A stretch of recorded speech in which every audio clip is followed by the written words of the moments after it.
We are live. Welcome to another exciting edition of the Chef and the Fox Show.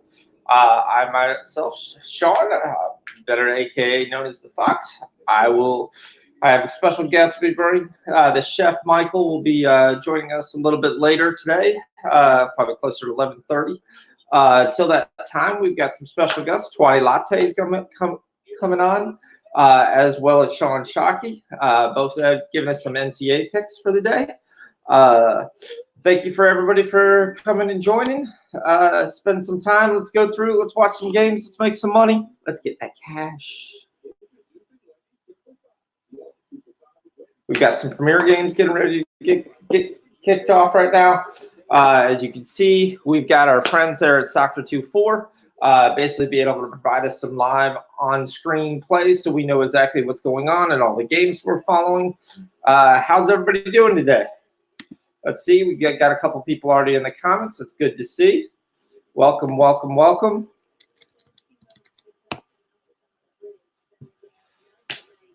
A couple games that you can see, just to go through my games real quick before they run off here in the next 5 minutes. I'm on Wolves under 2.5. Personally, I'm also on Leicester money line. It's a little bit highly juiced to be able to kind of give that out as a play. If you want the tail, you can take that, or you can take the Leicester -1, but that's going to be a pretty close game.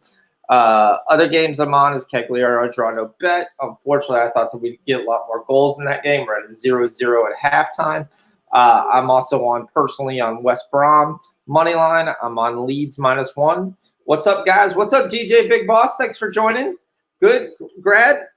As obviously, guys, this is kind of a fun show. Things we're going to play around. Let's get some money. There, unfortunately, looking at Twatty's going to be on in just a second. He told me he'd be coming right around 10 o'clock, so I'm just waiting for him to pop on right now. Speaking of the devil, he's popping on right now. Let's go ahead and add him to the show. What's up, Twatty? What's going on? Are we live yet? Yeah, we are live. We are ready to go. We've got some guests in there. DJ Big Boss is in the house. MT13 is in the house. Paco Healy, thanks for coming on. DJ Slammy, you've been kind of an avid participant on the show, definitely coming on since our first shows. We've got some Premier League that is just kicking off right now. But Twatty, I know your time is short. So we can kind of shift gears here, talk about some NCAA basketball that you're on, or some NFL looks. What's got your fancy today?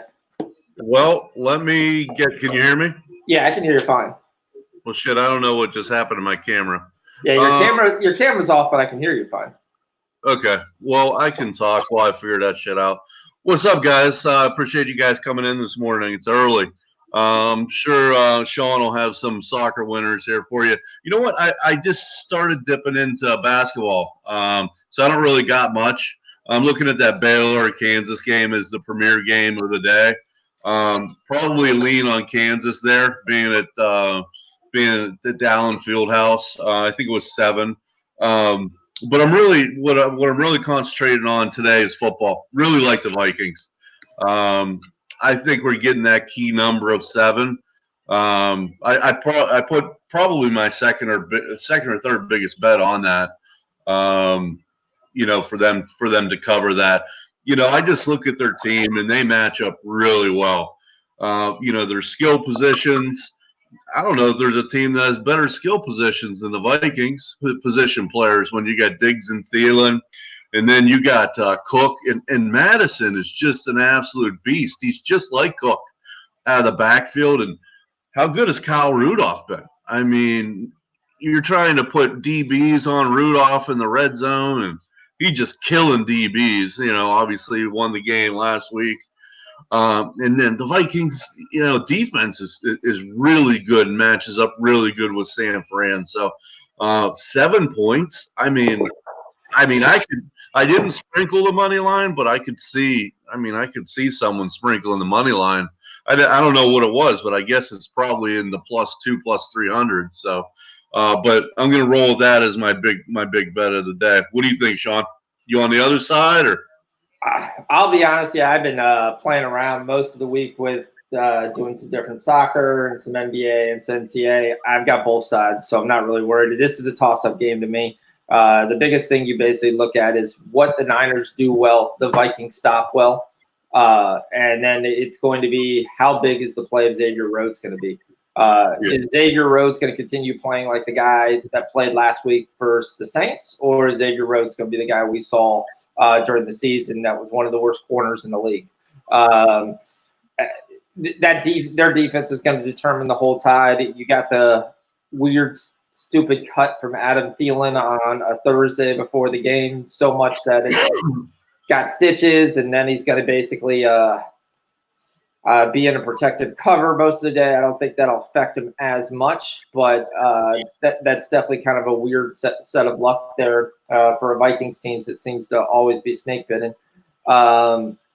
That's my one issue. But +7 is a big points. Most of the things I took it when it first came out, I teased the Niners and the Ravens. Those were the first two games I did. I did that for a full unit. And then from that point on, just kind of went around there. But I definitely think the +7 is a good look. I could see the Niners winning this game by 3 points, but I think the Niners actually win the game. I question that Vikings offensive line when the Niners pass rush actually shows up, which has actually been kind of down. DJ Big Boss has got a couple things. He's saying basically the Chiefs slow down in the second half is the best spot, is the first half for the Chiefs game. I think that's the one game I really love. Everyone thinks that game's going to be 60 points. I think it's going to be somewhere around 24, 27, somewhere around that range. I definitely like the Chiefs to win the game. But 10 points in any playoff game is nuts. I'm in Baltimore here, and I hear how the Ravens are going to win by 40. I don't think the Ravens are going to win by 40. I think the Ravens win the game too, but I don't think they actually – that 10 points is a lot to cover. Geraldo tells me now they're going to win by 50 is I think what he's telling me. I mean, I lean to almost every dog except Seattle. I mean, Seattle to me has been kind of smoke and mirrors all year.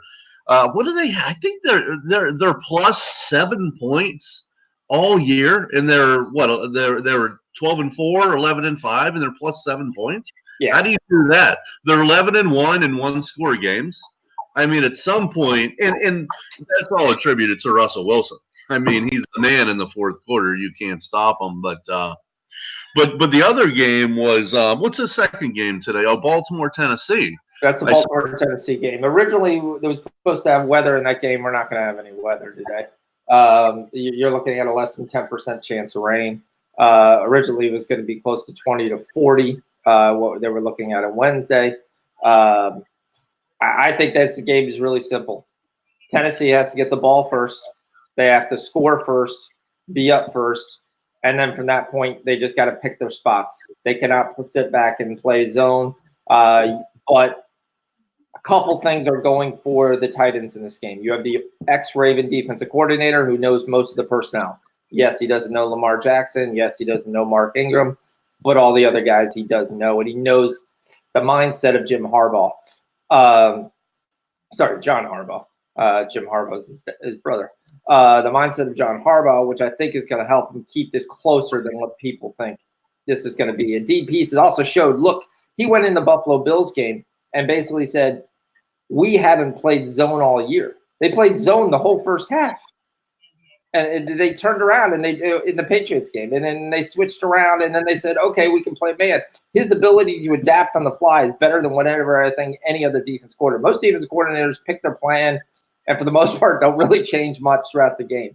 They may run a different blitz here and there, but they don't run the overall scheme difference. He totally trashed it and just completely changed. His ability to change on the fly and some of the things like that. The key things I keep kind of telling people with the Ravens, and this is where the Ravens can be. The Ravens blitz more than any other team in the league. And yes, they got a very good back secondary to be able to cover those blitzes. But one-on-one in the NFL, guys can win. Good throw, good timing, good pickup is going to hurt the Ravens sometime. I don't think it's really going to be in this game. I don't see the Titans winning this game. But I can see Kansas City doing it in the following week. So I mean, that's Yeah, I'm with you. I'm with you with Baltimore. I just think 10 points is too much. I mean, or excuse me. Yeah, I'm with you with Tennessee. I think 10 points is too much. I think, in the NFL, we all know about that backdoor touchdown and how many times we get screwed. Tennessee could, or Baltimore could be controlling the game. 10 points, 13 points, 14 points. And then what happens? The end of the game, you give up that 7 and you get backdoored. I just think 10's too much, especially when you got a workhorse like Derrick Henry who can run the clock. Tannehill, what can you say? I mean, he's been the man since he was become the starter. You know what I mean? He's playing great football. So, yeah, I mean, I definitely see Baltimore winning this game. There's no doubt. And I'm probably leaning towards, even though they're both running teams, I'm leaning towards the over. I think it's maybe 47 or something. I haven't pulled the trigger on that, but I do see some points, 28, 21, 28, 24.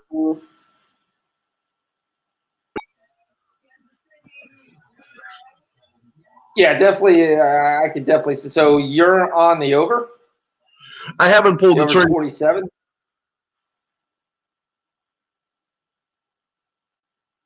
Twatty, you went in and out there. I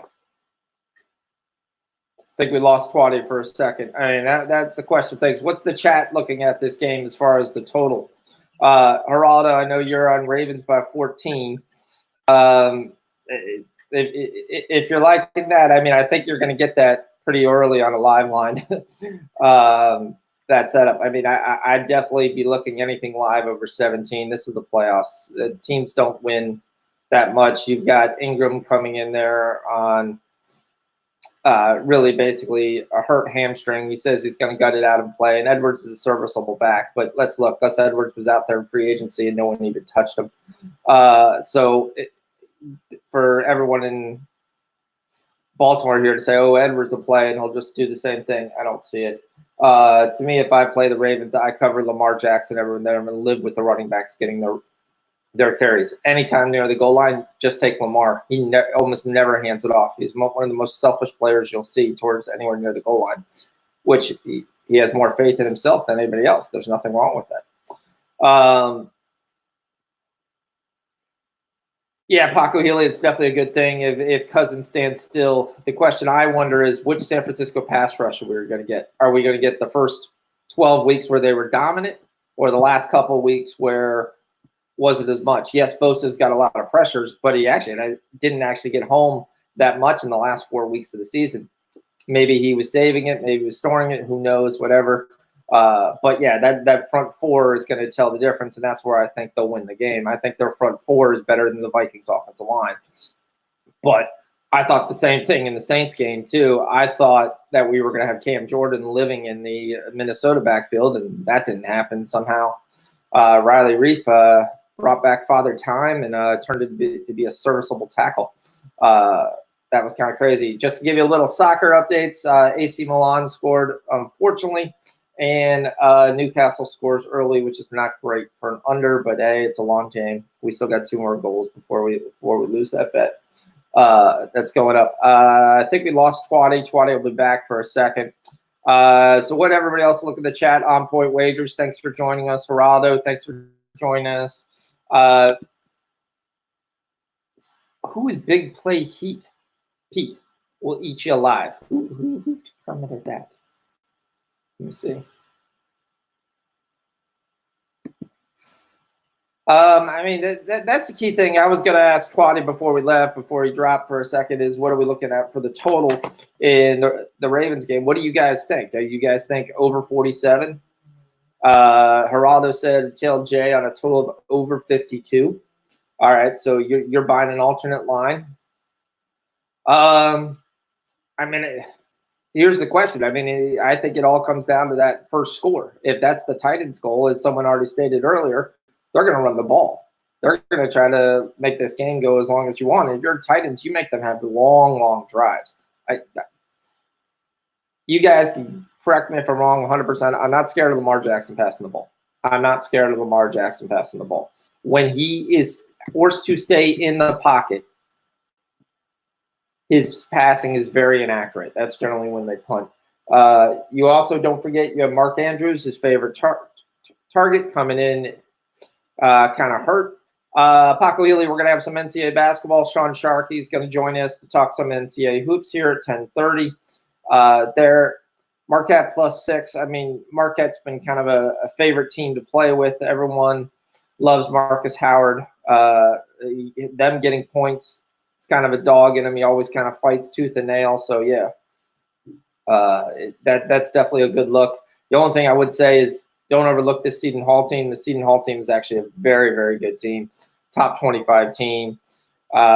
Great guard play all around. Definitely. Is this game at home? Is that why it's +6? Seton Hall has to be at home for +6. Yeah, I was waiting more for Sean to come on to be able to discuss more of those NCAA basketball plays. I'll be honest, I haven't really even looked. The only thing I kind of was thinking of is we've got our favorite over team in the world is Gonzaga. At 4 o'clock, I will be on that Gonzaga over 142. It's almost always over. Wolves are doing their best to screw my under in the first half. That sucks. A team that basically generally can't score is now at 1-1. Leicester, who I gave away at the start of the show, on a personal bet. I didn't give it away as a personal pick because I don't give out things that are juiced that high. But Leicester's up 1-0. It was like -157. So that's a little bit high to give me as a pick, but I tell people I was on it. That's definitely a play that I think I'll have. A little early, don't see a lot of live opportunities here. Maybe Cagliari getting there, but it's not giving me the number that I want yet right now. Kind of looking through the other games. Paco, it's at Seton Hall. Yeah, has Seton Hall, what do they have, one loss this year at home? I think they've only lost one. Let me check real quick here. I think they've only lost one time at home all year, and that was to a ranked team, if I recall. What time's that game? It's not a 12 o'clocker.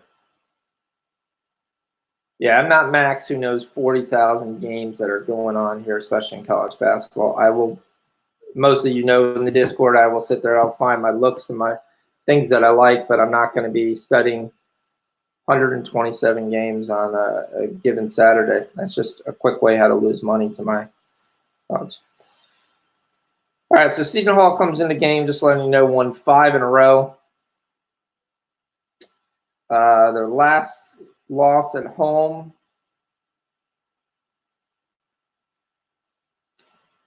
I mean, their only big losses, it looks like, essentially were been ranked teams on the road, except for the one Rutgers game at Rutgers. Yeah, I don't see Seton Hall losing at home yet this year. That's the only question with that. Seton Hall definitely comes in 11-4, first in the Big East. Yeah, okay. So you definitely say that you're not looking for them to win. You're just stay within 6. Yep. Dan, yes. Twatty will be doing his baseball show, I'm sure, once we get back.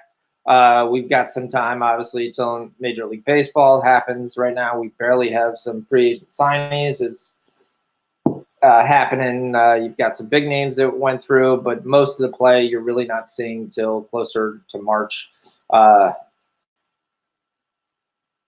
for any of those guys who are like changing teams, things there. So Twatty should be joining back. He's trying to log back in.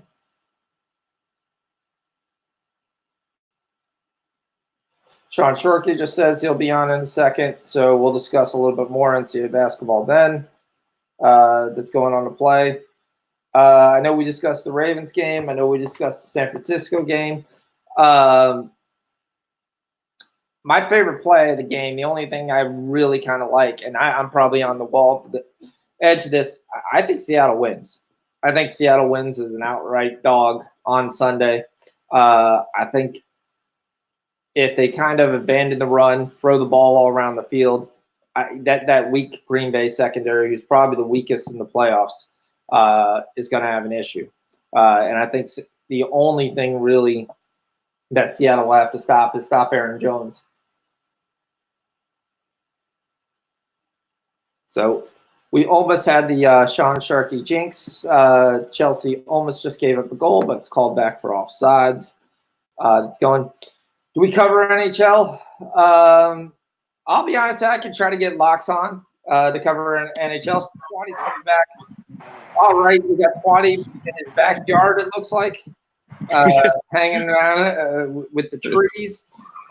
There's Twatty, when you left, they started talking the Seton Hall Marquette game. Its line is +6 at Seton Hall. Yeah, sorry. This isn't a good look for anybody. But my internet fucked up in the house. So, yeah, that's a hell of a game, isn't it? Yeah. Where's that game at? At Seton Hall. So that was the one thing I was looking at. So Seton Hall's undefeated at home this year. You're basically there. Paco was saying you just think 6 is too much. I could definitely kind of see that and agree with that. I think 6 is definitely a big number to be able to beat. Yeah, that is. I mean, if you're gonna give me Marquette and Marcus Howard and 6, I'm probably gonna lean that way.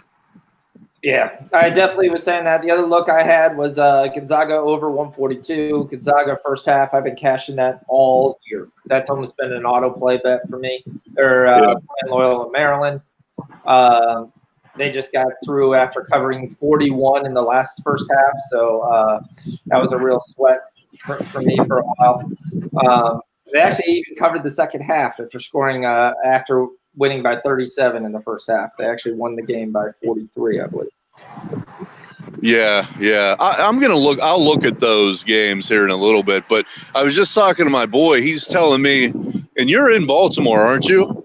He was telling me that we're gonna have up to 25 mile an hour in rain tonight, or for the game. Is that not right? We were supposed to have that come Wednesday, but the weather forecast changed on Thursday. So what? Is it nice there or no?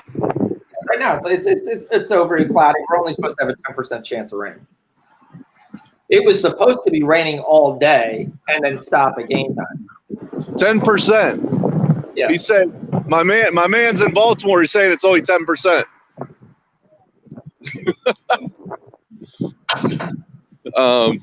Right, you look like a lot worse weather than we have right now. So yeah, it's not even close. I'll even pull up the updatedweather.com and see what we have here.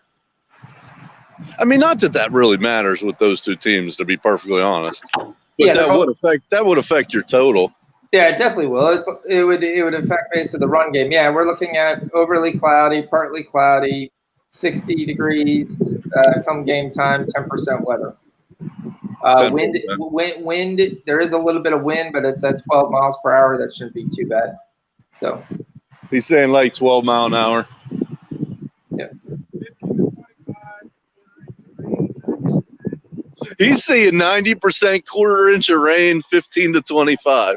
What is he looking at? What is going on? I'm literally looking at right now weather.com. That's all good. Yeah. So all right. I don't think weather is going to be as big as a play. They originally did think it was going to be a possible issue, but I don't see it. A sloppy game on tap tonight. The weather report for Titans includes 15 to 25, 90 mile an hour, 90% chance of rain, and a quarter inch of rain. Anyway. Yeah, I'm seeing it 1 a.m., a 55% chance of rain. But I'm seeing a kickoff at 10%.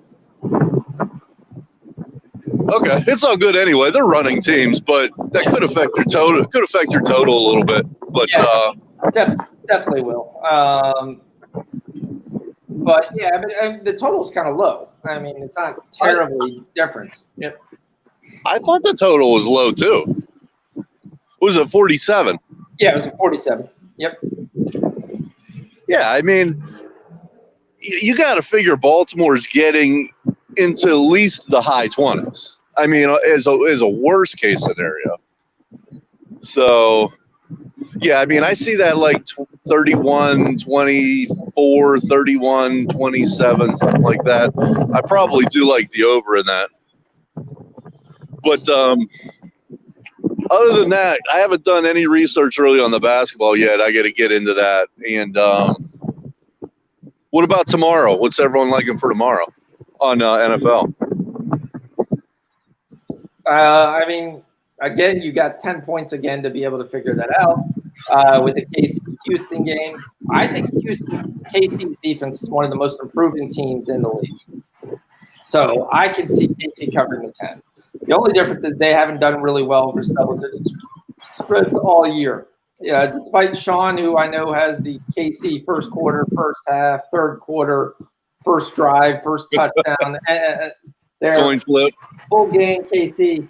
10 points is a lot. I like KC to win the game. I'm not touching the total there. I've got them on a couple parlays, just straight up in the teaser I told you about. Yep. Yeah. Yeah. I don't know. Yep. Yeah, I don't know. I don't know about that one. That's a lot of points. Deshaun Watson's a fucking man. But, yeah. Well, you possibly have Will Fuller playing in that game. That's a huge weapon. Will Fuller can take the top off any defense, and anytime he's one-on-one, Watson will take the chance. You're exactly. I don't know if you've seen Watson's numbers with and without Fuller is unbelievable. He's so much better of a quarterback with Fuller. It's crazy. Well, some of those get skewed because he's throwing 40-yard bombs, just throwing it up in the end zone to see if he comes up with it. Yeah. He swears the guy's 6'5".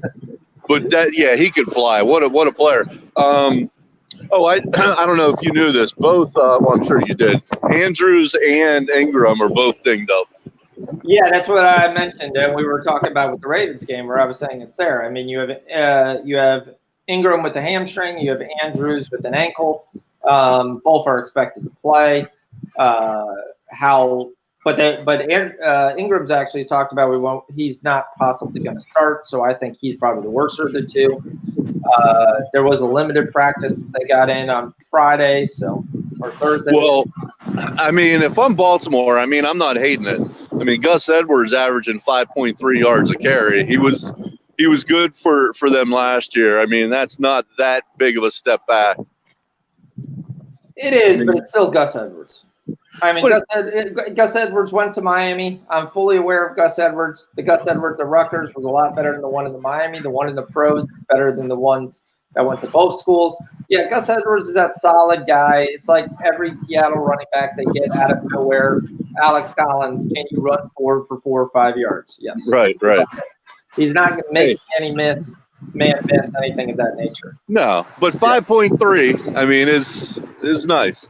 Oh, yeah, it's nice, but it's 5.3 because of Lamar Jackson. It's not 3.5. No, right. I mean, it's the offense and it's Lamar Jackson. There's no doubt. But I would say that I'd be pretty happy with it being the backup, though. Yeah, I definitely agree with that. So I will mention one thing. Paco, I saw the Marquette line drop to 5.5. So if you guys do want to try to find that 6 somewhere, get on it early. Because right now it's being steamed downward. So definitely want to give that a sec. Sean is telling me he's about to be on. We'll talk more. How long are you going to stay on? I'm staying on pretty late. We're here till about almost 2 o'clock because we're going to go all the way through the game now. Chelsea, in a little bit of soccer news, is ready to kick a PK. West Brom, who I gave you as a personal bet, they scored. Zlatan scores his first goal for AC Milan. Goes up 2-0. Southampton ties Leicester. That happened a while back when we were discussing football. And Mason Mount slides it right in the corner. Chelsea's up 1-0. The Sean Shockey jinx is not live today so far. Hey, real quick, you have a couple guests? Yeah. I got Sean coming on at 10:30. Michael will be on with me for the majority of the time, coming on right around 11 o'clock. Definitely discuss. Yeah, Dan, I agree. I think the Packers lose to Seattle. I don't think I think that's the most iffy game there is from a favorite. So. All right. Hey, me and my boy are going to knock out these props, and then I'll jump back on in maybe like an hour. Sounds good. Yep. All right, man. Thanks for coming on, buddy. All right, guys, we got a Man United goal. Man United actually figured out where the back of the net was. They go up 1-0 for Norwich. Probably the weakest team in the league. So that's not too bad expecting, but that was heavily. So first minus 200, that was basically only actor worthy to be able to put there on that. Yeah, that Packers Seattle game, like I stated before, the game just kind of scares me on that. By the way, I just looked at the Gonzaga first half. It's only at 67. That's an auto play for me. So I'm on Gonzaga first half over 67. I know we've got some 12 o'clock games there. I'm waiting for Sean. He said he'll be on shortly. He's ready to discuss some of the things he's on.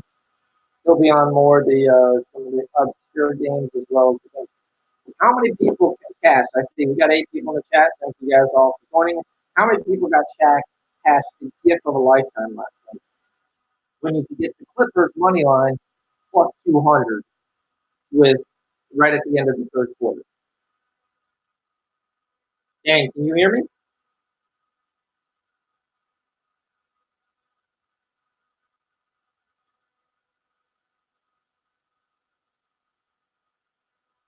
Hello? Dan, can you hear me?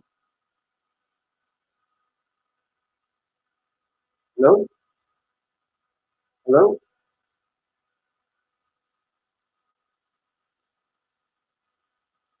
Hello? Real quick. Yeah, I gotta get on myself a new headset. 1 second.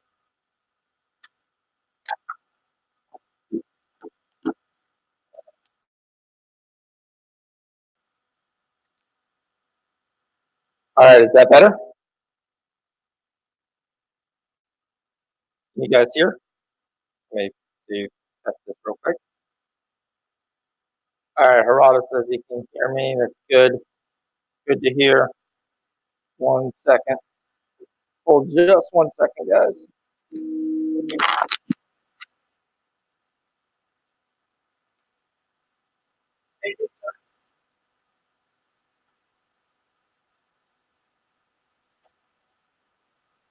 All right, sorry about that. Son had leaving work. All right, can you guys hear?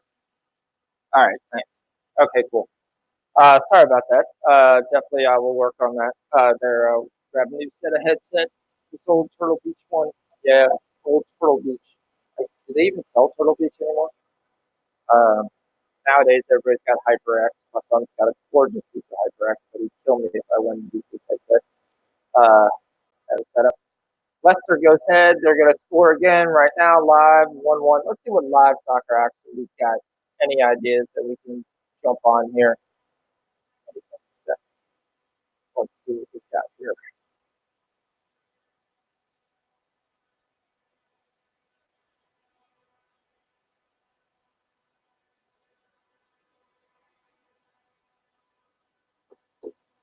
All right. Right, last lap. I was going to say, who got on the Clippers money line or Clippers plus 5 or Clippers plus 6? Me and my boy were watching that game all last night, and he's just hitting me, and he's like, "Oh, dude, we gotta take this. We gotta take this. We gotta take this." We have an account that we share, and he was just like, "Oh, you gotta get on. You gotta get on." So we were just rolling through, and he's like, "All right, we got -2. We got the money line." We ended up getting at 1 point Clippers plus 4. That was there and already on the second half. Like if we got on that, it was -11, which basically became that was Clippers -6.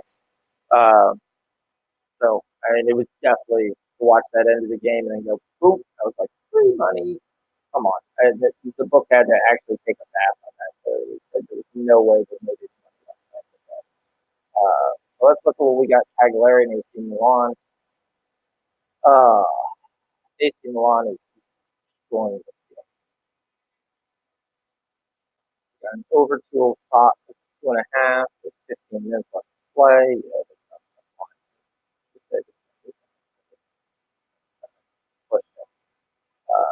One game I was really interested in is the game that I didn't even look was the Hull City Fulham.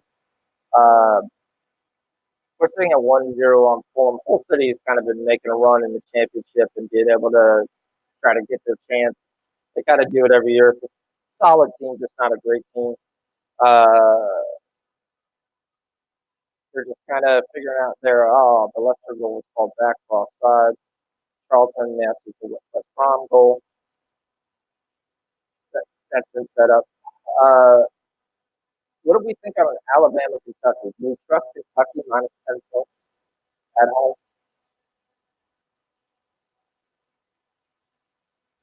That's kind of crazy to me. Because I've gone on Kentucky a couple times. I was looking at the Georgia game with them, with Kentucky. And also, you had Georgia last week, which passed for Kentucky on Saturday, getting 9 points. You have the same scenario this week. You're going to have Georgia getting 10.5 at Auburn.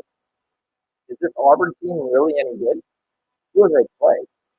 Yes, they're 14-0, but you look at the schedules that they played, and there's nothing about the schedule that actually proves there. I mean, the best team on this list might be NC State and Vanderbilt. I think that's definitely there. I mean, Davidson's a solid team, and they beat them by 10, but I could say this Georgia team's better than Davidson. I definitely kind of think that 10.5 is definitely possibly a good look there. The only thing is that at home in Auburn, that would be a game I keep my eye on. Villanova, Georgetown, 7.5. Stay away from me, too many points. What other looks does everyone have?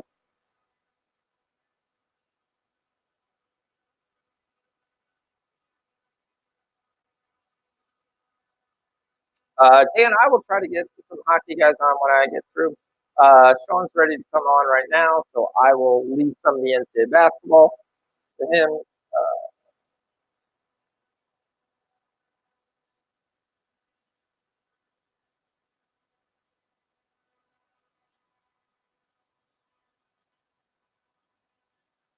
Deer Slayer. Deer Slayer Ski. Welcome to come on. Hey, Deer Slayer. We're glad to have you on. Good to time. Deer Slayer, what look you on right now? You always have some interesting, and I know Dan Walsh is looking for some hockey as plays. You got any hockey thing that you're looking at? I know I can tell you what Locke in the Discord was looking at as well in hockey. Uh, I don't know if he actually.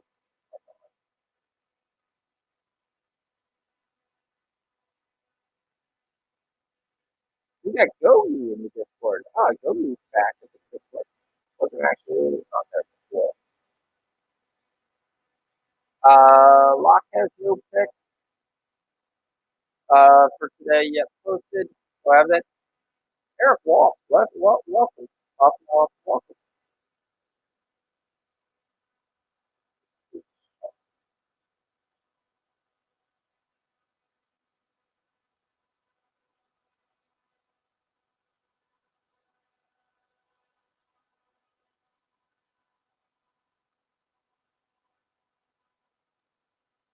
One of the guys in the chat, and this is Ernest Price, I don't follow him that much from a hockey perspective, Dan, is on Senators money line, Pittsburgh money line, Pittsburgh over 6.5, and Coyotes money line.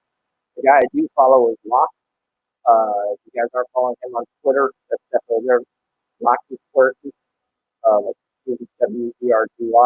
At Twitter, I definitely would look at him.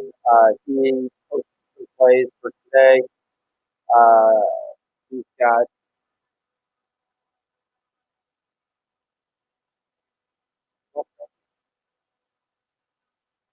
no, this is yesterday's play. Same doesn't have yet this plays yet today.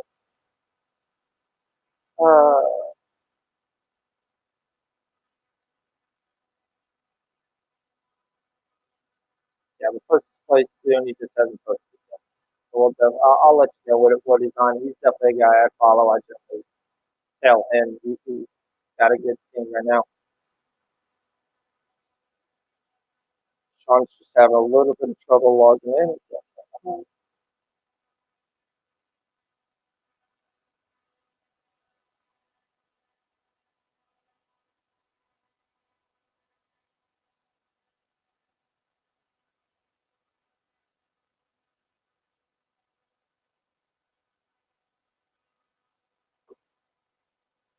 A couple things, like I said, I had Georgia 10.5. I definitely would take Rutgers, Illinois, and that's touchdown. I love this dating team. Damn, the books keep the line, don't they? You can get dated in less than 17. Chelsea scores again. Boom, right there. Soccer, French soccer 2-4. Being able to show us the live score right there. We get another goal for Chelsea. Definitely the Sean Sharkey jinx is not coming to play today. That's always nice to see. Chelsea, obviously, a big favorite. Sometimes I like to put them in a small little ACA or parlay. Everton's up 1-0. I gave that away as personal play too. They're playing a really weak Brighton team. I'm surprised with that. Wolves Newcastle. Hopefully, it just stays directly at that score. Tammy Abraham with a beautiful header. Off the cross. Allow Chelsea to score. Here we go. Sean Shockey ready to come in. The man, the myth, the legend. We've got the two Seans right now. Hey, Sean, welcome in. You're joining on. We've got several people in the chat. We're up to here. We're talking basketball, NFL. We talked about. You got a lot of feedback there. Do I? Hold on. Let me get a headphone. Okay. All right. He'll come right back here as soon as he gets the mic situation. Come out. You guys were all hearing that same feedback I was, right?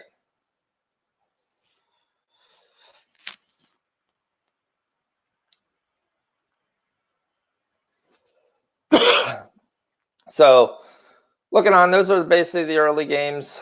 To Paul St. John's is going to be a hell of a basketball game. It's not anything I would touch, but boys, that could be a hell of a basketball game. That's a good one to watch. It's there. I don't know. Does anybody know if Max is on Vermont here? That seems to always be one of his darlings he likes to play. How am I showing the ladies, man, Geraldo? My wife would not really appreciate that. Or is that Sean Sharkey? Okay, we're going to hope for that because he spells his name differently for me. So you type the way I spell, so that's what I was thinking. So definitely, guys, there are 2 units on Liverpool. Yeah, Dan, that's one of my favorite plays. It's Liverpool money line. But I think the Spurs are going to be better than you think. I think you're going to have Son definitely come into play. Son basically definitely come into play. I think some of the other guys will step up. Lucas will probably start, would be my guess as well. And we'll kind of see what they're able to muster up with that lineup. But I think they've been a worse team since Jose Mourinho's taken over as coach. I think they've just been terrible, especially in the back. Yeah, Liverpool is pretty much a Fox play, but that money line's been going up, and up. I took it early in the week. I've got it. What was the lowest I got it? I got it several different times here. So it's definitely a Fox play for me. For those of you guys don't know, that's a 2-unit play. But the money line right now, they're definitely juicing that. I can see it at 148 in some books, 150 in others. Hey, Ty Guy, welcome to join in. Thanks for joining us. We're talking all kinds of sports today. We're definitely looking at live soccer auction as well. See what's going right now. We don't have a lot of looks. The favorites are winning, which really doesn't really give a lot of live betting opportunities here because the better team's winning. So to live bet the better team is not a favorable there. I mean, the Leicester's the only one I could kind of look at, but it's really not giving me the line that I want yet on that. We're looking at a 1-1 game, almost till halftime. A 3-way regulation is plus 110. That's okay, but not yet. I'm going to wait till halftime. Hopefully, it'll stay 1-1. Might be able to get that at plus 130 or so. So that would be kind of nice. Winning out the rest of the regulation.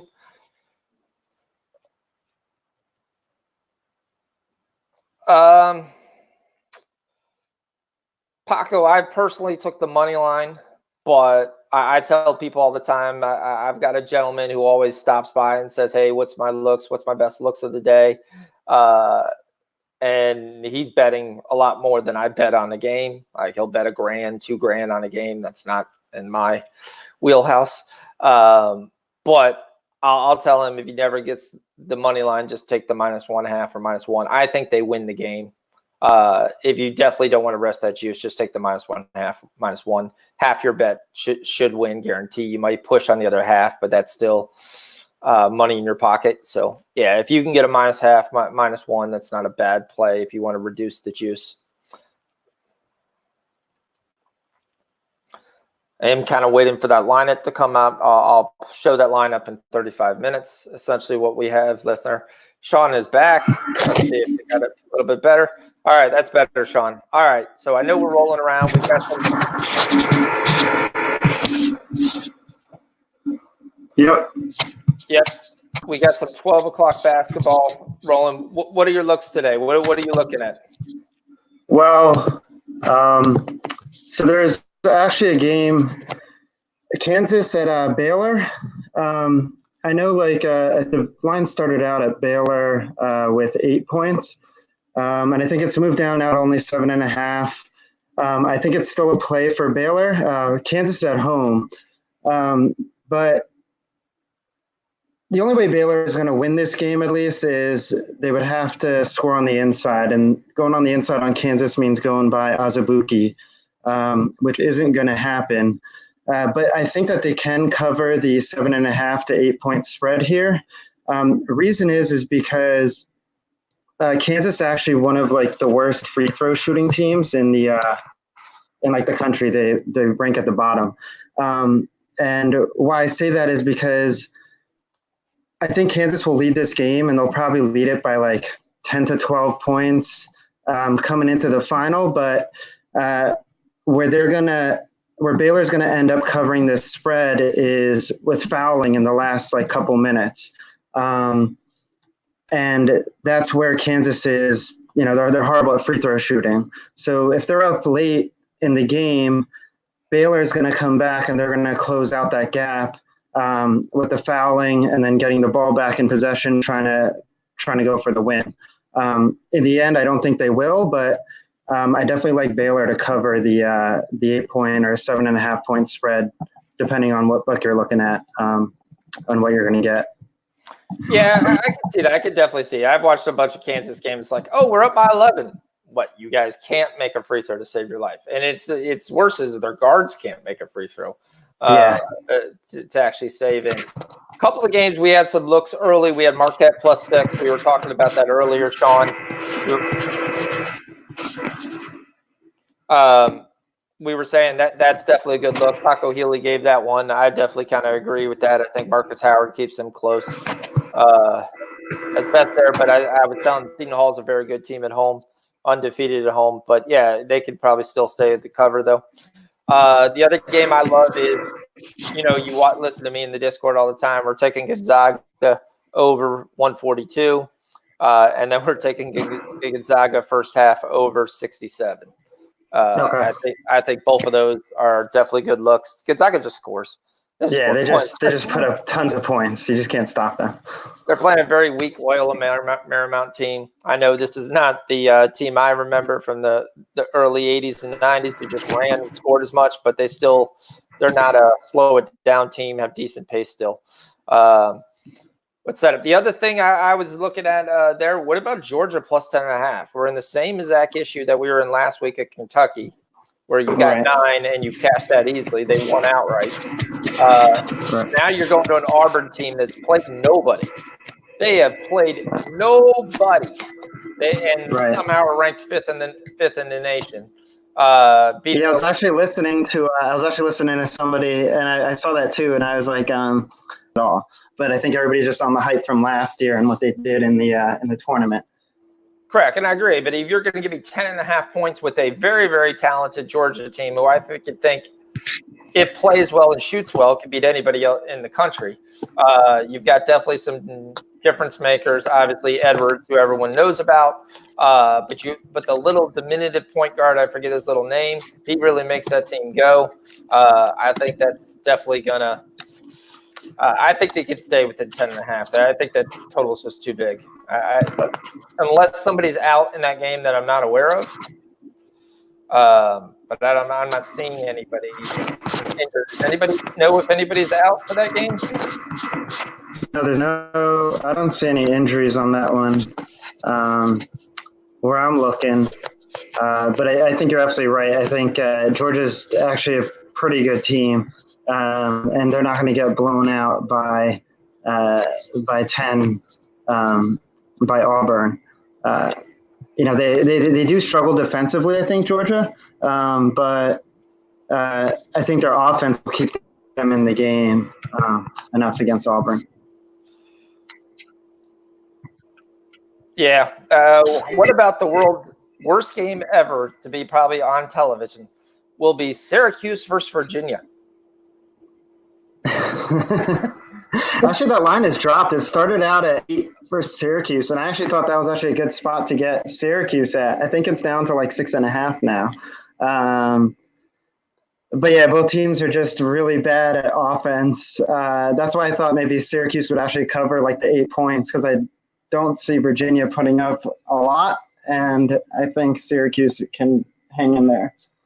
Well, I made the dumbest play. I had a parlay closing last week with Virginia Tech +6, and I thought I was looking well.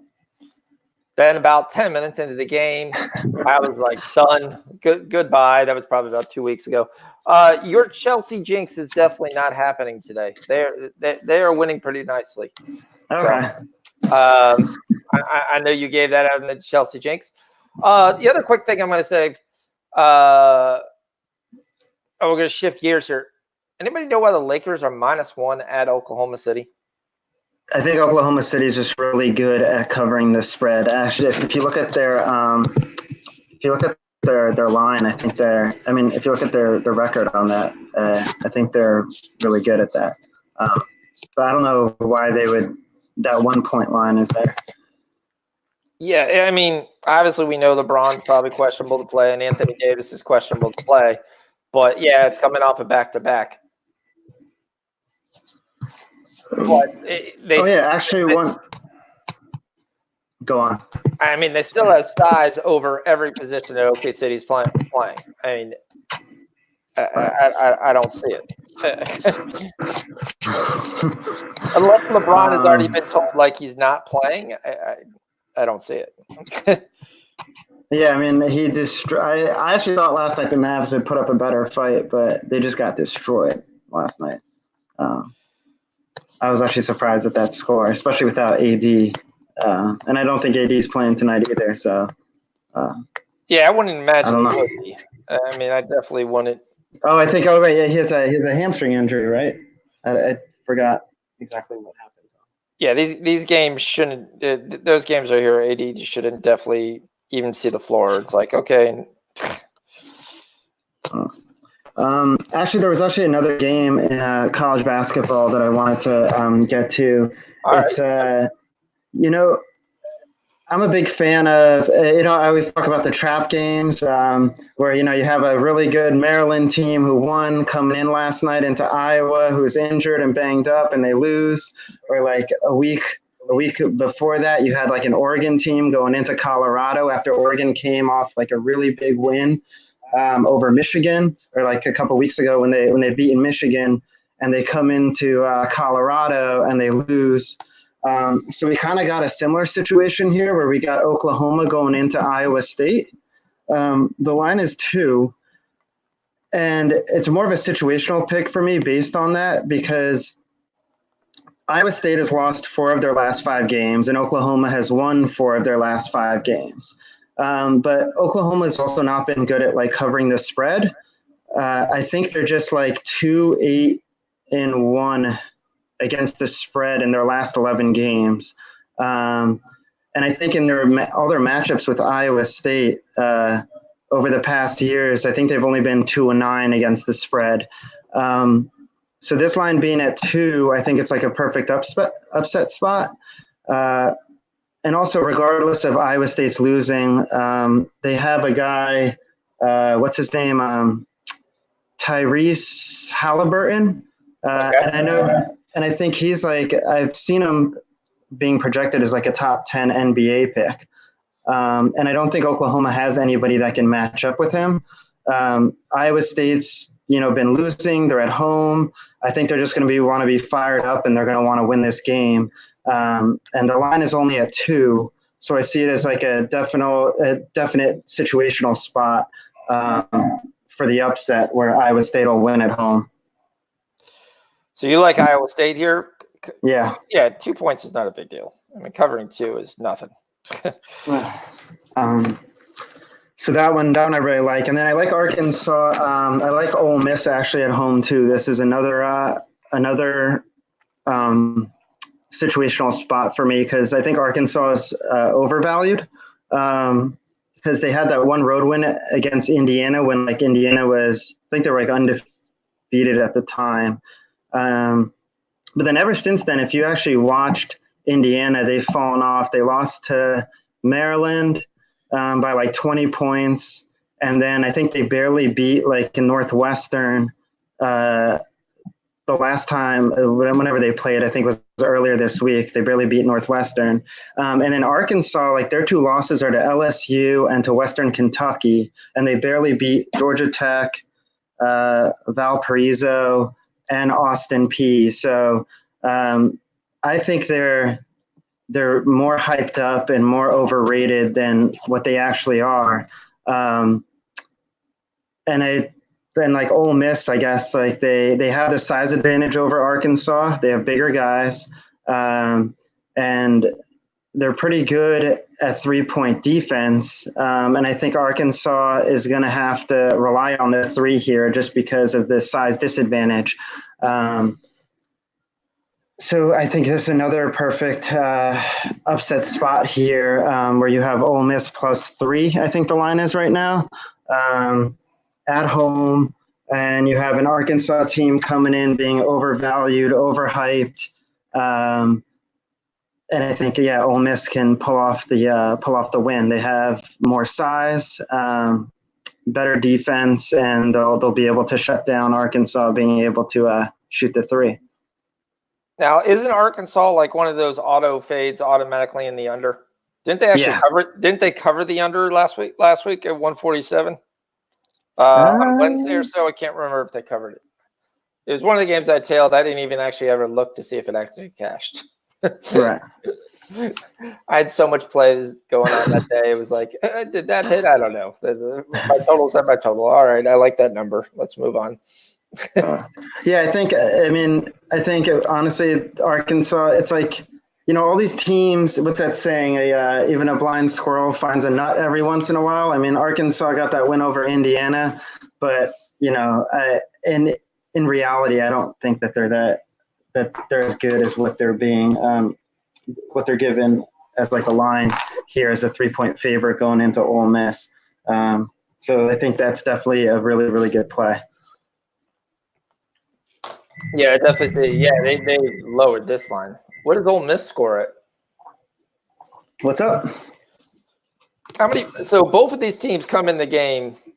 You have Mississippi scoring 69 points, averaging, while Arkansas averages a paltry 65 points. So what's the Ole Miss line? How many is this? It was 3 last night when I looked at it. I honestly so it's 2 now. So I guess there's been a lot of movement coming in on Mississippi.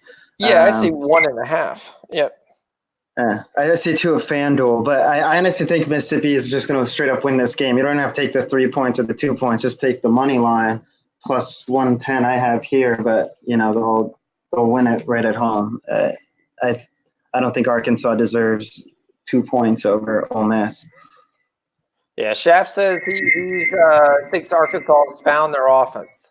Last game went over. Yeah, it was 77-79. Clearly went over the 147 that was listed. Okay, I can see different ways. I looked at Arkansas 12-2. For as many games as I take the under on them. I didn't even realize they're actually 12-2.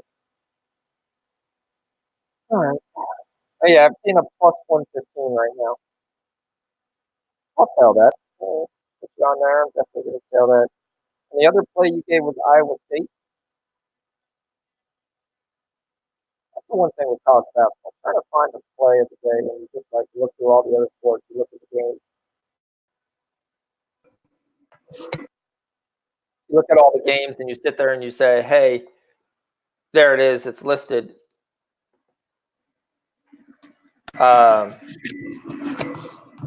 It's a simple play. Hey, just pick them out. It's like you got to go through like 50 games to find the one team. That takes like forever. Yeah. By the way, my fade the public worked last night. If you saw, Butler won that game easily. Oh yeah, Butler destroyed Providence. Correct. You said everybody was on Providence in the chat. I looked at that and I sat there and said, all right, that means I'm taking Butler. I didn't even know anything was there. I didn't even check if what's his name was playing. I just said everybody in the world is on Providence. We are going opposite. It's kind of like everybody in the world was on the Clippers last night. So Golden State was definitely the play. And then we were talking about it early. That was just free money at the end of the game. When they were giving you plus money at the third quarter, Clippers down 9, plus 200 to take them live, or a plus 6. We took both, cashed out very nicely. It was good. We'll also say I wasn't on much last night. I actually saw 1917. That's a great movie if you haven't seen it yet.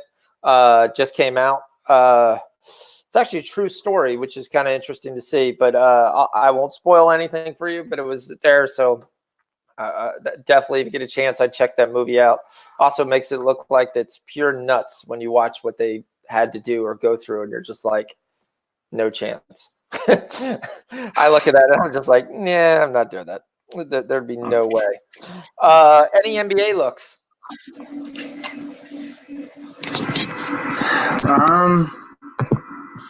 For NBA, I was looking at actually the Mavs tonight. I know they're against the Sixers. I think the Sixers have just been horrendous on the road, and they're without Embiid. And I know everybody was like on Boston. I think, the Sixers played Boston last, but you also have to remember that Boston was on their fifth game in 7 nights. So, when they got beaten by Sixers without Embiid, I think in the end they were just tired, man. I mean, you play 5 games in 7 nights, you just get down to that last one and you just don't care. You're out of gas. But I think Sixers on the road here, going to Dallas, that I think it's 2 points. I could be wrong, but I think that's a great spot for Dallas to win here, especially since the Sixers have been playing horrible on the road. They have no Embiid. I like that look there. Here's my only question with that. Does it galvanize the Sixers not having Embiid? If you looked at Simmons that last game, I mean, if you looked at that first game, I was on first quarter Philly, and boy, that was not even close to being right. That was a game. I'll flat out tell you, I completely read wrong. I was at Boston's slow starter first quarter. Philly's a great first quarter starter. Took first quarter Philly, full game Boston. Quickly jumped off of that, went to live line. Ended up getting Philly with some plus points when Boston took over the first quarter. Luckily, kind of saved some of my bet. But Simmons took control that game. He really just kept on driving to the hoop, posting up, down low. That's to me.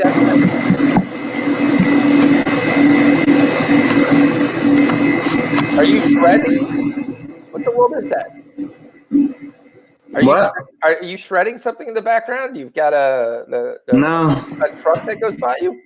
No, was there like feedback or something? I have no idea. It sounds like you had like a huge vehicle like right outside that window right there. Just going by or something. I don't know. A 747 flies by that window. Interesting. But yeah, that's my only question with this Philly team. I just wonder if run and gun for the current setup that they have right now is better than them. And Right. we're not having it, Embiid actually benefits them because Dallas is going to want to run. Yeah, it does sound like a vacuum. Dallas is going to want to run in this game. They're going to want to push the pace, but they looked exhausted last night. That's my only worry about running there taking Dallas. They just looked absolutely exhausted. If you watch that Laker game, yeah, Doncic was trying his heart out, but at the end of the game, looked like they had to carry him out. They're playing on a back-to-back. That's my only worry. I mean, it's a really, really low line. I actually would go the other way, but you're more the NBA guy than I am. But I think I would take Philly in the +2 or even on the money line. I'd questionably look at the over, but that goes against what I just said because I think Philly's going to run. Or maybe what's the Philly team total? Do you have a team total for Philly? Let me see. Because Dallas plays no defense. Philly team total is 223.5. Team total? They want Philly. Oh, no, not team total. Sorry, I was looking at the. I'll take the under. Yeah, I think team total here. I'll find it. Side note: what about that Arsenal game this morning? The guy got red carded. That was bull.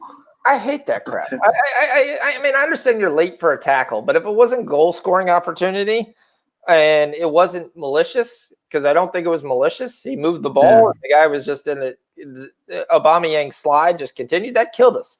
That flat out killed us. They were up 1-0, controlling that game, and then it was like boom. Now it's actually I think it was 1-1 when they scored that. But yeah, Arsenal still had their chances. You had Pepe hit the post late. You had the one run from Martinelli down the line, and then the other guy cut inside, and Shaka made the worst pass I've ever seen. Ever hit the defender right there. Should have been a one-on-one with the goalie. That's a simple chip pass. It's not that difficult. That should have definitely happened there. I will give my first one live play for soccer. I know it's a soccer show, and I know we'll talk more soccer when Mike comes there. I'm taking Leicester City win the rest of regulation +120. I think Leicester wins this game. I think it ends up to be 2-1.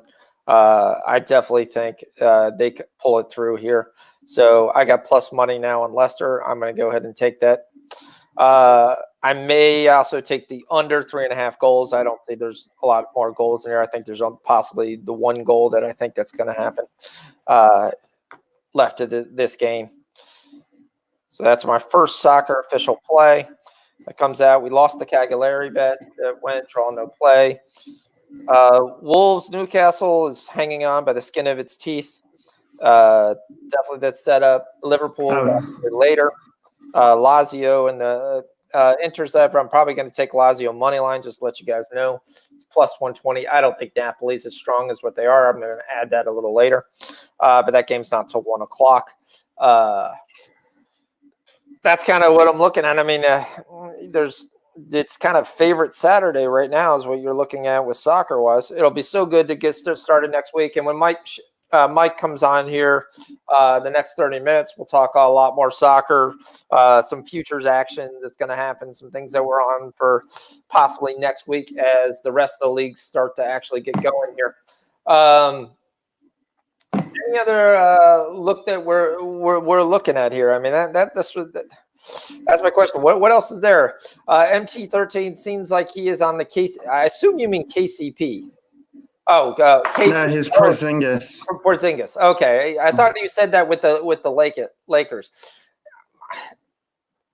Are you happy with what you've seen for Porzingis? Yes, he's about a double-double guy, but to me, isn't sometimes he a waste of size? I literally sit there and say you're 7'3". You're sometimes playing guys who don't have a guy who's old. greater than 6'11". Get your ass down low. And I know they went through this ad nauseum with TNT. Shaq actually dies, and I maybe I'm old school and I agree with Shaq, but unless you're shooting 40, 50%, that's a goal by Chelsea if it counts. They're up 3-0. Your jinx is definitely not happening. I actually might get on Chelsea live here for another goal. You know why? Because I parlayed Chelsea, and then the parlay lost. So since it lost, I'm not on it anymore, and therefore Chelsea now succeeds. Yeah, So, Chelsea, well, just there, Soccer 2-4, our friends there tell us Man United also scored. They're taking care of stuff. So if you had them in an ACA, you're looking pretty nice. Or if you took the -1.5, you're looking pretty nice. Chef wants to know, are we on the Oregon Ducks? I assume that's the Oregon Ducks today. Oregon's a team that I really like. I mean, they're at home. Arizona State's coming in there. Even looking at my I'm pulling up my I have this game as the line's right there because I have it as like 10.9 the spread, so I think it's at 11 right now. I think the Ducks at home just cover this. I don't think Arizona State is going to give them any problems like what their sister school did, Arizona. So now you're just 100% going there. Arizona State has screwed me so many times. They screwed me straight up in a money line Oregon State closing a parlay. I didn't even bother taking. You took that game, the Arizona State. That pissed me off. That literally pissed me off to nothing. They got slaughtered by Arizona. I wasn't on that game. What was the other game they're on? Oh, the Georgia game. I was on Georgia, and it was like, nope. Arizona State comes and wins by 20 at Georgia, and I'm like, at home. So I was like, I don't know. They're a team. I don't know how good they are. I don't know anybody really on the roster. Nobody steps out to me and says, "Oh, this is a guy who can flat out score." But then you sit there and you look, you're like, "Crap, they're in the game." Yeah, Chef's got a good point. The Ducks are a team that can cover the big spreads at home. So that should be a good one. If depending on how you're doing after all the football and basketball, whether you're up or down, then you can either use that Ducks game to save your night, or if you just want to have some fun with some profit, there you go. Yeah, I will tell you one of the things I like, and I know everybody's against parlays, but sometimes I do parlays for fun. And what I end up doing is maybe there's a team that I like, but I'm not really liking the number. I'll take 2 money lines, and then I'll take the latest game in the night, and I'll take the opposite way. If I have a good night, I'll let it ride. If I'm having a bad night, I just turn around and just half it, as long as my 2 money lines went through as expected. Boy, he's way offsides. Yeah, I think I like to do that with actually. So I'll usually do like 3 or 4 individual plays. And then I always just take like a unit and I make some like random parlay, like 3 or 4 teams I'll throw on it. Sometimes if it's like a team that I'm taking on a single play, I'll do that. I'll add that in the parlay, or sometimes I'll just do 4 other teams completely different. Cause you just don't want, if that one team loses, now you lose your parlay too. So depending on the, like a card today where we have all these games, I would do that. But I think last night we didn't have that many games. We had like 10. So some of them end up repeating. But yeah, I like to do that with a parlay every once in a while. Yeah. Yeah, I'm going to take another live bet. I'm going to take Chelsea win the rest of regulation. I really like what's going on. I think this Burnley team's going to fold. Chelsea just going down and saying, let's pad stats. What are they, like minus 1,000? Should I drop like 5,000 on there to win? Oh, you mean a J5 bet? Yeah. That's what you want to do. They're going to win this game without any chance. That's a guarantee. If you have a book that lets you do it, once you get above 1,000, my book doesn't allow. It blocks it out. Yep. It's so you can't do these. Hi, I'm going to spend 50 grand to win $100. Bets when they're up by 40 points. But no, Chelsea's winning this one easily. I think they're definitely going to get one more goal. I may hedge also and take the under 4.5. I might wait for 5 more minutes, just see what kind of Burnley result comes here. MT13 saying that he posted some leans for the golf tournament in the Discord. So, all right, let me read those out for you. So you can see MT13 is also in our Discord. I will say I don't normally check the golf channel. That's probably the one channel I never ever look at. Believe it or not, like golf is especially Wave Capper. I talk to him a lot on Twitter, and I get his plays. I haven't really been. There's just been too many sports right now that I haven't been doing golf. But it's a really good way to make money. I mean, you have to wait a long time because you just put that bet in and then you're sitting there for like 8 hours till they go through the whole round. Yep. But in the end, especially if you follow a good capper, you got someone. MT13's been pretty good. It's a good way to make money. I think it's not going to say it's easy, but definitely worth it to take a look there. Yeah, I definitely. It's not something there. I mean, golf can be really profitable. Just to let MT13's looks. He was 1-0 after the second round. He's going with Nate Lashley over Scott Piercy money line at -112. And then he's going with Brandon Todd money line at 1.922. What I do in golf is probably the dumbest thing ever in golf, but this is what I do. On the major tournaments, I'll take 2 or 3 guys to win it at a huge plus number. It's kind of like NASCAR auto racing, and then I'll take a couple guys to finish in the top 5 or the top 10. Sometimes just to hedge those bets. So, and then I just let it run. And then occasionally I'll listen to like VSiN and see if they like some individual matchups. There's a guy who does golf there is really good. So he'll give you some individual matchups. But once again, MT13's on Nate Lashley money line if you can get, and Brandon Todd. Let me see if I can even get those. On one of my books that's real finicky with golf. Like, do you ever do futures bets, by the way? I got a future on Clemson, which is why I'm trying to hedge like crazy on LSU. No, because I'm just wondering because if you've ever won a futures bet, does your book? I don't know if you ever have, but if you have, does your book pay you out on time, like right away? Let me put it this way: my book charged me for MLS Cup futures that I made on Monday. For whatever reason, for 2019. The MLS Cup ended in October. Yeah. And so, which really sucks because Monday was payday. So you're paying or paying out. So I was like, oh, I was great. I'm going to be at this. And it was like, what? What did I lose? Like all of a sudden you start looking at your lines and go, what happened here? I'm down more than I should be. Right. What is this? And it was like, oh, that's why they finally paid off that thing. But at least it wasn't a night where I was up, so it didn't cost me any money. So that's always a positive. Yeah, I had a futures bet with NASCAR. I think it was the what's that? The Rockstar Energy something. I don't know what it was. Monster the Cup Energy something. Yep. Yeah, and I had I forget who I had. Whoever won it. I had them as the futures bet, and I had to actually fight with FanDuel for.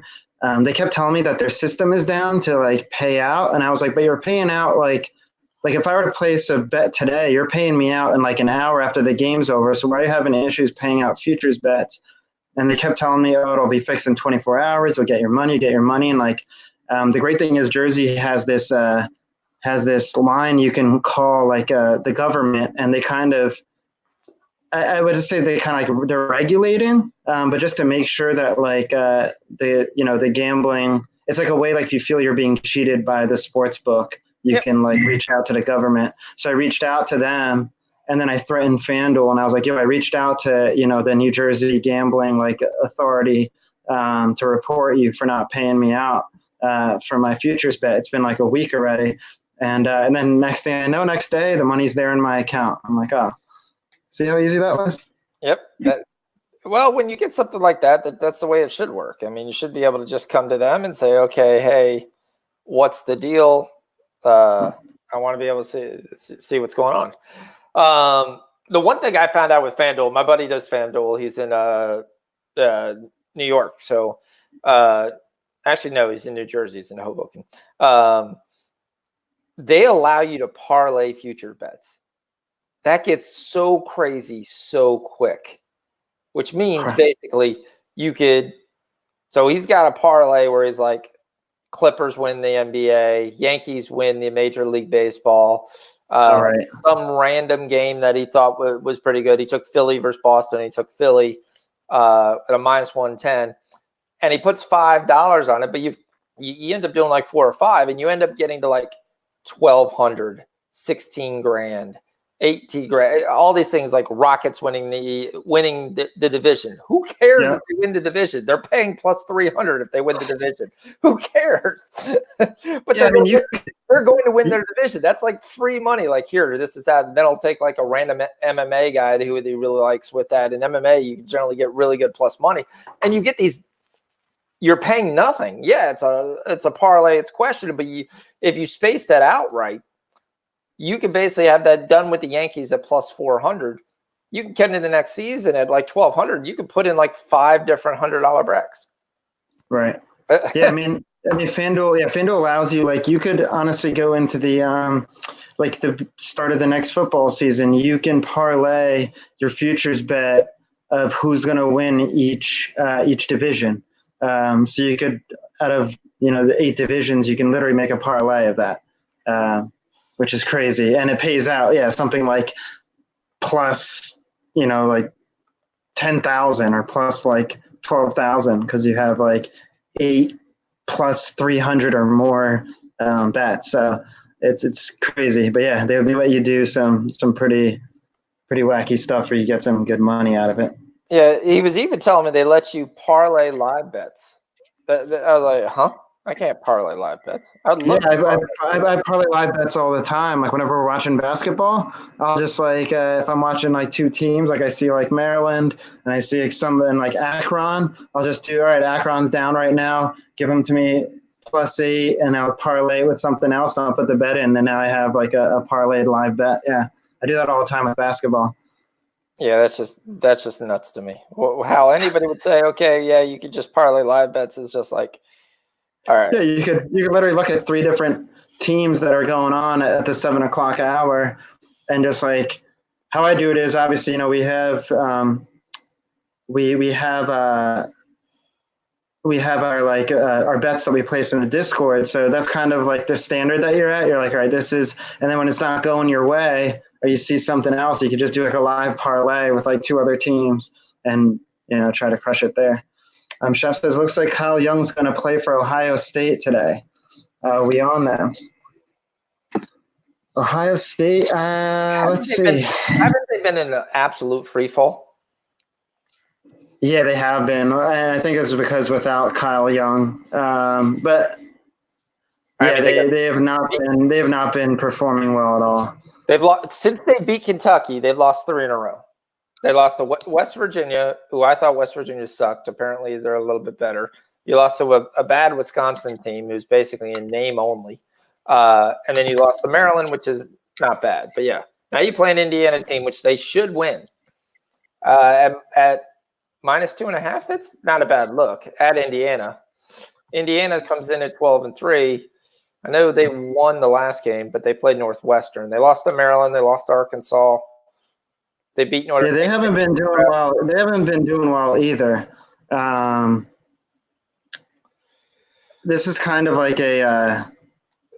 Is this a live play? Wait to see how it goes. Yeah, but I would lean with Ohio State, especially since they're getting. They're getting Kyle Young back, but I think it's more of a live play. I'd see how it goes. See if you can get like a.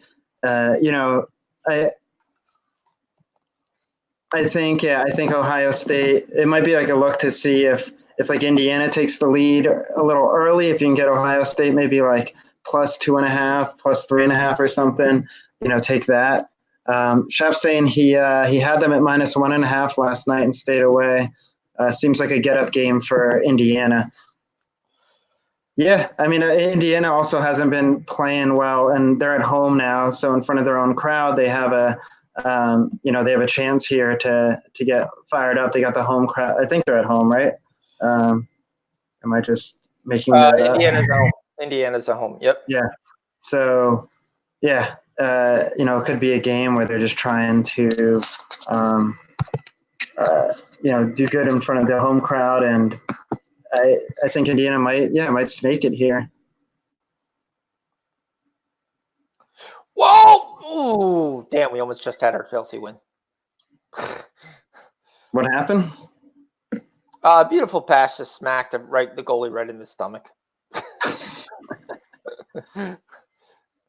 Thought we had that. I was getting ready. There's an arbitrage opportunity right now that I'm looking at, because they dropped the under 4.5 and they put in under 3.5 at plus money. So I could just take that right now and automatically guarantee myself just the arbitrage spread. Right. Yeah. But Chelsea looks like they're going to score here in the next 5 minutes, as long as this isn't offsides. He just gave it weak cross. Oh. Yeah, I mean. There we go. Oh, come on. Don't call that offsides. Damn it, Lester. That's your second goal. Well, it got called off for offsides. They put it in, but they took it away. So, I think Notre Dame's playing today. I think against NC State. I got it. They're actually getting. I just found in the news they're getting Pfluger back. They haven't had him, and I think Notre Dame just looked really awful. They've just been really, really bad, and they shouldn't be. But this is the Louis. Oh yeah, they're home at Louisville's going into Notre Dame. Have you looked at that game yet, or no? I thought Louisville was a top 5 team going into the year.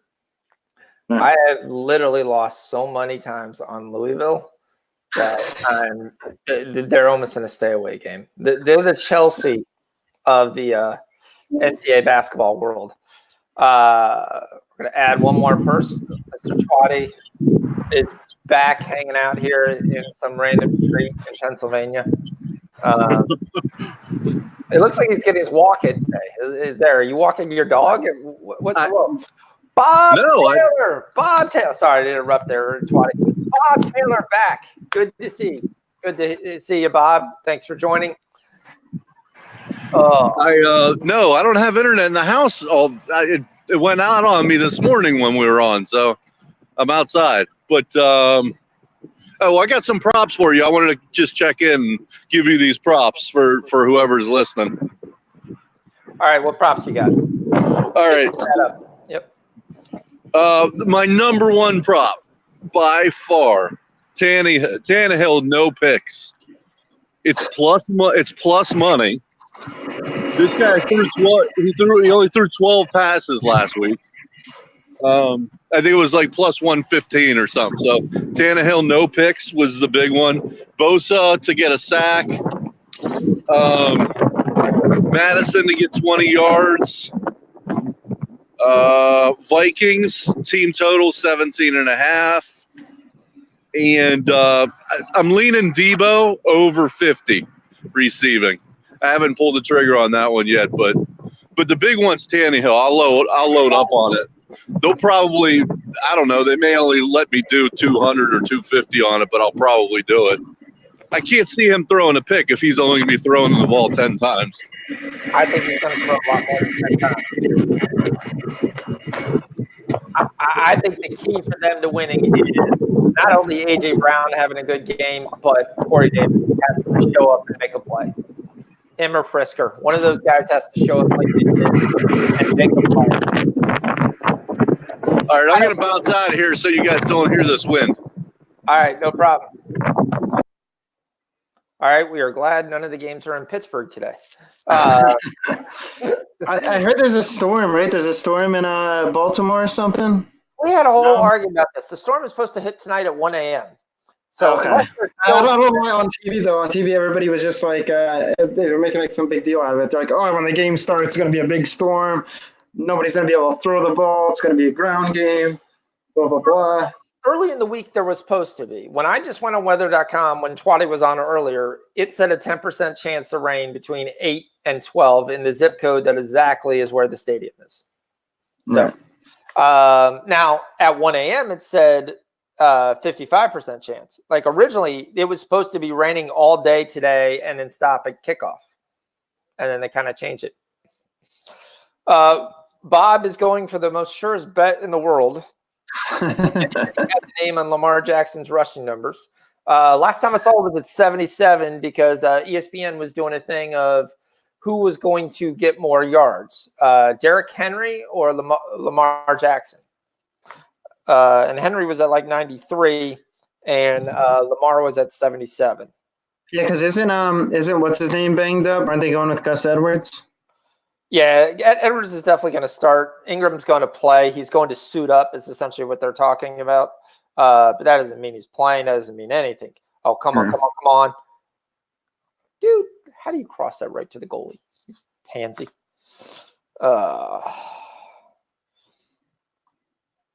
So, I mean, that's definitely what I was looking at. Damn, I wanted to get on that game, and I forgot it. Birmingham just scored versus Luton. Luton sucks. Luton overs is almost like a guaranteed lock and take whoever they play. You can get a good number on it. They almost are there. And Birmingham scores goals. I forgot to give that play. That's a great play. They're up 2-1. Huddersfield actually figured out what the goal was. That's amazing. That team can't score to save their life. I actually think the going back to the props for NFL. I think Jimmy Garoppolo to throw, over 1.5 touchdowns in the 49ers Vikings game. I think that's a pretty sure bet there. I see George Kittle catching one of them, but I think they're going to have issues trying to score. I definitely, especially on the ground. I think that's one thing the Vikings could stop. So definitely the touchdown market is not too bad. I definitely agreed with one huge thing that he said, Deebo Samuel. Deebo Samuel is the last 3-4 weeks. No, I think he's over. I think Samuel's the main guy.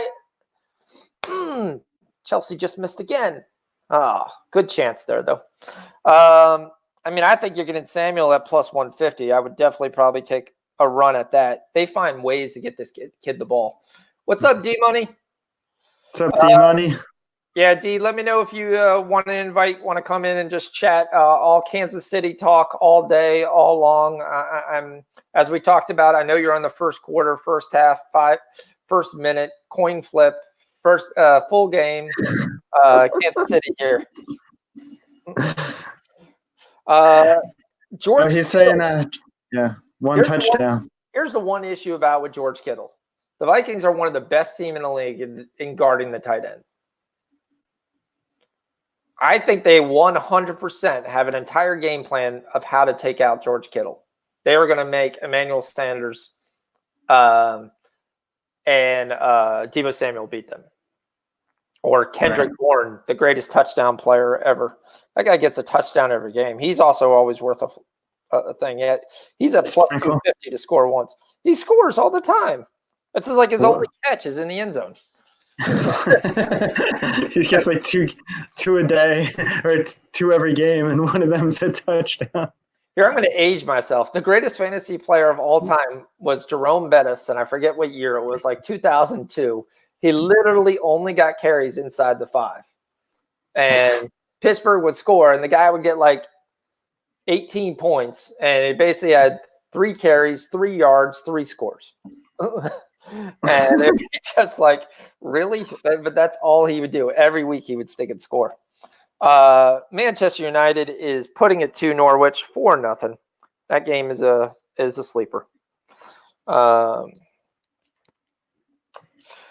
Bobson, what are the early looks in college basketball? We'll go through real quick. I'll just go through what we talked about in the 12 o'clock games. Let me put all conferences. We discussed the Georgia-Auburn game. I personally think that line's too much. I took Georgia plus the 10.5. We went through looking at, that was the early game. That was the only 12 o'clock game that we discussed.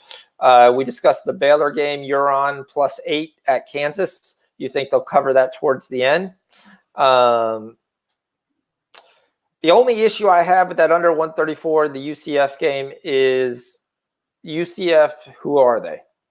They haven't been a great team lately. And you look at their averages, UCF is still averaging 70 points a game. Their opponent's averaging 67 a game. I can't take an under if my average of the two teams is going to be over the total that I'm getting. But good luck to you. I could be 100% wrong on that, but that's just the way I run things. Anytime I get two averages there.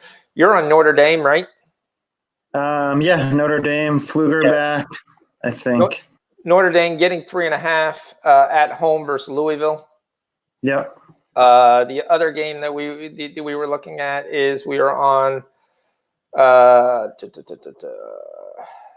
scrolling through the games. I'm on Gonzaga over 142. Gonzaga first half -9. Gonzaga first half over 67. Paco Healy is on Marquette +6. That's at 4 o'clock. I think that I personally took it because it's got to be the worst game ever. And on basketball is Virginia Syracuse under 114 points. Yeah, you got to go with that under with anytime Virginia's involved. Yeah, I just looked at a game that caught my attention, so we'll talk about this as we go through. I think Penn State at home versus, just looking quickly, haven't jumped too much into it, but Penn State at home with Wisconsin coming in. Penn State's just been really good at beating teams on their home court. And I think they'll get by. They'll take out Wisconsin. And it's 3.5. Yeah, I could see them. I think it was 2.5 before, so it's gone up now. Yeah, but 3.5. I mean, I'd still take it. Yep. And then we talked about Oregon -10 at home versus USC. There's three games that caught my eye that's there. USC versus UCLA. Yep. USC coming over after getting trounced in a game that people thought they were actually going to compete in. But yet, before that game was on an absolute tear. Versus Washington, they were terrible. They scored 40 points. They couldn't handle that zone. UCLA is not going to play that zone versus them. They beat a Washington State team. They beat an LSU team. Long Beach State is a decent team. They're going to go home. They're going to play UCLA at UCLA. This UCLA team is up and down. I don't mind the 1.5 spread. I think they cover that. Yeah, I think isn't like their most I don't know if their best player is that guy Prince Ali or something. But I don't know. But he's been awful. That guy's been there for 7 years. Yeah, he's like a returning super senior. Yeah, and Prince Ali is in his. He's a graduate student, so yeah, I'm close. He's probably been there at least 5 years. That guy seems like he's never left. So definitely there. I don't see anybody who's a huge difference maker. Yes, UCLA's got a bunch of good freshmen, stuff like that, but they definitely, no one's there. Chris Smith is probably the best player, returning junior guard. But I think USC is going to win this game. I think that's a good look too. I think USC would be the pick. Is it a pick 'em line or? It's -1.5, which means you can tease it down to -1 if you want. Yep. One of the other things I saw that looked very interesting, the West Virginia game. Oh, they're against Texas Tech. Yeah. Texas Tech. I hate going against Texas Tech though, but West Virginia's looked really good. Yeah. That's my question. To me, this would be a game for them to prove that they're a decent team. I think I actually was. Let me see. 1 second. Would you say the line was there for that? Texas Tech, West Virginia, it's 4. West It's Virginia 4? is 4, yeah. Yeah, the value here is probably with Texas Tech to cover the 4, but I think West Virginia wins the game at home. Right, they're at home, I think. Yeah. Yeah, West Virginia's at home. Yep. Should be a very good basketball game. Might have to live play that and see what's going on. And then there was one other game that caught my attention. How quickly the mighty have fallen. This terrible North Carolina team versus Clemson. Oh yeah, that game. I mean, no Cole Anthony. I mean, but both of those teams are just horrible. Like they've been shooting horrible. Both of them are just. It's like it's a trash game. It's just two trash teams that are just. I mean, I think Clemson definitely does have a chance. It's Clemson's at home too, right?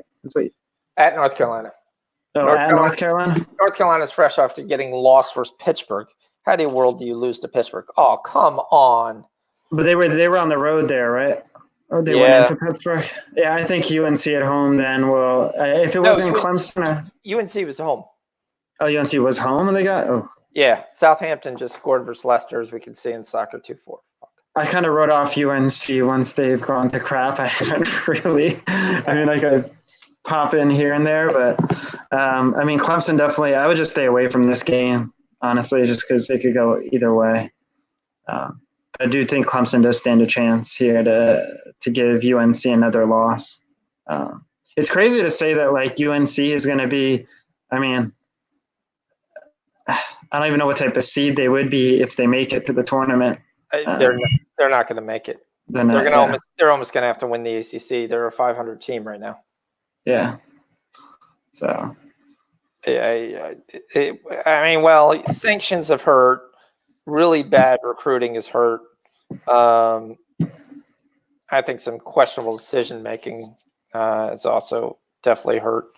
So here's here's a little interesting thing. Texas Tech is 9-1 against the spread in their last 10 road games.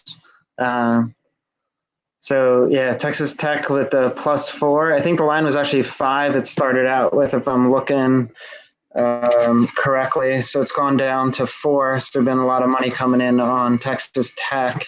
And I still think that they'll cover the 4. But it'll, like you said, it'll be a really good one. It'll be close. But I think West Virginia just pulls out the money line win there. But Texas Tech will be right within that range. Yeah, what I like to do with UNC is look at the unders. They just can't score. They literally just can't score. I mean, unless it's the one. Oh, that had to be the worst shot I've ever seen. He was at the side of the box. He was ready to cross it. He's even laughing about it. It came off the side of his foot. It actually went completely to the left to start off from the left side of the box. That's hard. Like he literally just laughing. He was like, "Hey, yeah, that one was terrible." You can laugh when you're up 3-0. Who's the one kid? The one kid with the really weird name. Baycott. Cockburn? Baycott. If Armando Baycott doesn't score or control the game, they don't win. I mean, they don't have any consistent outside shooting. Their graduate transfer from Charles Southern, Christian Keeling, is terrible.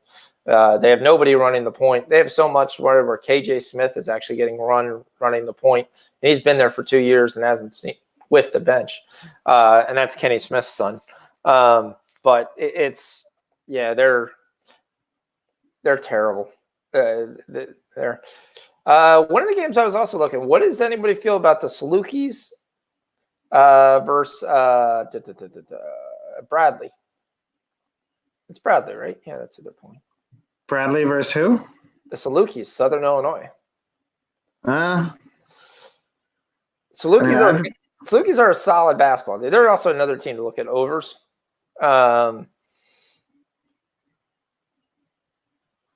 Shaft says he stuck them in the picks channel. Who did he stick in the pick channel? No, I think the money was asking for some plays. Okay. But is it at home at Bradley? It's at Bradley, yeah. I think Bradley's undefeated at home. Or or I think they're like, what is it? They played. Yeah, I don't think the Salukis will win, but 8 points Yeah. is a lot. Yeah. Salukis are fresh off a win versus Valpo. They beat Illinois State. They did lose to Missouri. It's been a solid team all year. 500 in the conference, 500 overall. They're a team that I look for really sneaky unders, and they're listed at 124. Why is this game listed at 124?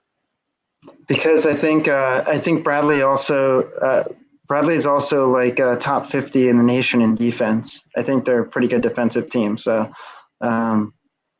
they'll keep it low. Look at Bradley's last game. They scored 124 last game total. Scored 130. They cover, yeah. They scored 130. Yeah, they covered. They exactly hit 124.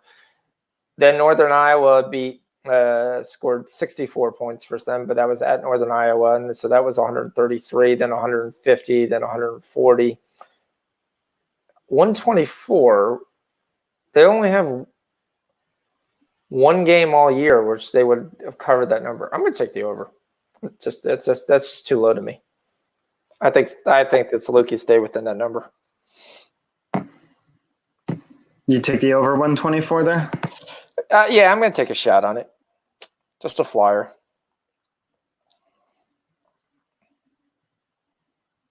Probably maybe half unit play or maybe even an ACA.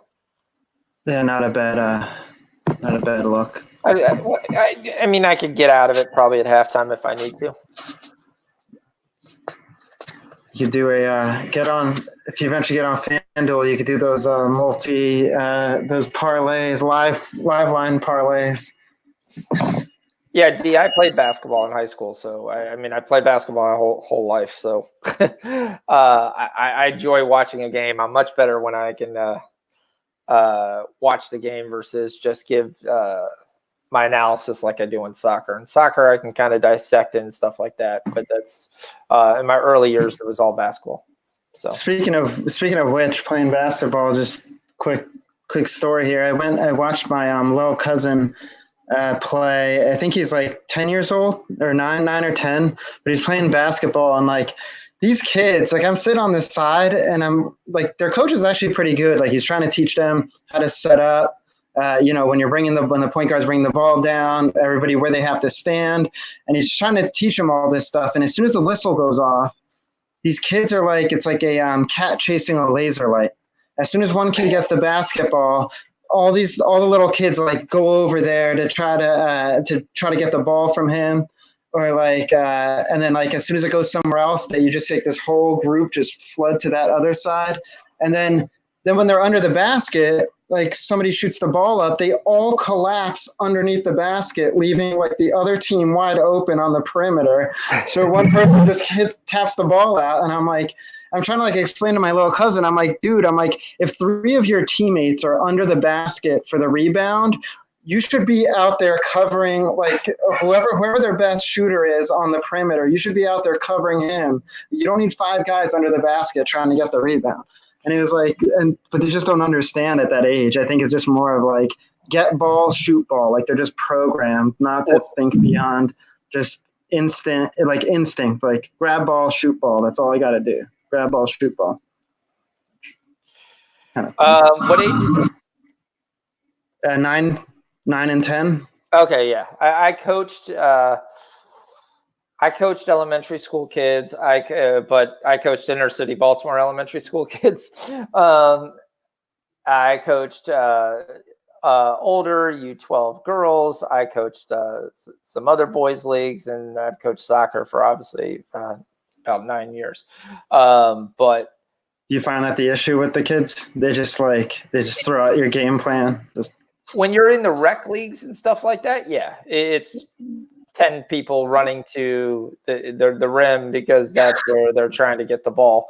The greatest is when you're talking to elementary kids and you get this one cocky kid who his form is terrible and he's throwing the ball and not really shooting it. And you're like, dude, you got to learn to break it off your wrist. You got to come down. You got to bend the elbow. You come through, and he's like, and then when you get there, he can't hit the broadside of a barn. And then when he throws it every time, it goes in, and you're like, do you want to there? I mean, it's always interesting. And then like the inner city Baltimore, like elementary gym, these gyms are so small. I sit there and I look and I go, look, you play a 3-2 zone. They have no chance of ever getting the ball down low. I mean, they're not throwing it down low or anything like that. So teams will do that, and they'll take their 3 biggest guys, and they're all playing up top. They're not playing down low. They're all playing up top because the gym's so small, and they know with their hands, as long as they're agile, they're going to get like 40 steals.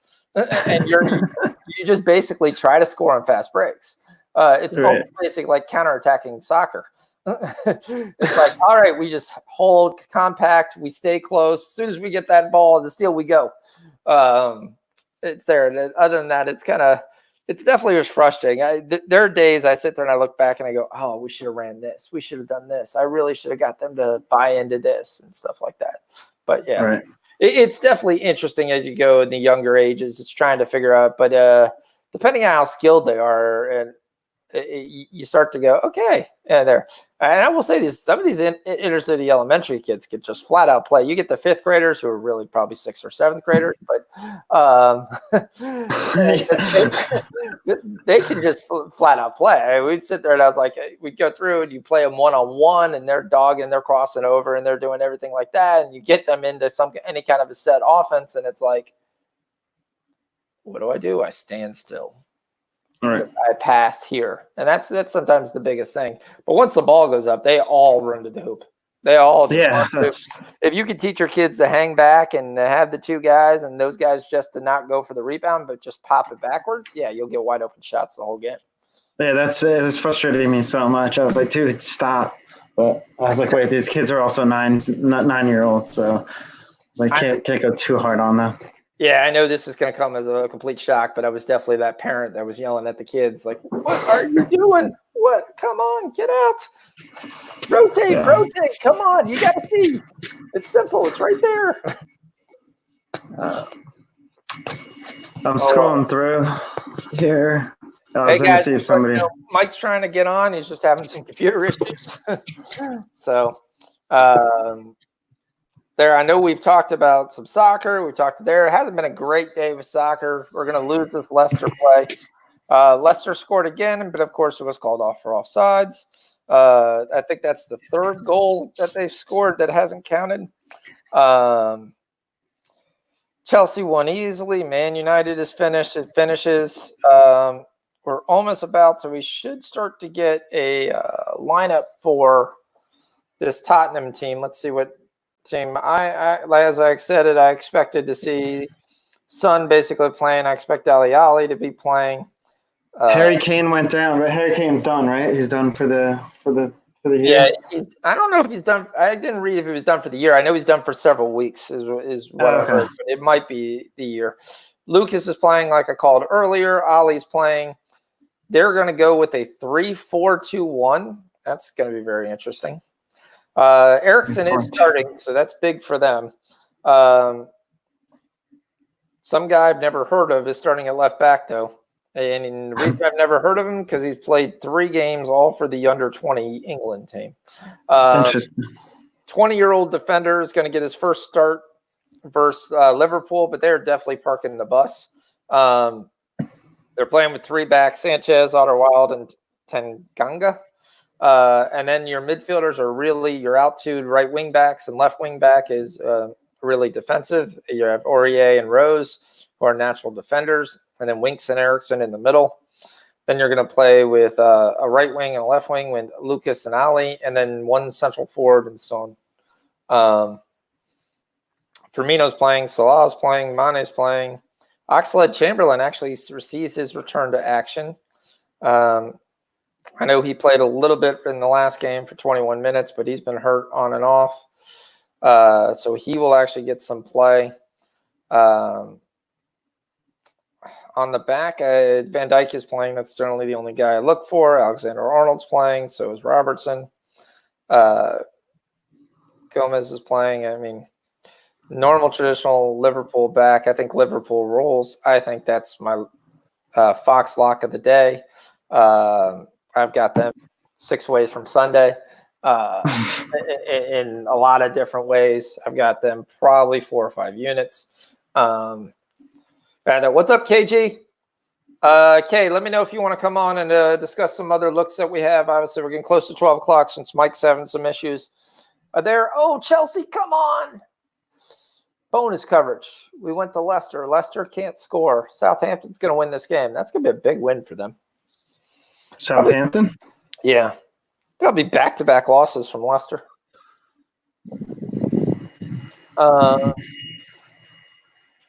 Southampton. That QPR bet was a good look this morning, by the way. Yes. I was up late last night, and I was like, how can I make some quick cash before like 9 o'clock?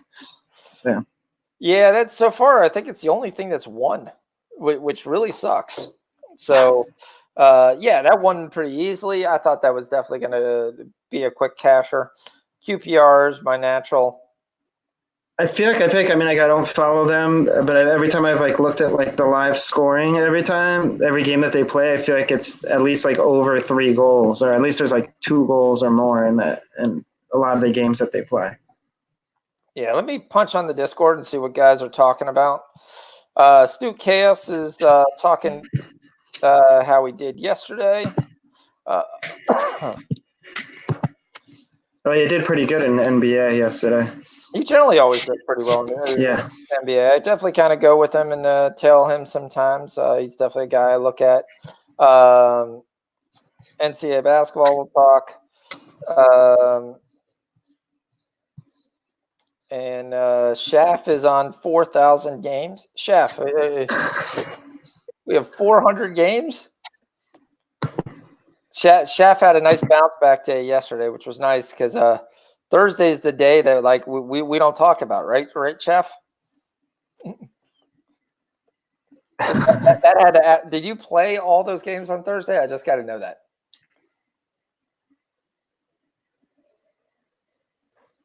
Overall, he's been pretty good, and I've followed him. But damn, Thursday was just like. Yeah, I just keep for fun. I keep sticking my hand in the trap because I tell you about those trap games. I'm always like, yep, Maryland. Let me just sprinkle a little on there just for fun, just to watch myself lose, and like all those. But this time around, we're going the other way. The trap game today, Iowa State at home. Yeah. I also got to ask Shaf one thing. Why is a duck mean a push? When he pushes, he puts a duck head. So I don't know what that means. Yeah, we've all had those days where you're like, hey, I got a great line. Look out. Oh, shit. Nothing hits. Like lame duck. Okay. Like lame duck. All right. Okay. That makes sense. Everton wins. Man United wins. Wolves Newcastle cashes. That's a winner. Yes, I will be thankful we got a winner because that was 1-1 after 12 minutes? Did they just score, Wolves? No. No. Did draw. We're on the under 2.5. Oh, nice. So yes, that's when it was 1-1, 13 minutes in. I was like, oh crap, we have no chance. That there Leeds loses. That's the one thing. If you bet the English Championship, and I know we talked about QPR, who's ever leading is going to screw you. Last year, West Brom was so far ahead where you come to the end, you're like, West Brom has to win this game to keep the division. They go through, or they can advance to the Premier League. They lose. Leeds takes the spot. They're going to win. They're going to advance. They lose. And you look at the two teams that went on, they were in like 4th and 5th place. They're also a nice thing to also take sometimes a futures bet when we talked about futures. Because that sometimes goes up late. You could take like a Fulham right now, or you could take a Brentford and probably get like plus 600, plus 700 to win it. And then they've got as good a chance as anybody. Right now, West Brom has a 1-point lead on the championship to advance. Leeds has a 1 point down because remember the top 2 teams go. So you think teams sometimes are like, oh, I'm fighting for the win. No, sometimes they're just fighting for the damn draw, which really pisses you off. Because Leeds has got a 6-point lead on Brentford, but Brentford has slowly been moving their way up here. West Brom's going to draw here, so that was a personal bet. That's going to lose. That sucks. Right, because like teams don't go out trying to win every game because they look at it from a big perspective, right? Because it depends on like I don't like to make it to whatever I'm assuming there's some sort of playoff or some sort of like tournament that you have to qualify to get into. So like you need a certain number of wins, right? No, there's only one league that I know of that really does that is Denmark. Some of the other European leagues do that as well, but not your major ones. They just go by your strict standing. So like right now, if that was in the NFL, the Ravens as the number 1 seed would essentially already won the thing. They would be the Liverpool. They're done. They win everything out. When you have leagues like this, that's it. You play 38 games. Whoever has the most points at the end of 38 games. So you have to try to win every one then, really. You do, but there's times you draw. Like if you're down a game by 1 and you took an energy and you got to a draw, at that point, you're saving the point. You don't want to get to a spot where you get 0 points. So they'll just start parking the bus, only running if they have a counterattack, and nobody else is really pushing up the field. Case in point, we just talked about Fulham having a chance.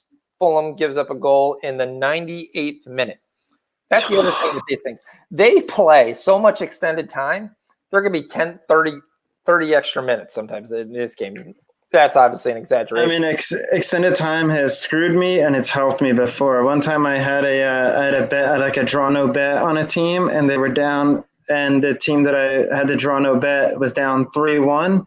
And then in literally between 90 and 96, they scored 2 goals and tied it up. So I got the no bet, the draw, but it like saved my entire bet. So yeah, it can definitely turn around and hurt you, but they play so many extra time here. Excuse me 1 second. I forgot to get a thing in. It's starting. I probably already lost it. Yeah, damn, I lost it. I'm on Lazio money line. It just kicked off. It started. That's a personal play for me. It wasn't in the chat, but I'm on that. That's the only thing kicking off at 12. At 12:30, we'll have the Liverpool Tottenham game. We have some college basketball that's getting ready to pop. I'm watching that Cincinnati UCF. We're going to see that game live, see how this kind of rolls. Best of luck to you as well, Chef. Definitely. Yeah, I'm going to switch between Georgia, Auburn, and Kentucky. What's on ESPN? Kentucky, Alabama. The whole game was called back for offsides, just to continue our game. West Brom ties, so they don't make up any ground. United wins easily. We talked about that. So the only game getting ready to kick off, you got a Lyon game versus Bordeaux. Bordeaux sucks, but somehow Lyon playing back-to-back is losing 1-0. Lyon last year was like a moneymaker. You just bet that team. They just like destroyed people. I remember. Right? Well, there was a reason you did that. They were playing in the lower league. So it was kind of like, okay, yeah, I'll play it because they're going to win games there. A lot of times you just took the over, too, with them. Yeah, the over. Lyon's one of the teams that, you look at this French league. Everyone always says PSG's league, and it is PSG's league. There's no doubt about it. But they only have a 4-point advantage. Normally, they have a lot more point advantage, and but they do have 2 extra games to play in Marseille. You look at the 5th to the 14th ranked team, and the point separates them is 4. You get 3 points for a win. So there is a lot of parity in that league, but your top teams are Lille. Lille's generally the ones I definitely try to bet on all the time. That's a team that I look at. And that's what I say. What I was going to say when you were talking about like they get to a champion, the Danish Superliga and Romania does the same thing. You play half the season, and then you break it up into 2 separate leagues. The top half just play each other for the next 3.5 months. and then the bottom half play each other for basically the right for relegation. Now they don't have as many teams as the Premier League and different things like that, but it actually turns out well because you end up with like 8 very good teams all fighting for the crown, all playing each other constantly. So you know each game's gonna be good. Bad news for betting is the normal super teams that you would be taking, the Copenhagens, the Midgetlands, the Aarhuses, those kind of guys from there, you've got to take them for tougher competition. So that guaranteed win that you used to just be cashing off of is not as easily. So sometimes the Danish Super League is one where I'm not as heavily on in the second half of the season. First. Yeah. Because a lot of times the first half you can catch them before they have the setups.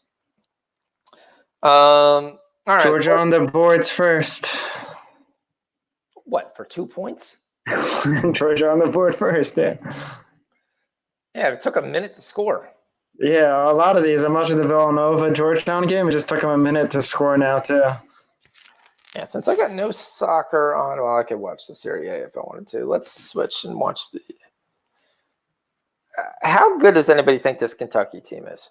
Is Kentucky doing anything this year? NDSU. Oh, damn, that starts in 2 minutes? Which one? The FCS championship. I'm on James Madison. Oh, yeah, MT13. Yes, I am on James Madison. I'm on James Madison money line.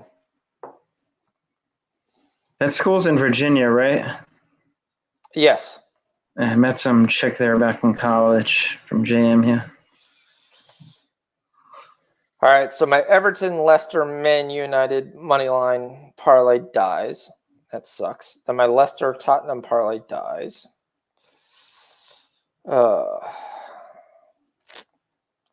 It's time to just put it all in one basketball game, win it all back. Yeah, that's a way. That's a way to die. Yeah.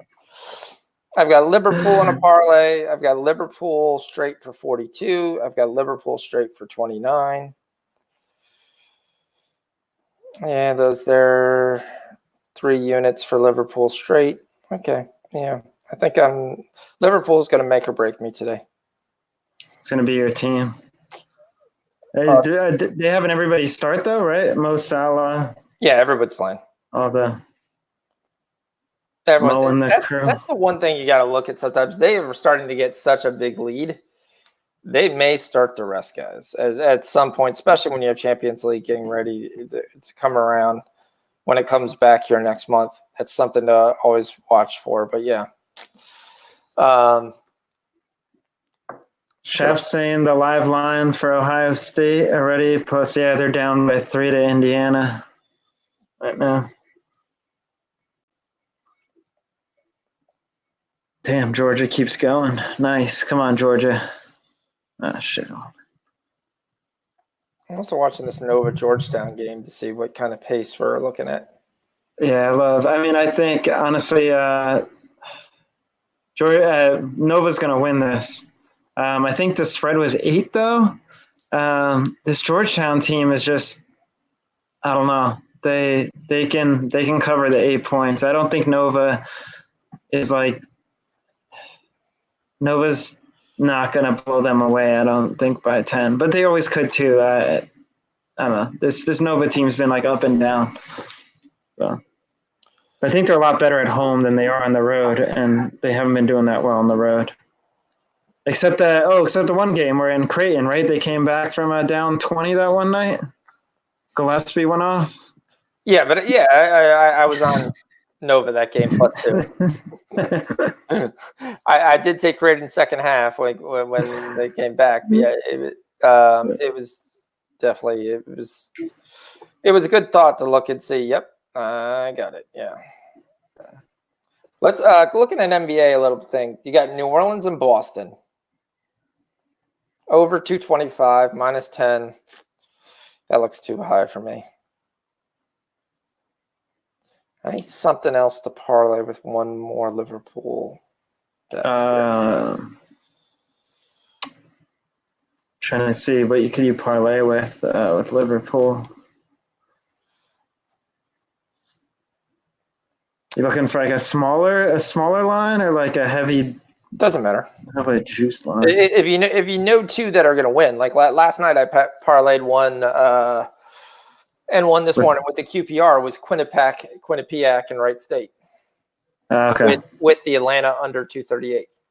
Yeah, Wright State just freaking blew out that team last night. Wright State's a nice casher. I like playing with them. They're definitely not bad. I think I'm going to take VCU. I don't think this Rhode Island team's any good. I've watched enough of their games. And I'll just take Kansas money line. That'll work. Yeah, Kansas money line. That's what I was going to say. Which will be a slight hedge for Baylor, too. Yeah. Yeah. So I got the Baylor +8 straight, so that wouldn't be too bad. So if worst comes to worst, I break even. I have no issues with that. What did you say about that Central Florida Cincinnati game? You guys were somebody's on the under? We're on under 134. It's still at 134 right now live. I mean, I could definitely. I mean, we got 12 points in basically the first 4.5 minutes. Yeah, I was going to look at some live lines here on college basketball. Why we don't have any soccer going on at all except for the Lyon game, so we could definitely kind of switch. Doesn't Italy play? Or actually, why has there been like such a like a low like soccer like not a lot of games like the past couple of days? Is it just because it's winter time or something? Or yeah, they call it a winter break. Winter break. Yeah, so you call it a winter break, and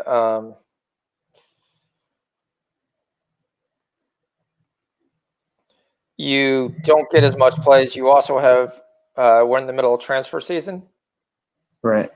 So you're definitely going to have some moves and changes that happen. So they don't generally put a lot of games till midway. So yep. Nova's at +13.5. I see Nova at -9.5. Where are you seeing +13.5?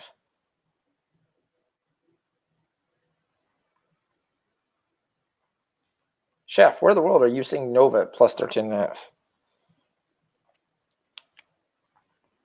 I think he's talking about the other night in Creighton when they were down. Oh yeah, live betting +13.5. Yeah, I missed the game live, so like 1 minute in, I took Nova +2. I was kind of pissed, and then they came back, and I was like, yay. Yeah, so, I think most of the time, I was going to actually say, I think in like NBA, that's like a great thing to do when you see a team is down like +17.5 before the +17.5 before the half. Like, I feel like a lot of times in the NBA, the teams close out. It never stays that wide unless it's like the Knicks or the. Well, I think the talent disparity comes into play. It's like, okay, we're going to just try now the last 3 minutes and get back in this game. Right. And a lot of teams sometimes they'll bench, like in the fourth quarter, they'll bench their like starters if they have like a good enough lead. So the other team will chop away at that a little bit, which I've been screwed on before because of that. I like picked a team live and then they like bench their starters and then the other team just chops away at the spread.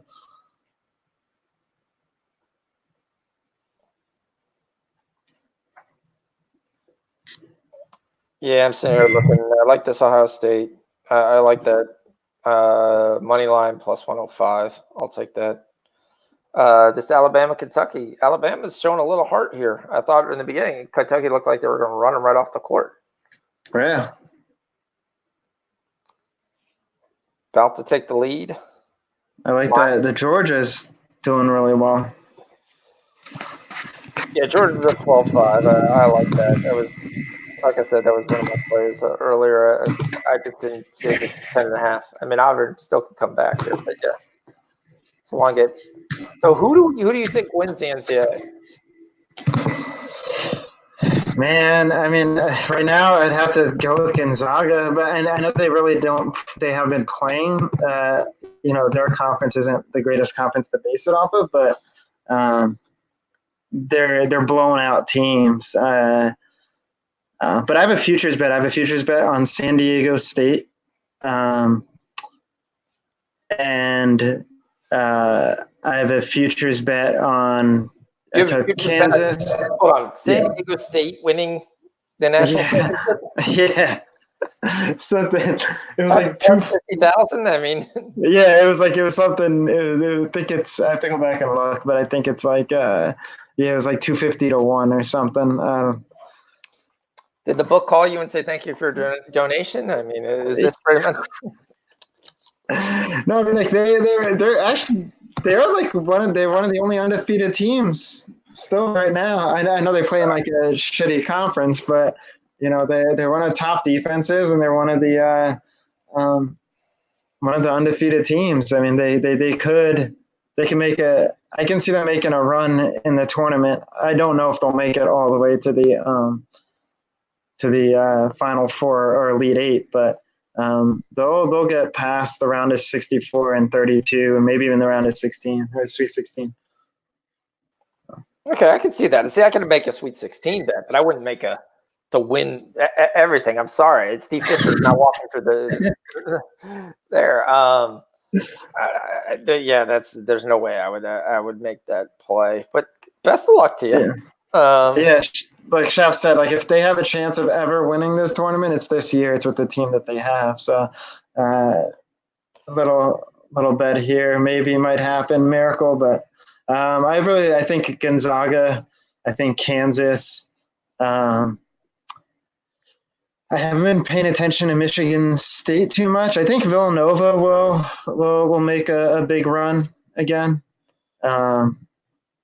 Definitely maybe to the Elite Eight, Oregon. So. Yeah, definitely. One thing I liked, I don't think there is an elite team. There's not a team that you're like, okay, that team just can't be beat. Michigan State's starting to come on. They're playing a lot better basketball. There's something you don't see every day. Double dribble on the outside of right near the baseline. All right, let's just double dribble, throw it back to the left hand without bouncing it on the floor. Hey, you got called. You know how many double dribbles and how much walking there is? Like you're supposed to pivot, but you know how many times their foot like moves like 5 inches from where they're pivoting? Like their pivot foot like bounces up and down and moves all around and still. Yeah, I laugh in the NBA. They actually travel every time they catch the ball. They do. They travel all the time. They literally take like 3 steps before they dribble the ball. But no, like even just a general direct pass. If they're facing the other way, they catch, turn, shoot, pivot, turn around, and then switch the pivot foot as soon as they turn around. And then start the dribble. And I went, that's a walk.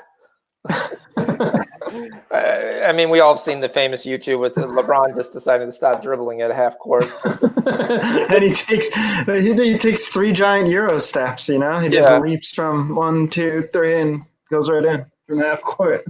Well, I would hate to be a ref with the Euro step. I mean, so many times guys pull up the dribble earlier, then take the 2 steps, but they pulled it up earlier and they already took 1 step, and then they Euroed out of that step, and it's like, yeah, that's how you got from the 3-point line to the 3 line. To be honest, they can sit there and watch the times, but there's times he's like, oh, that's what you need. He dribbled off the guy's thigh. Yeah. Touchdown JMU, KG is saying. Thanks, KG. Like I said, no, KG went to JMU, I think. So he's definitely on JMU. We had some talk on this. I'm on JMU, so I was expecting JMU to win, but you're playing the dynasty. That's where the issue is. You're playing the dynasty. The dynasty is a pretty good team. It's the live line on that is 5.5. So. Oh man. Okay. Shoot. You know what? I saw that Tulane game earlier, and I think the line was 9.5. Tulane at Temple. I was like thinking about getting it, and they're doing pretty well now. It's down to 4.5, which sucks. But Indiana making a run. Chef saying, 13-20. I've got a 14-20, so they just got a field goal. UCF is up 5. Georgia's up 6. The under looks like it's hitting there in the UCF Cincy game. It's 130 now. I wouldn't mind Georgetown taking a little bit of a lead here, so I can get Villanova like 3 or 4. Yeah, that would be.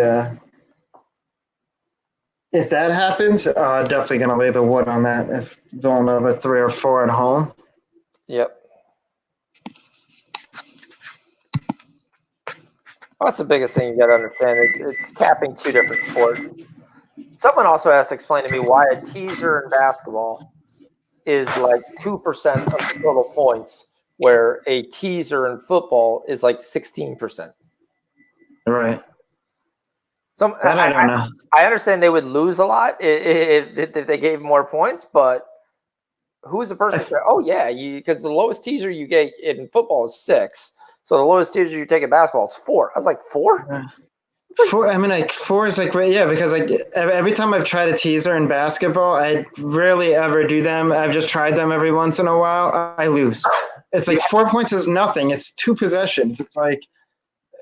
Yeah, you have to take 6. You just have to take 6, and that's the only thing. I mean, that's what I took last night. That's why I was saying the one I hit with at the end of the night with Memphis was Golden State, but I got that all the way up to like 19.5, and I'm like, okay, I'll take the 19.5.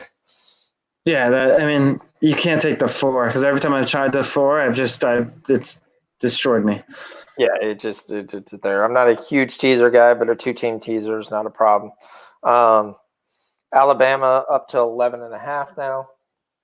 Kentucky pulls it out to a little 6, makes a little run. Makes my 10.5 look bad. Central Florida's at 130 now. The live lines dropped 4 points since the start. Looks like Temple's coming back. Might jump on Tulane if Temple takes the lead here and the line goes back to 6.5 now. But if it gets up to 8, I'll jump on Tulane. Like I said, it was a great game, but I wasn't staying up. It was DePaul St. John's. They're knotted at 14. Nova takes the lead. We're down to 5.5, even with the lead.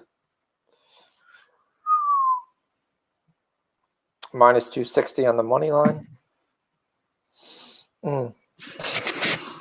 Soccer, we only got 1 game right now playing live. I love watching Villanova play. There's just something about it's just the way that they play is amazing. Just like their movement, the way that they space themselves out, the way they roll to the basket, how Gillespie just controls everything, and they all. Yeah, they're a well-coached team. They sit there, they play defense, they move the ball around. Connor Gillespie's that traditional NCAA 6'1" guard who's not going to play in the NBA, but he can make baskets a la Billy McCaffrey, a la Wojo. Definitely going to probably be a coach somewhere there. And then you've got Sadiq Bey, who's just a defensive nightmare. The question with Villanova is still scoring. That's why sometimes I look at their 9 and 10, and I'm like, with who's scoring the basketball? I mean, Gillespie's a good scorer. He's a 13, 14-point guy. But, yeah, the other guys are all inconsistent at best. Sadiq Bey is highly inconsistent, but he takes shots like he thinks he's Alec Burks. Yeah, like if you're watching right now, the Georgetown just has so much more size than Villanova right now on the interior. Their 3 guys are way taller than I think all their guys are taller than Nova's guys. And they're just they're not letting them. Nova's just trying to shoot from the perimeter right now because they can't get to the inside. And even if they can, they just don't have the height to be able to rebound or put the ball up. So that's I think that's Nova's issue, like you said, is scoring. If they're if Earl Robinson is held out of underneath the paint, then I don't know how they're putting up points. Yeah. Ohio State's up to plus 2.5.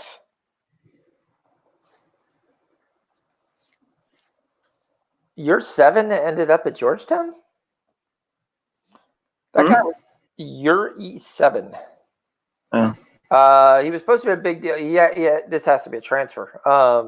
He used to be at NC State, if it's the same guy I'm thinking of, who was supposed to be a really big deal recruit.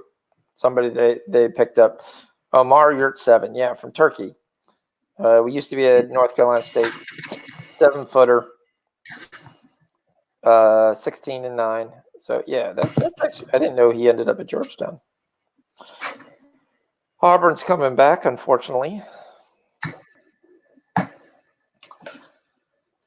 Kentucky blowing away Alabama. Yeah, it's looking more like the first 3 minutes than there. It's like, all right, we went. I still just don't see, besides Marcus Maxey, I don't see any star power with this Kentucky team. Yeah. I mean, I'm looking at stats. So Kentucky, so the favorite is 7-2 against the spread. So between these two teams, whoever's the favorite is 7-2 against the spread in their last 9 meetings. Well, Alabama gave it away right after almost scoring their own offensive rebound tip-in for Kentucky.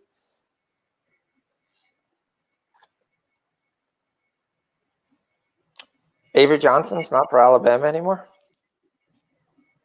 He got fired, I guess. Okay. Did not know that. He just carried.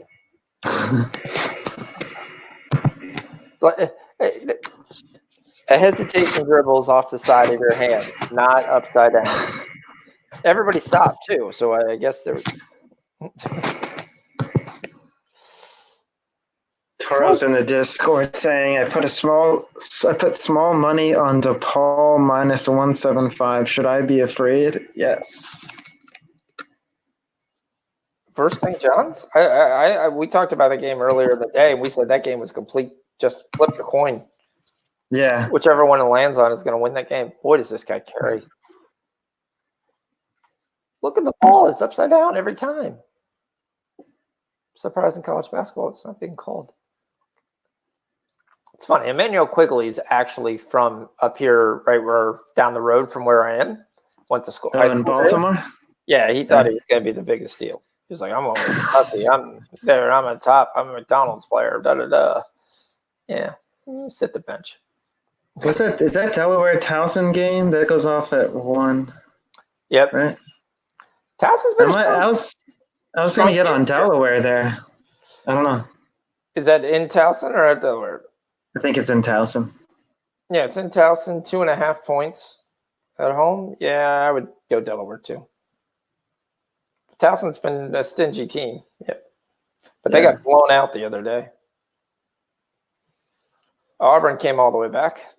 We're knotted up. Nova's up 5. It's back to 9.5. I just think the sports of all the schools in that area are just crap.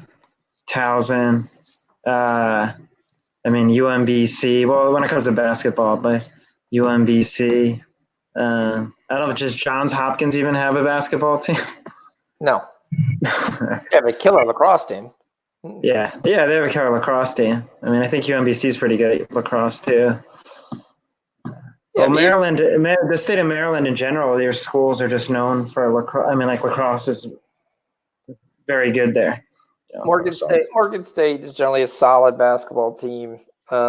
Eastern Shore, Maryland Eastern Shore. No, Morgan State, the African American school. That's and there you generally see them in a tournament. Them and Coppin State. Howard. All right, there. Howard's not in Baltimore, but yeah. Yeah, I mean, there's not high-end schools. There's no really big. Towson's the biggest school in Baltimore, so. Right. But they're just growing, so it'll take some time. I don't think they'll ever be huge competitive. I mean, Maryland's a school that people still go to, but a lot of people in Baltimore don't really care about what Maryland does. I mean, there are people that do, but for the most part, it's not like everyone's like, "Ooh, the Maryland's game's on." Yeah, I mean, like, well, nobody goes to like a Maryland football game anymore. It's like, God, they're so awful. How is a Big Ten school like Maryland so awful?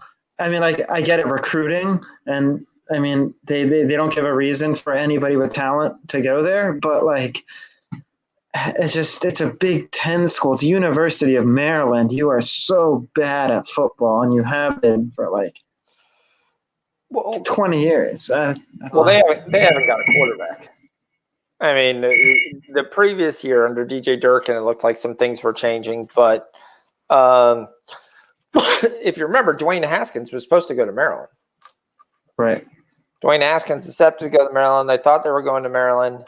That year, they ended up having to go with their backup recruit. Then they had the year where they lost 4 quarterbacks, and their backup linebacker was playing quarterback. And then you went out and you got a graduate transfer for Josh Jackson, the one guy who can't throw.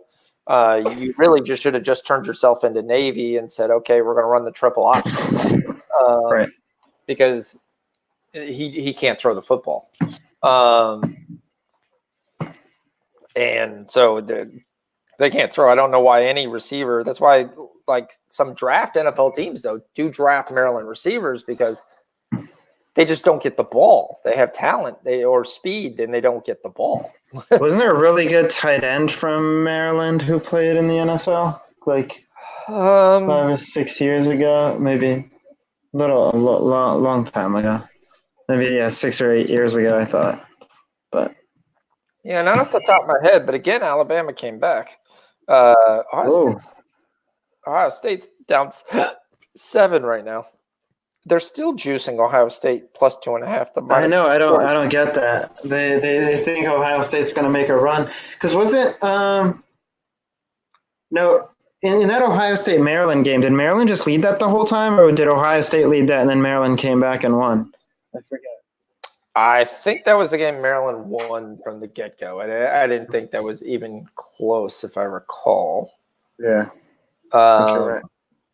But you know me. I mean, when Maryland is on the road, I take first half other team. Oh, all the time. Yeah, that one was 55-67. Maryland just from the get-go just blew them out. Yeah.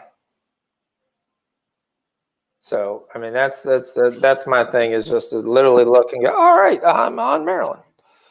All right, we get a live look into Auburn, throwing some crap garbage on the hoop that goes in. I mean, Georgia's hanging in there. I took Georgia at the what was it, 10.5? Yeah, I think we're going to definitely get a middle opportunity here. I think Auburn wins the game, but I think 10.5 is too many points. Yeah, 10.5 is amazing. I'm just saying, like, if it's still sitting at 8.5 for anybody who hasn't gotten on it.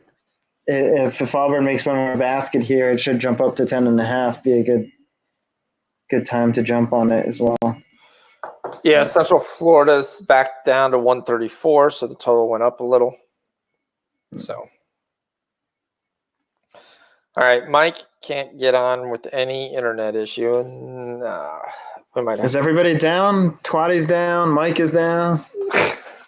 Yeah, it's some internet thing going around, I guess. I have no idea. It's Fios because I got a message on my phone yesterday saying that like there's some Fios issues in my area, but I'm assuming that it's probably going on everywhere because Twatty said that Fios for him was also down, so could be.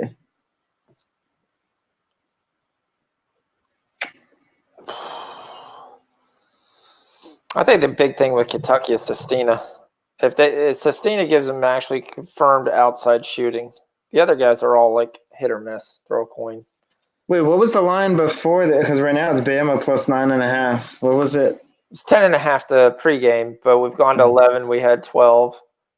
We get the ball stuck. I see it. Kentucky at 8.5. If it gets down to 6, I think I'm going to take Kentucky, and I'll just live with the middle. Yeah. Because I think Kentucky wins this game. Yeah. Kentucky's going to win this game. That's not an issue there.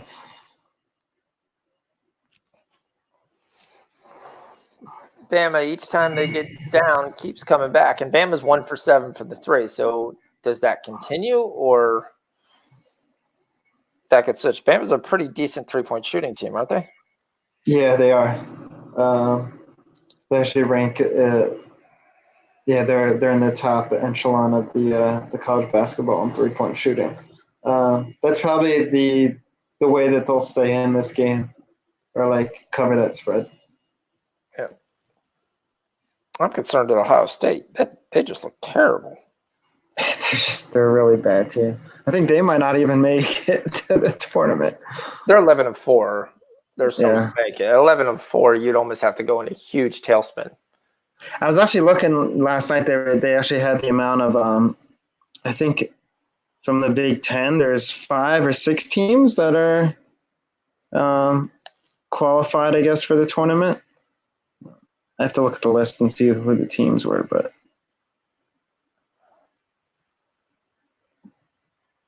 I think the Pac-12 they said had like 6 teams, had the most out of all the conferences. Then it was like Big East, I think, after that. Well, I can definitely see that. I think the ACC is not going to get as many. Other conferences are going to definitely steal from them. I mean, you're going to get Virginia, you're going to get Duke. Anybody else? You might get Syracuse, maybe, but I don't think they're that good this year. Notre Dame, maybe BC. Florida State. They'll definitely get Florida State in. I don't think Miami. Florida State will definitely be in that tournament. I don't think Miami makes it, but yeah, Carolina's going to make it. Clemson's not going to make it. Nick Richards. All I do is grab offensive rebounds and jam them in. I have no low post game. I have no nothing. They're actually starting to reduce the juice on Ohio State, trying to fool somebody into taking Ohio State. Yeah, they are. Ohio State, even down 4, is actually minus 115 live. It's higher than Indiana. Yeah, that's a trap right there. Georgia ties it up. There we go. I've got Georgia up by 1. Might be shooting free throws. Yep. Nova 3-point game down to 7.5. I might get that 6. Yeah, if Nova gets, if it's Nova to minus 3.5, I would take that. So. Cincinnati, Central Florida, up to 137. 3 points over the start. Nick Richards actually proves me wrong. Hits an outside shot.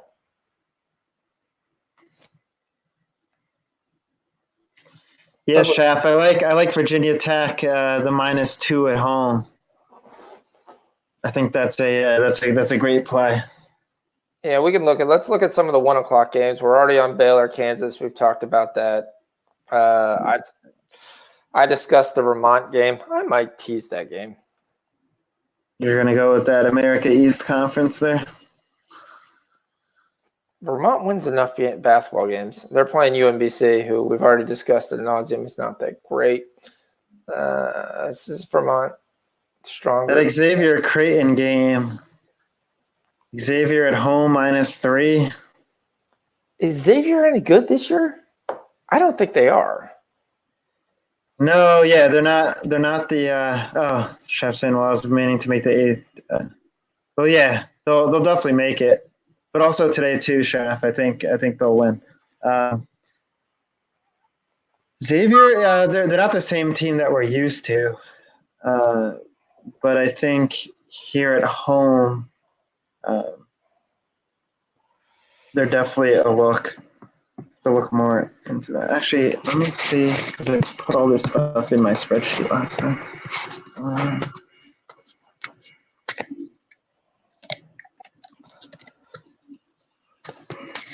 Yeah, see, this game is like a 2-point game.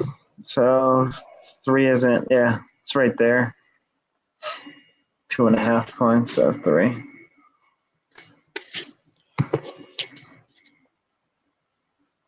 Yeah, Chef saying Xavier plays good defense. Yeah, the under that game might actually be. It's 143. Louisville, Notre Dame. Wisconsin, Penn State. Said I really like Penn State at home. I'm looking at the thing with like FanDuel is that they allow you to bet on a big card like this. They only allow you to bet on big schools.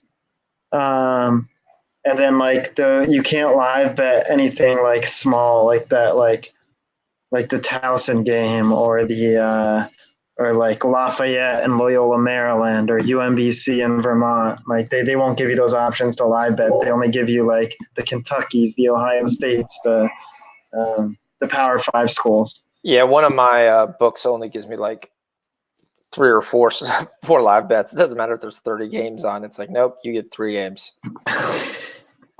Pick. And they pick, and it's definitely not the ones everyone else is picking. Right. There's times, but I basically have to wait till halftime to say, okay, I can come back and do this. Lyon ties it up for the only 2 soccer games going on.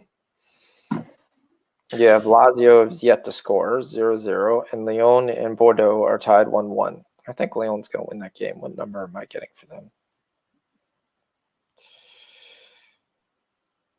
Chef saying he asked DraftKings about that. They said it has something to do with their feed quality. Well, I guess that makes sense too. I guess Vermont and UMBC, I don't know if their facility can really I guess I don't know how that works. Like, is there some sort of API or something that like feeds into like DraftKings? But I'm sure they probably just don't have like they don't set it up. They're a smaller school. They probably just don't pay to like have that set up to feed.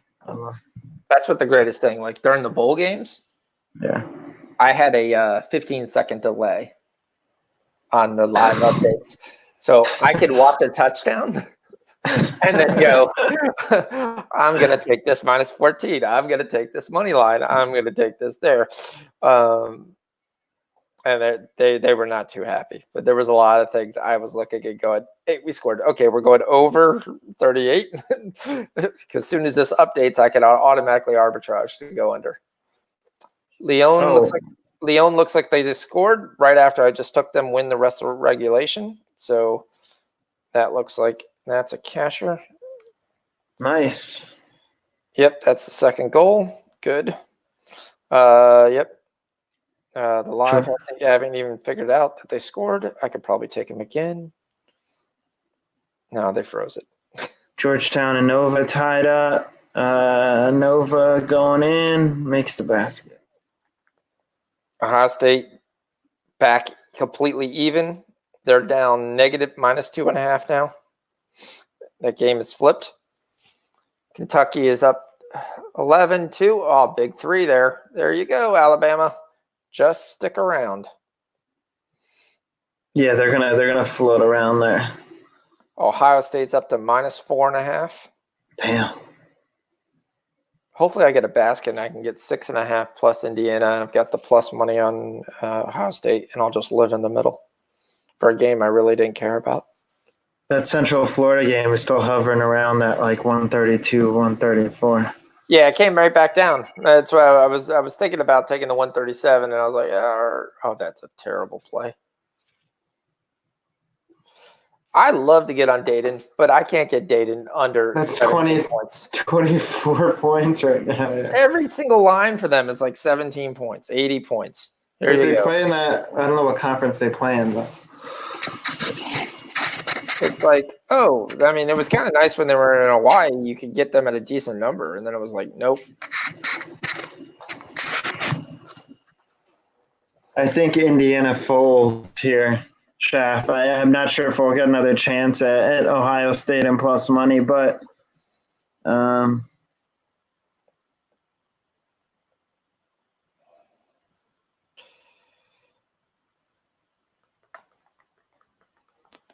Nova just not letting Georgetown take the lead so we can get like a smaller line on them. But the thing is also it's that Villanova's really good at making free throws. So if there is fouling at the end, it's not like you have to worry about Nova missing because they're just going to get the ball to like Gillespie and he'll get fouled and he'll make his free throws. So you don't really have to worry about Georgetown covering from a fouling perspective. Just Yeah. Looking at it right now, we're at -7.5 on Nova. Liverpool actually kicked off. I didn't actually realize that. Probably should make sure that game is there. It's still 0-0. fucking Georgia. Come on, man. Hang in there. Did they drop? Oh, they dropped by 8. Damn. Not closing off the half. Well, dropped by 11. Big 3. Definitely not closing the half. Only thing I want them to do at this point, if they're down 11, keep it within, get that to about 8, and then have a chance in the second half to go the other way just to hedge out or whatever. Exactly. All right. Alabama started to hit from outside. Really bad shot there, but yeah. Marcus Maxey, got to cover him. Big 3. That was too easy. See what's going on here. All wager St. John's.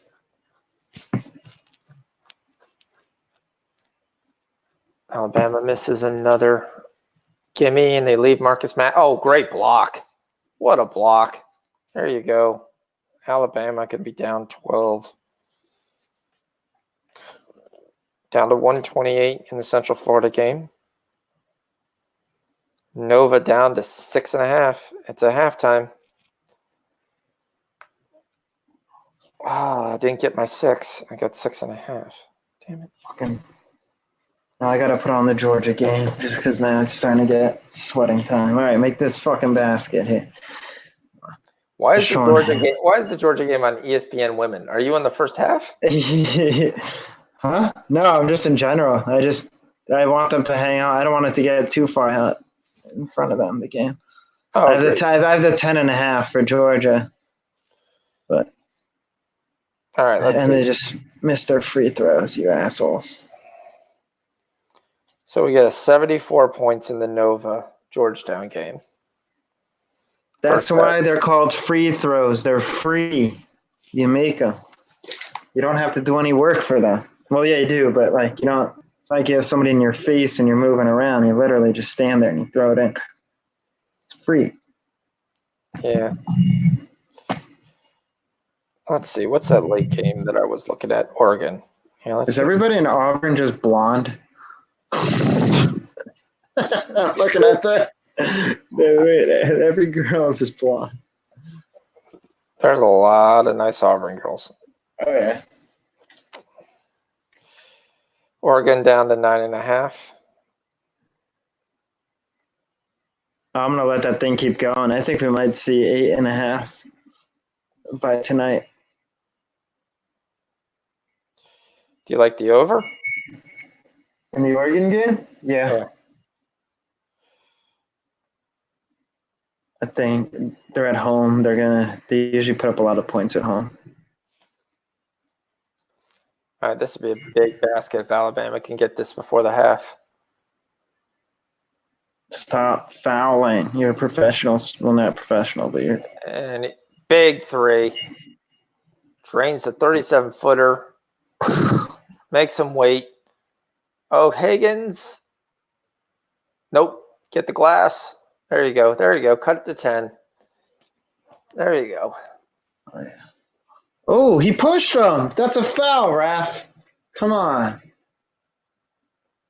He pushed him to get the ball. Call that. What is this? Who are you giving the ball to? Auburn or Georgia? What's the call here?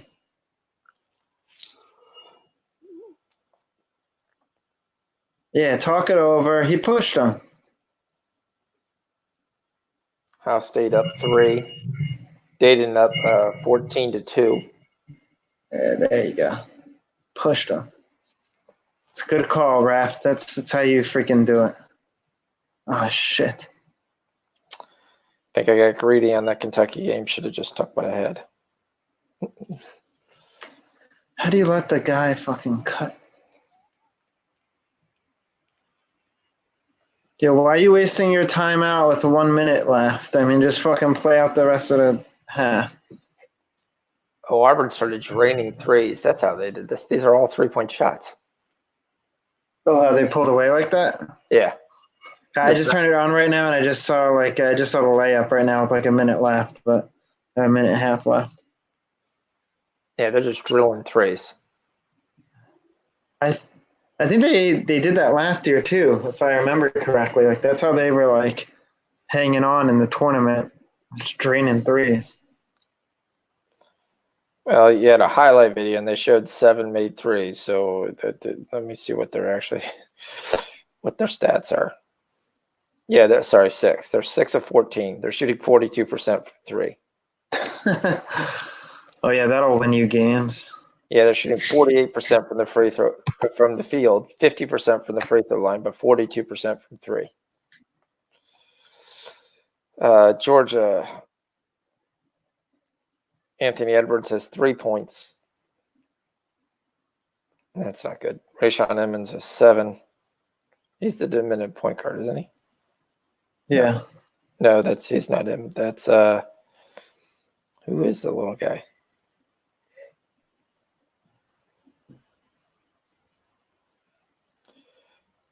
Christian Brown. I don't know when. I don't see him.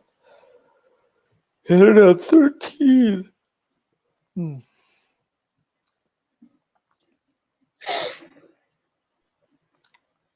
right. I'm gonna I switch gotta over. go. I gotta go eat some lunch. All right, no problem. Thanks for coming on for a while. Yep. Yeah. Are you gonna keep it going, or what do you think? I don't know. My side here, I'm probably gonna keep it going for probably 1 more hour, and that'll be it, just to see if he ever pops on here. Okay. Yep. Sounds good. Good. But thanks for joining. Yep. All right. Talk to you later. Bye. Some opportunities, some things that we're looking at. UMass and Dayton. Somebody actually put this game on television. Liverpool, Tottenham was 0-0, 19 minutes in. Basketball. Hey, D, let me know if you want to come on. We can just chat some bowl here for an hour.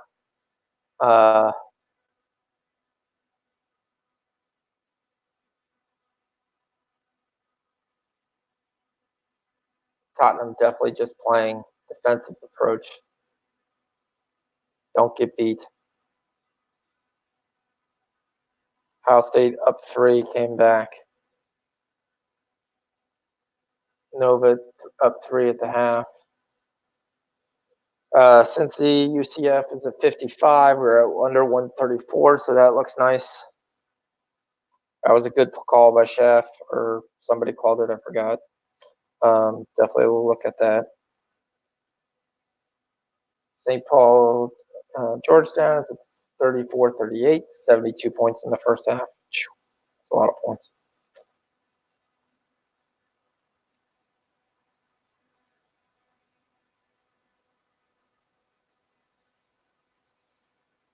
Oh.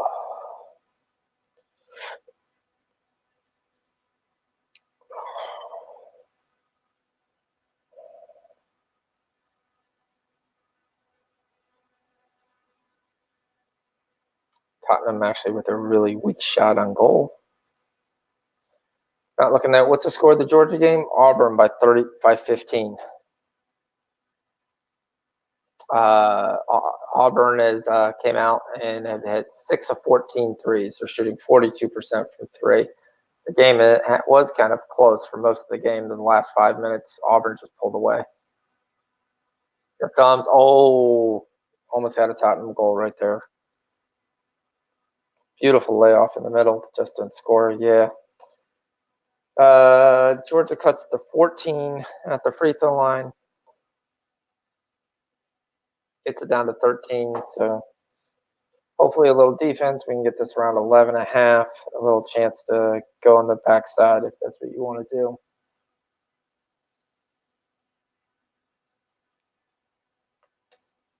Nova and Georgetown is at the half. Nova's at 3.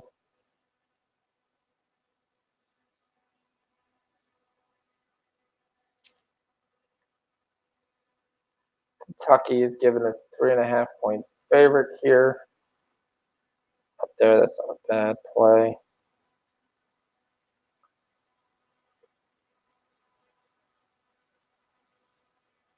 Oh, that's a gorgeous ball. And Son gets fouled. No call. Oh, nope, there's the call.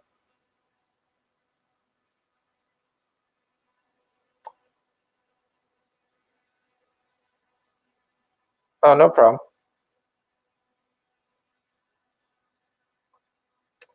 There's definitely nothing wrong with hanging out with the lady. Oh. Right now we've got Ohio State, Indiana is turning out to be a hell of a game. 31-31.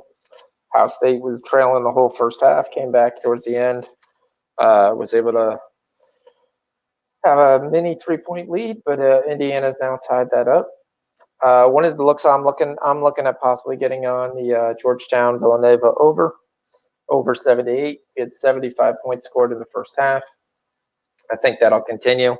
The size advantage from Georgetown is making it easy for them to be able to score. So I think that will continue. We'll be able to continue to see goals.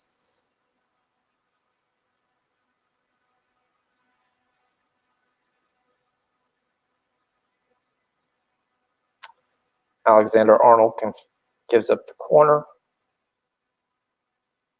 One of the games I talked about there, I think USC wins tonight. I think they'll beat UCLA at UCLA. I think that game's a pick 'em, but I think USC wins that game. Georgia down 11 at halftime. Kind of sucks. Getting 10.5, so we're not too bad.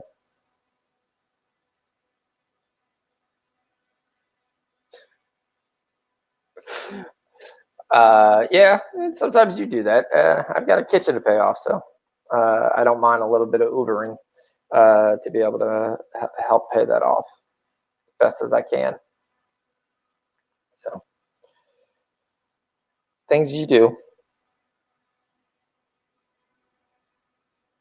One's guaranteed money, the other's not 100% guaranteed money. So, yep.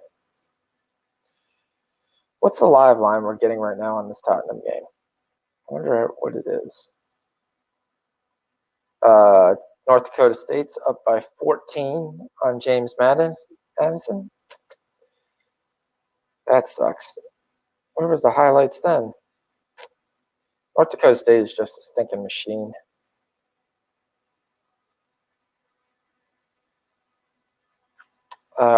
Liverpool still minus 400 to win, draw no bet, minus 154 money line. Yeah, we talked NFL for pretty much the first 45 minutes of the show. Our early looks were basically Twatty was on Minnesota +5. He really likes that. He thinks that's the look to go with. I go back and forth that game. I think 7 might be a little too many points, so I could definitely agree with that. But flat out guarantee and say that's going to cash or that's going to cash is I'm not at that stage. There, so that was the one talk. We talked a little bit about the earlier game being the Niners. He gave out some props. Deebo Samuel over 50 yards. Madison over 20.5 yards. What are some of the other ones? I like anytime touch score of Deebo Samuel. I also like the anytime touch score of Kendrick Bourne. This is the game where your starters get kind of taken care of, and you kind of go to that back saying Kendrick Bourne continues to be a look and getting many looks in the red zone. I think it's definitely got a good play there. This is probably the best defensive game I see Tottenham play all year. And then as soon as I say that, Salah gets a run, but they call it offsides. Let's see at halftime, see what any plays we've got here.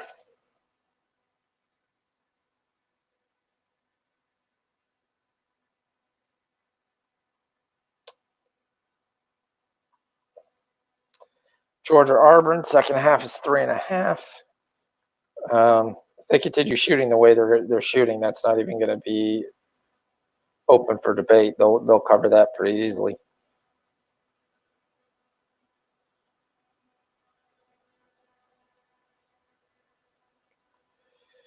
But Georgia's got to come back and get to play. You need more than 3 points from Anthony Edwards. If you're going to be a top 5 pick, you need to score more than 3 points in college basketball. I think that's absolutely sad when you score 3 points. But Harvard's doing a good job keeping him out of the paint, so that's what's helping that. Cincinnati, Central Florida's at 69 for the first half. They scored 55. That gives you a team total. That gives you a team total of 125. We're on the under 134, so that's not a bad hedge opportunity. Definitely don't mind taking a shot at that. LeBron's confirmed he's going to play, so I don't understand this Lakers -1 line. I just don't. I think there's a different team versus basically playing a Houston team that plays no defense, that had a hurt Capella, first turning around and playing a Lakers team that has size advantage on all 5 positions. I think the Lakers roll tonight. I don't understand that line. I think that's almost free money. Team money has Jack Eichel. Will have 2 points against the Vancouver Canucks. So that just means a goal or an assist.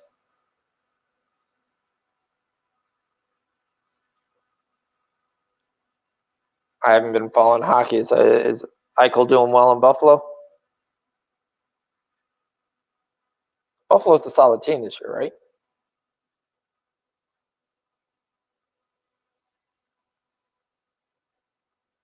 I think we'll be on for about 30 more minutes. We'll see kind of how the second half start off, and then I'll bail out for that way.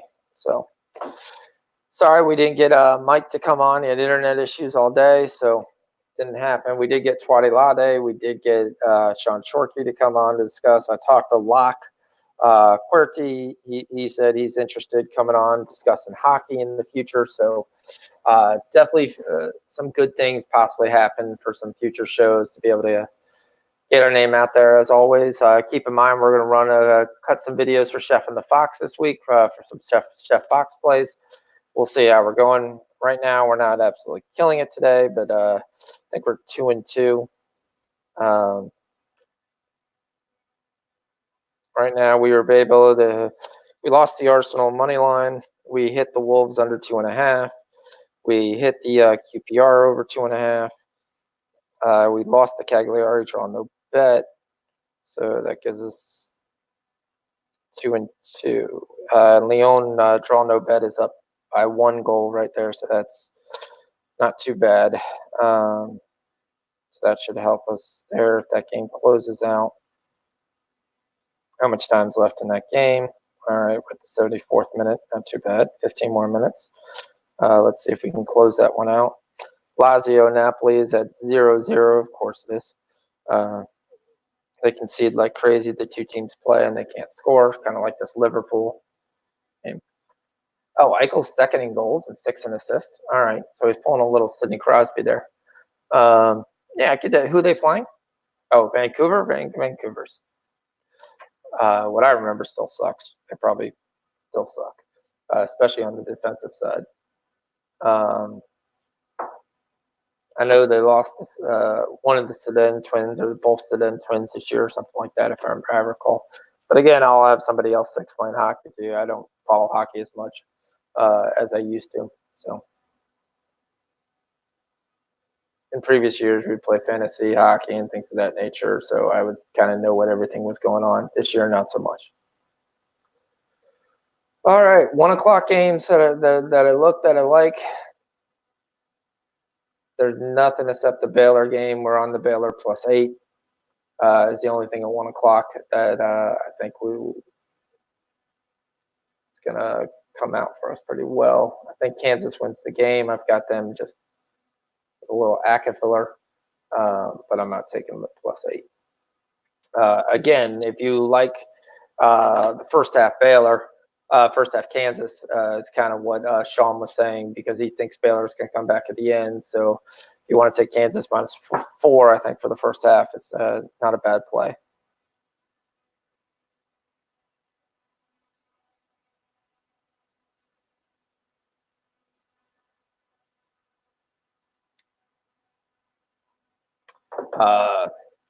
Other late games, 2:15. A lot of people were on Penn State. You kind of like that. What's up, NT13?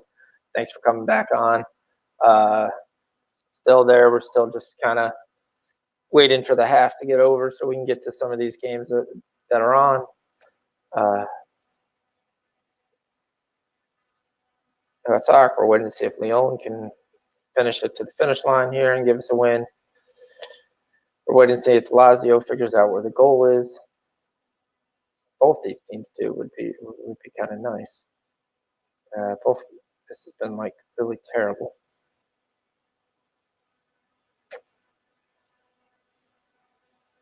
Come on, Milk. And if you're looking at 5 total shots attempted, only 2 on goal, that's not going to cut it. Especially personally, I was on the over 2.5, so that's like trash that ticket. But we shall see. A lot of day left, a lot of time left to figure out where we're going here.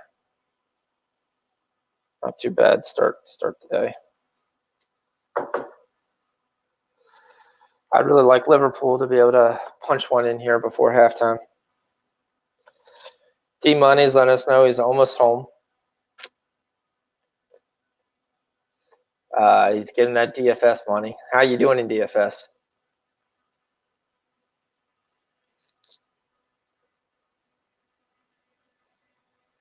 Oh, come on. Gotta complete that pass. Dayton is beating Massachusetts because Massachusetts sucks. 30-11. Not too difficult there. Liverpool starting to kind of string some attacks here together. Just can't get that final ball in. Had set up a couple times, guys wide open in the middle. We got till April. We're going to get some transfers and stuff right there. Oh, and it bounces over the net. A little bouncer by Sadio Mane off a nice little cross. Strikes first, hits the ground. Was hoping for the bounce over the goalie. Didn't happen, but that was a good opportunity there for Liverpool. Just didn't catch it right. It's a good pass. Ohio State, Indiana is at half. Ohio State up by 3. Ohio State -1 is what you're looking at right now. Game's in Indiana. That's where this becomes kind of a very interesting game. Cincinnati, Central Florida, the total's going up over 69. They barely struggled to score 55 points in a game that was scheduled to be under 34.5. I don't understand that.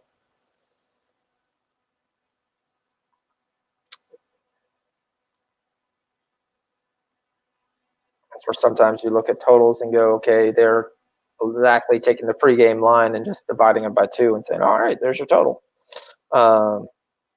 And I think I already talked to you about there. I think Philly beats Dallas tonight. I think Dallas was absolutely exhausted last night. I think they're going to continue to be exhausted. Without Porzingis, not the same team.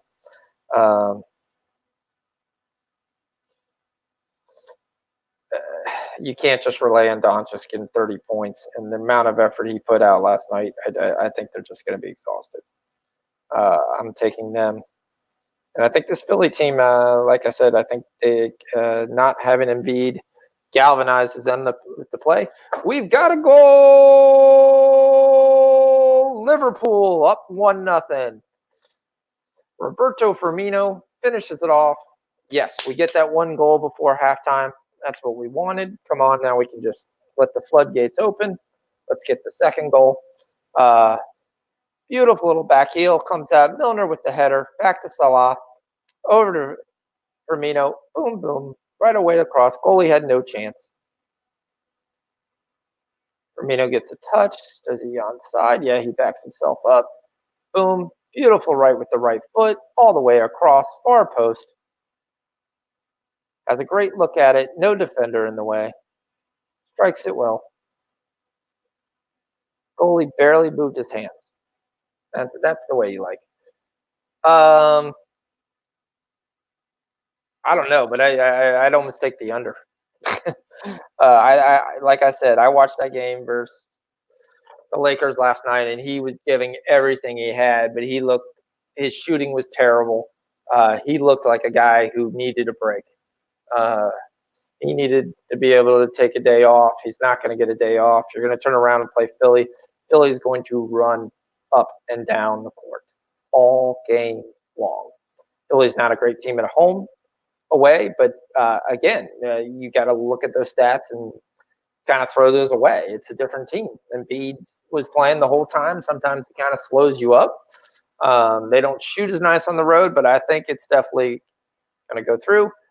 Of course, they go to VAR, but VAR says, yep, it's a goal. So we don't get screwed by VAR. So, yes, we have a goal. Yeah, LeBron went over. I definitely think LeBron will go over again. LeBron's already said he's playing this game, so hopefully he starts to feel better. I didn't see a whole lot of things. Hold on, my son is giving me a Chipotle order. So they're picking up Chipotle for me. So chicken bowl, lettuce, cheese. We need some fajita veggies. You have to get the fajita veggies. If you go a little bit of green peppers, some onions, those things will go well. Tomato.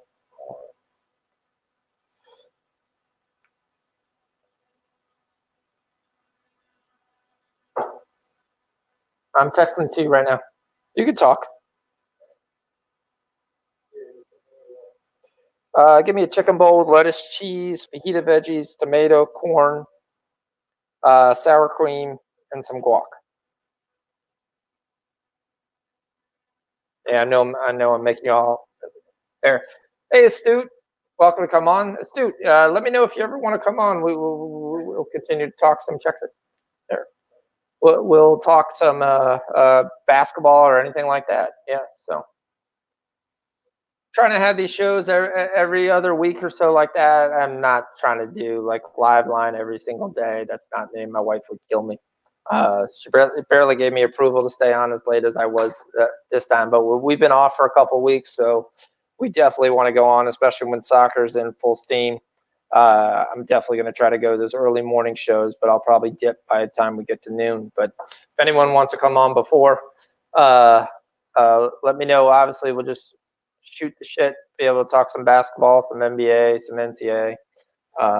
I'm not a hockey guy, but I've got Locke said he'll come on and discuss hockey for us. So just a kind of cool thing Capper Investments is doing. So Twatty's going to be on. We're going to have some more videos this year. Look for the videos from myself, Ramon, Yella, all of us on just shooting the crap. Yep. My son gets Chipotle almost every single week. That's a food group for him. The worst part is he discovered steak only like 7 months ago. Yeah. When I say discovered steak, it's he's a very picky person. So he was always like, hey, I don't eat this. I don't eat that. And then he was like, oh, crap. This is actually really, really good. And then he discovered that Mexican, he could just get steak, lettuce, and cheese, and it was still Mexican. So then he gets Chipotle burritos all the time with just cheese and lettuce. It's hardly any Mexican at all, but he's at least eating steak, so I don't really complain. So, but every single week he pretty much gets Chipotle steak burrito, if you want to call it a burrito, because he gets it in a bowl. It's basically a bowl of steak with lettuce and cheese. Yeah, Stu, we're watching all the Lazio Napoli game. That game's a complete disappointment. That's when you want to talk to the other teams. You must shoot to actually try to score. D, I sent you the link. It's in the Discord DM. I'm watching a little bit of the Liverpool game right now. I'm watching a little college basketball back and forth. This Villanova Georgetown game has me intrigued.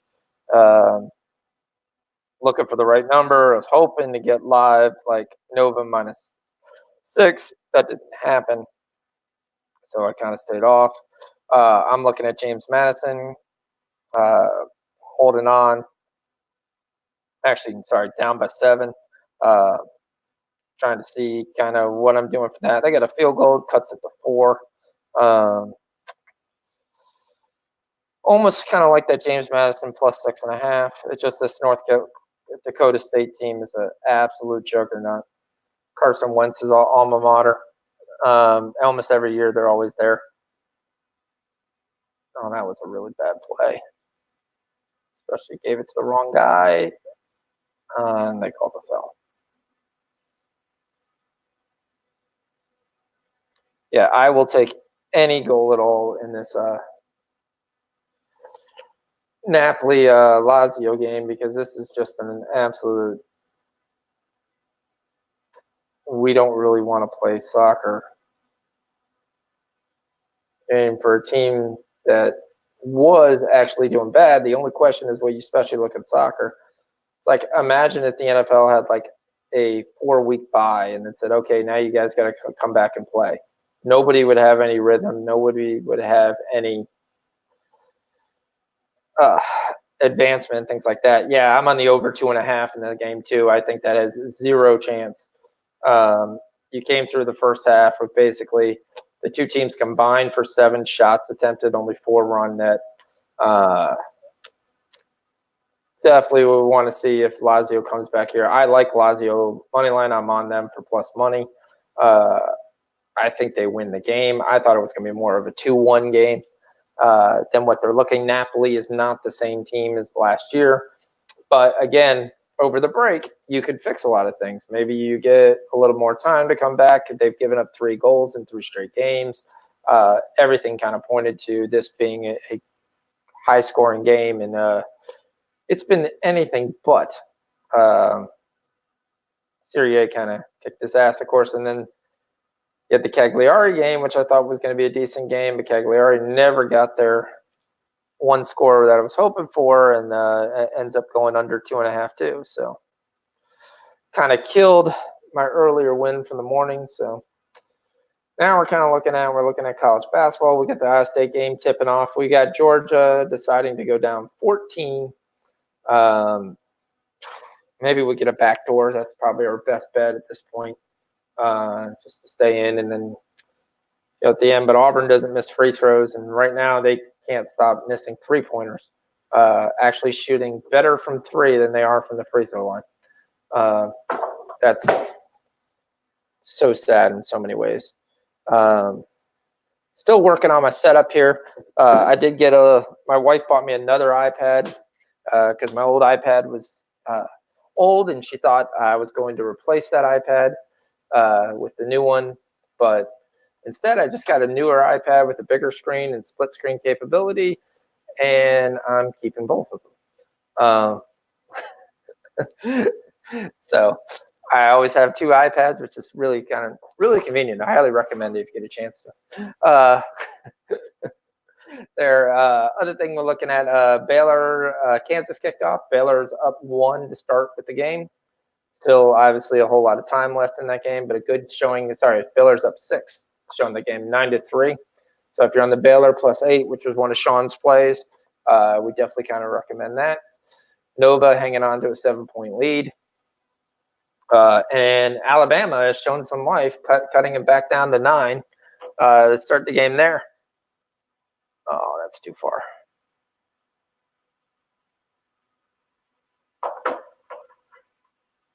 So at least they're showing they're not going to go down into the night. We won't give up without a fight. So there. All right, D's going to come on and talk. We're going to talk. So if you haven't got enough Kansas City football, you're about to definitely get a whole dose of Kansas City football, who I actually think is probably the best chance to cover the 10. The spread in all the games except for Seattle, because I think Seattle wins outright. I could be 100% wrong in that game, but I think the Packers, you stop Aaron Jones. And I just wonder the weapons that Green Bay has. And then I think that Green Bay pass defense is weak at best. Oh, that was a really dumb play. The Kentucky guy threw it off the other guy's back and trying to throw it out of bounds when he was on the post just to try to get the ball back. And it bounces right to Alabama. It's a quick layup. Alabama down to 7. So we're covering in that game back the 10.5 or the 11. Kansas with a nice little run here. Like I said, I didn't understand this Cincinnati UCF game, and of course they come out and score 20 points in the first 5 minutes. So total still sitting at 125 though, which is right the halftime total. So if the under is 134, is looking really nice.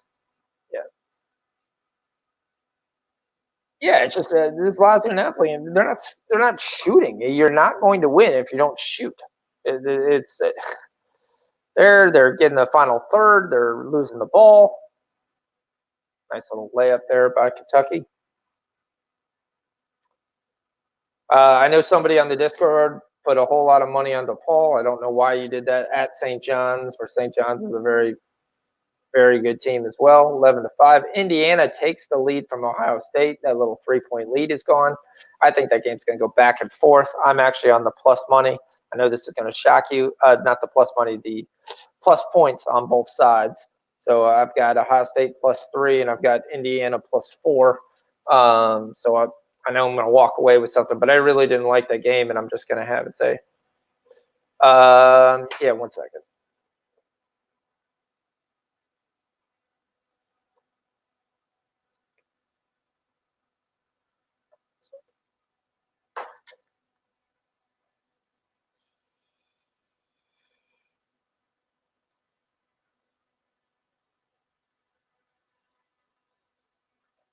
Do you want to send it on Twitter?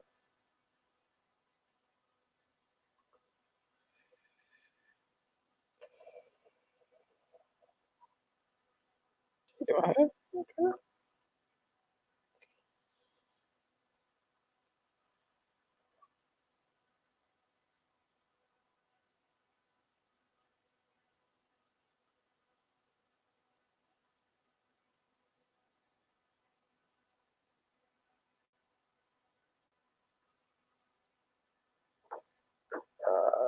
There's D.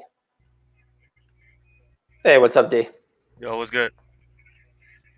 Hey, D, can you hear me? Hey, what's going on? You're all decked out in your Kansas City. You had to get home, go in front of your Chief logo, your Chief flag. I definitely know you're on Kansas City minus the 10 and the first half and the first quarter, right? Correct. Go ahead and take the first drive to score.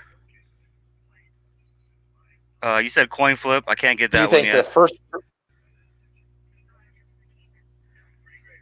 Yeah, the coin flip. I thought you were definitely going to probably take the coin flip. I thought that was going to be like your biggest play. Anyway, I do think they cover the 10. I think they're Houston has the weakest defense of any team left in the playoffs.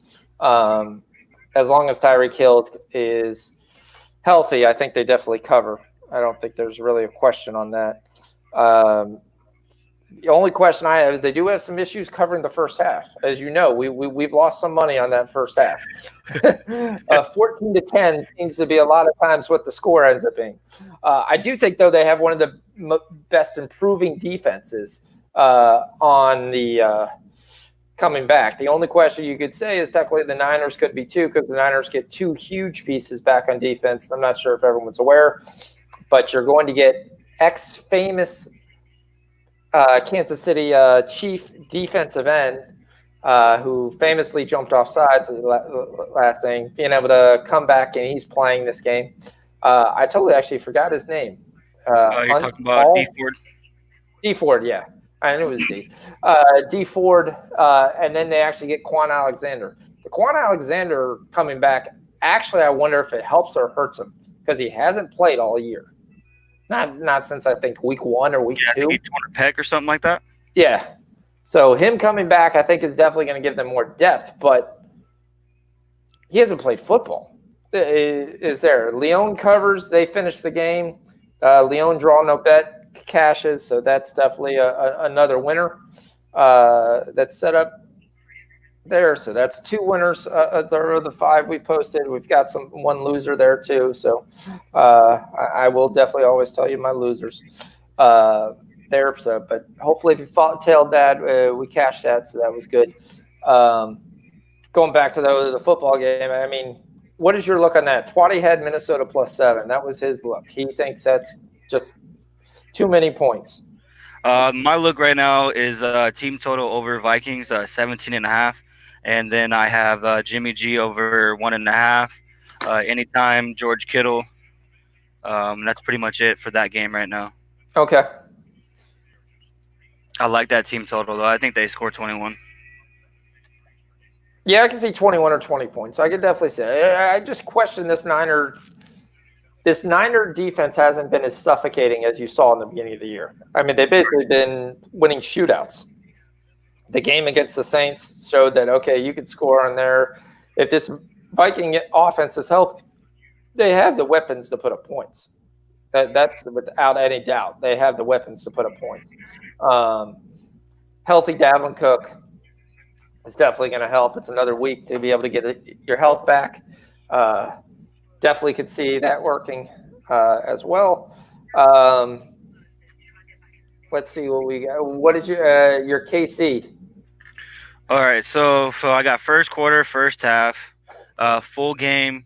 The team total is not out on my book, but take that over. I got Mahomes to throw 3 touchdowns, anytime touchdown. Tyreek, receiving yards, Damian Williams over 23.5. 23.5.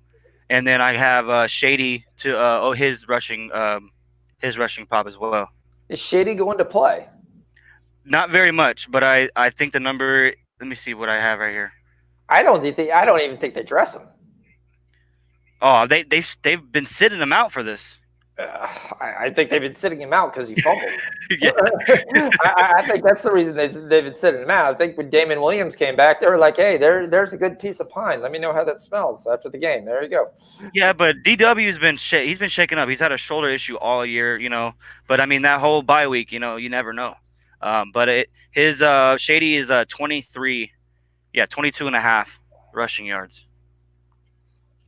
23.5. So, okay, so you're playing like the Alexander Madison play that Twatty's playing on that game with like 20 yards. You think he's going to have it. This is an absolute terrible call on Kentucky. Kentucky quickly throws it out and throws it on the guy. The only problem is his foot was standing out of bounds when he threw it back at the other guy. This is a terrible officiating job to not go to the monitor. They get lucky because Kentucky misses a dunk and then fouls Alabama. So it doesn't hurt Alabama in the end, but that was just a terrible call. I do like D-Hop anytime TD. I don't know who's covering Fuller if he's starting. If Fuller starts, then it's going to be a really close game. I mean, we don't have corners that can shut down. We usually double up.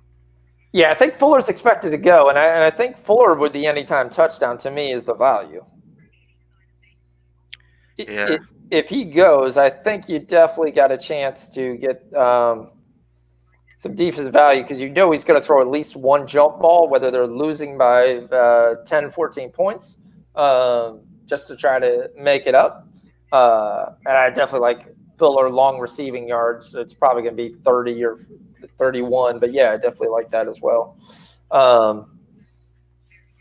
That's the only question I have. So are you on the over 51?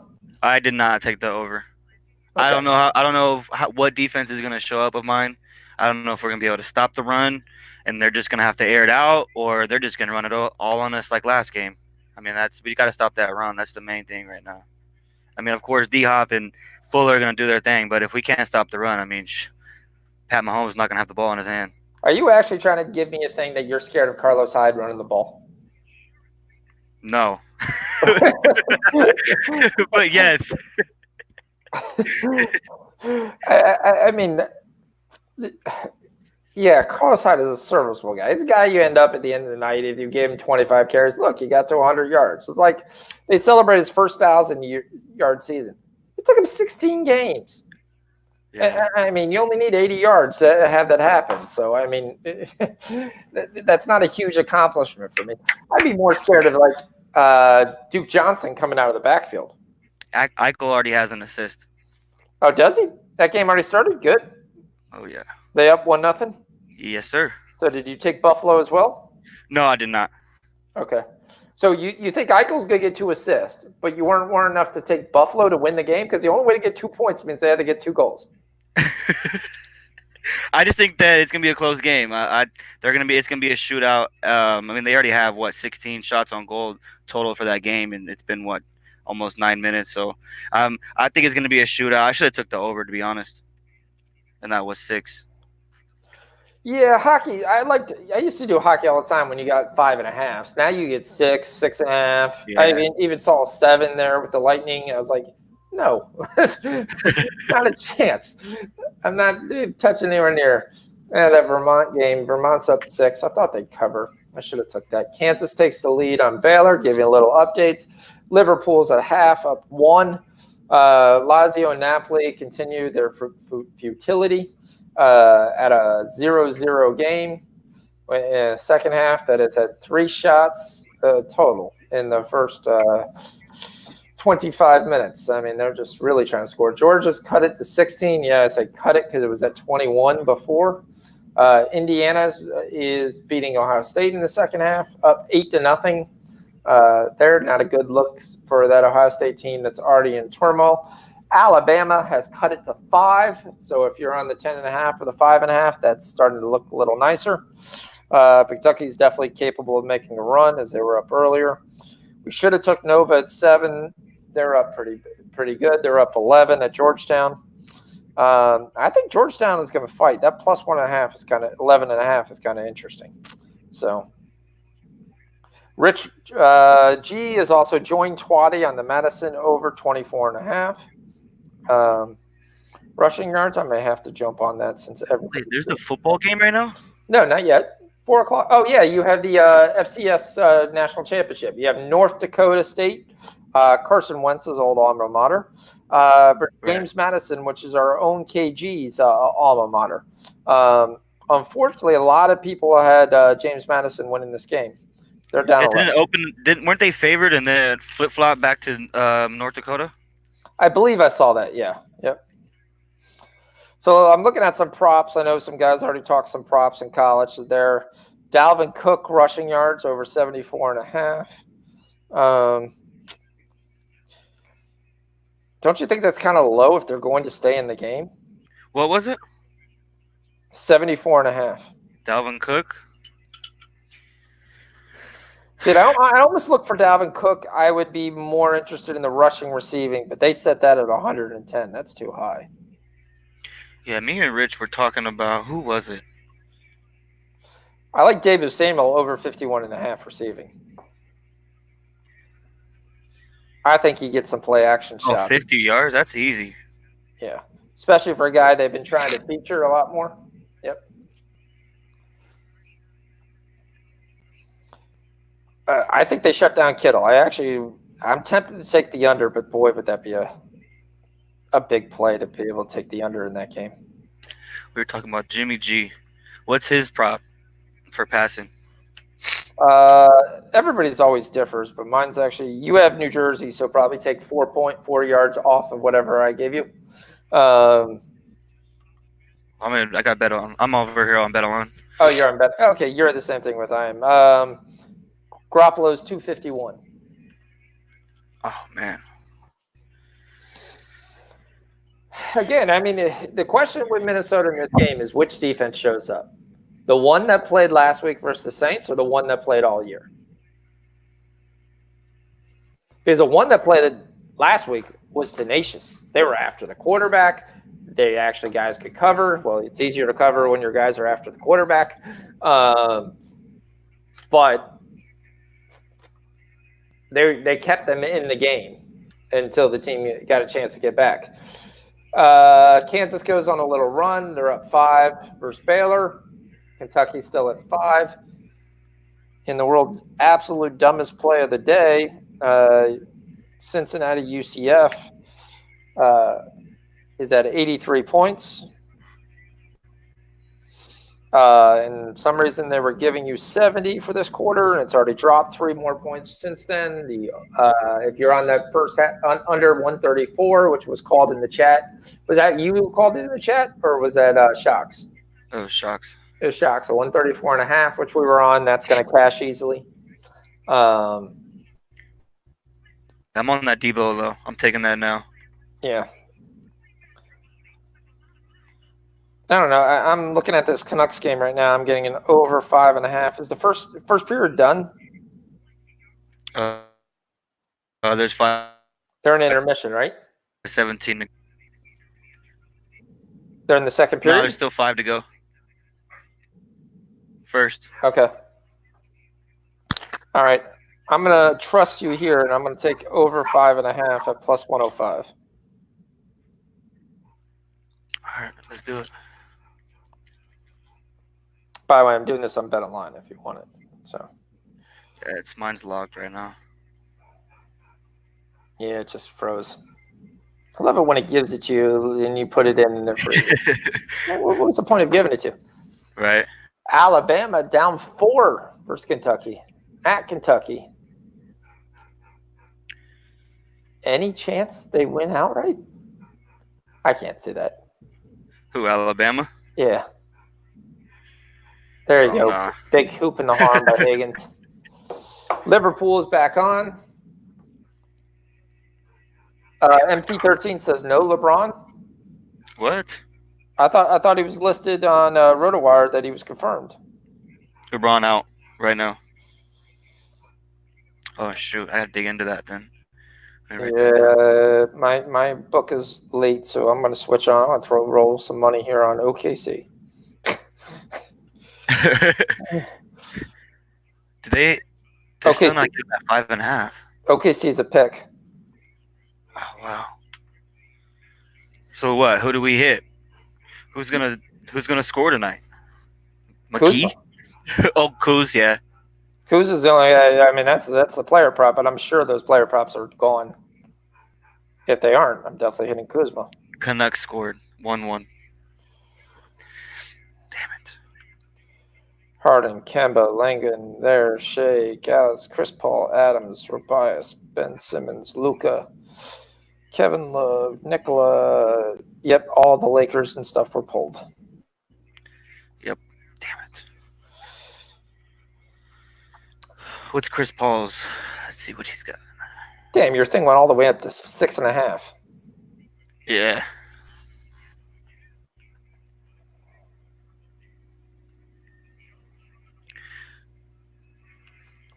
So you having a good day right now in soccer? I actually haven't looked. I was thinking. I think I'm 3-2. I'll have to look to see what I posted. I mean, I put 5 plays that I know I was already on. In there as official plays right there in the chat that's been scrolling. We lost Arsenal. We hit Wolves under 2.5. Boy, was that a miracle. 13 minutes in, we got 2 goals.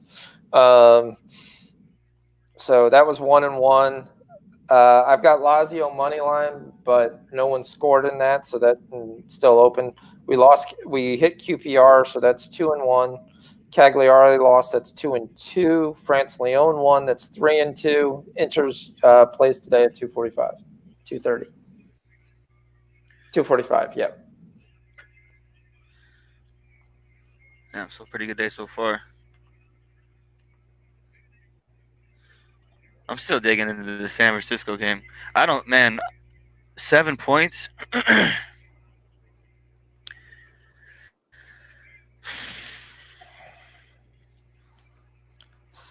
Yeah, 7 points.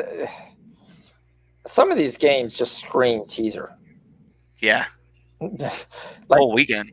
They're basically going, please tease me.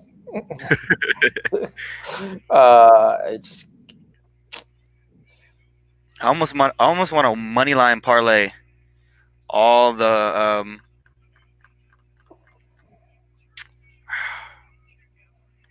favorites.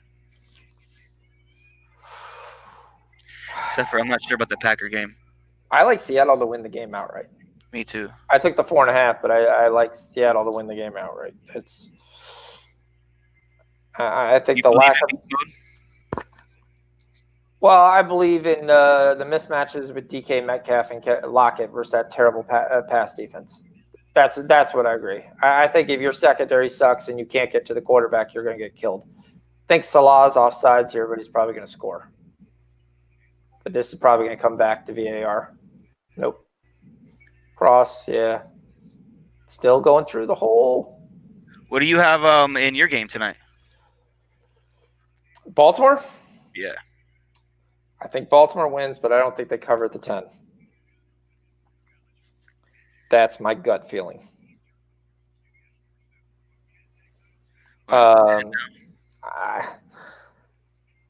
Maybe it's a revisionist thinking or something they're looking at, but I think Tennessee could score first.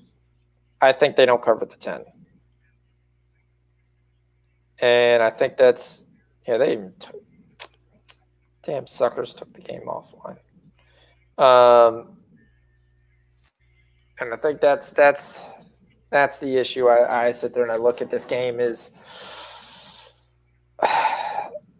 possible weather. There's a little bit of question marks. Some people's account of what we have weather versus weather.com is actually accurate weather. Well, no, you're my meteorologist right now. I mean, there's no weather now. There's supposed to be weather tonight at what I saw at closer to 1 a.m. That game's going to be long done from 1 a.m. I mean, you're going to have a 10-mile-an-hour breeze that's not going to be as big. I mean, both of these teams are going to want to turn around and run the ball. Is it chilly? I think it's 50, 60. It's not real. It's not 20, 30, anything like that. I mean, it was 65 last weekend. So, I mean, and this weekend it's supposed to be similar. So, yep. I don't see it as a huge weather being a factor. Oh, he's got him. Oh. Good clearance. Baylor came back. It's 19-20. Yeah, that's good. They're keeping it close. Auburn is up by 17. Sorry about that one. Alabama's keeping it close. Nova's up by 7. St. John's is up by 6. Ohio State came back to tie the game, 40-40. Vermont up 5. That's what we're looking at. I mean, the under looking good in UCF. The Baylor, a lot of game left, but it looks like they're definitely covering. We probably should have just took them first half. Hopefully Georgia maybe gets a backdoor here. So we shall see. Lots of games still to be decided. Liverpool still up 1. Lazio and Napoli. Nobody wants to win the game. I think I'm going to pull the trigger on the Buffalo Sabres right now. It's minus 125. Hopefully it drops. It's like the last minute, not first.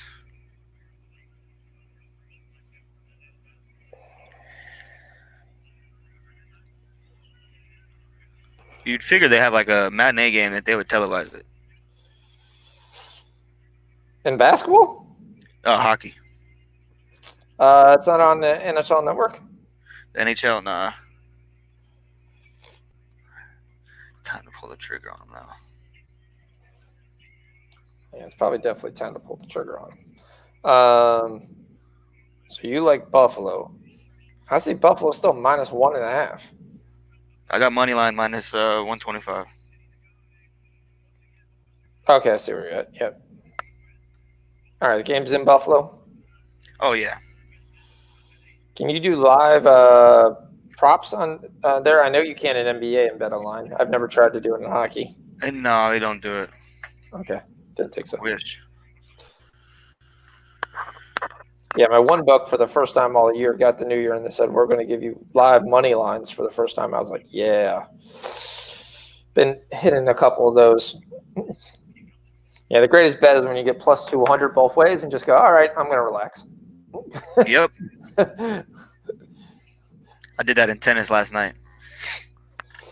Yeah, if I get live money playing tennis, can't. I end up just taking Sean's plays and see how they go. Lazio scores. We have a goal. Lazio. Come on, now just hold it for 10 more minutes. And don't be replayed by VAR. Ciro Immobile. VAR is janky, I heard. It's right, but it's just changes the game. You really have to make sure you're like right on with offsides. My part when they look at offsides like that happened on the other side of the field like 7 passes ago. That's the part that really gets pissed at me. So like you played the ball out of the back, came up to the forward, he was slightly off on the back, and then he played a 1-touch pass and there, but that first initial pass was off, and then there was like 6 or 7 passes after that, moving around, crossing the goal, then scoring, and then they go back all the way back because the play like 8 plays ago was offsides. At that point, it's like letting you go on, play 3 more downs in the NFL, and then coming back. Oh, we missed a holding on first down. Let's replay it. Minus 10 yards. Here we go. I mean, sometimes where that kind of stuff sucks.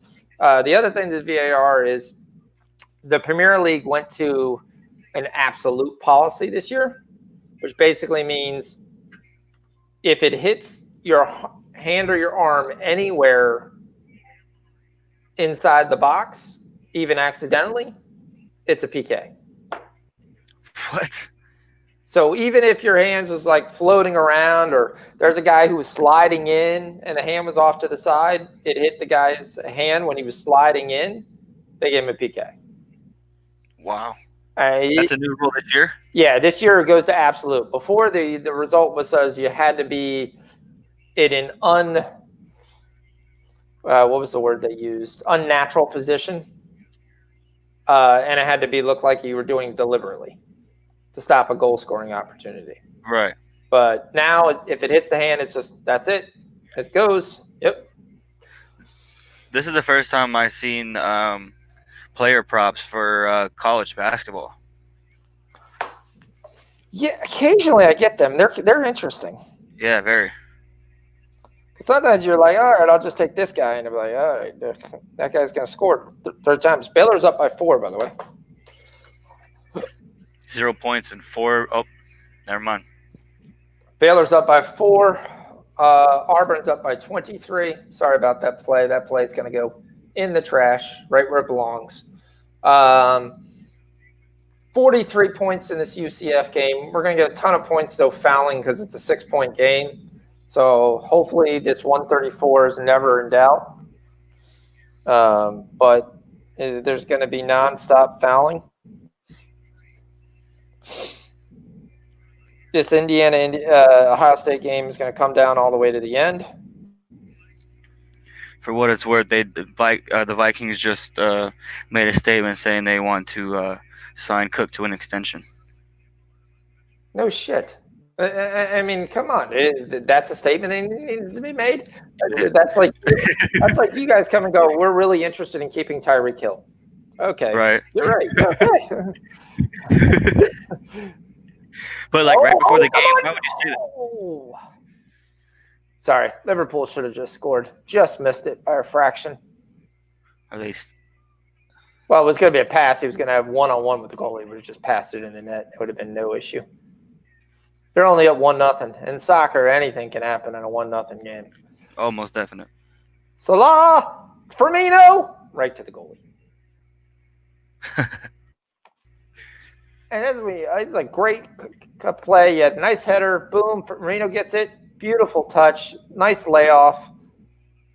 And then Firmino passes it right to the middle of the goalie's hands. Oh. All right, what are we looking at? We've got Villanova. Damn, I told you we should have took the 7. They're up 13. Alabama is cut this to 3.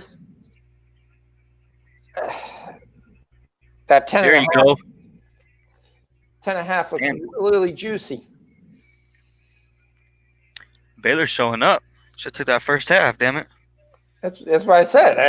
Yeah, definitely Indiana, Ohio State are going back and forth. If you're not watching, that's a game on Fox. That's actually a really good game. In my game, they took away the UCF total.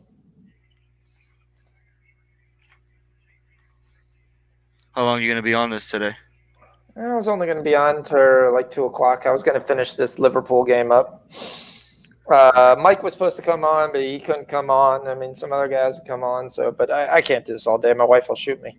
Oh yeah, no, most definitely. I'm about to watch this game here in what, 2 hours? So Yeah, and I'm not going to be on there, and I'm not trying to compete with Live Line. So I'm sure they're No. going to come on soon. So that wasn't my thing. My thing was more to talk soccer. The only difference is we didn't have a whole lot of soccer after we got through the 10:00 games. But so I do follow other sports and got pretty good looks in some of the stuff. Obviously, the Georgia game is not one of my best looks, but yeah. Baylor up 8 means if this continues, you'll be able to get Kansas with a plus money at half, oh yeah, or just Kansas with plus money. they're just boxing them out and playing a little more physical. Baylor's one of those teams I don't like to play. And they're long, they're athletic. Drew has a clue what he's doing. Auburn just cannot miss. Up 22. Indiana up 4. No shocker to anybody. Dayton up 26. Wow, up 10. Sheesh.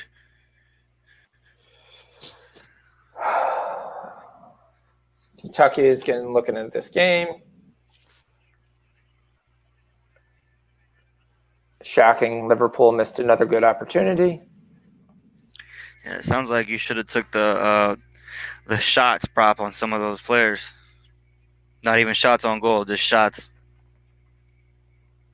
Yeah. They don't offer that much. Adam Lallana's on. Oxlade Chamberlain, who is playing for the first time, is off. I used to love Oxlade Chamberlain. He used to be like one of my favorite players. I was like, oh, he's so quick and fast. He's going to be great. That guy can't stay healthy.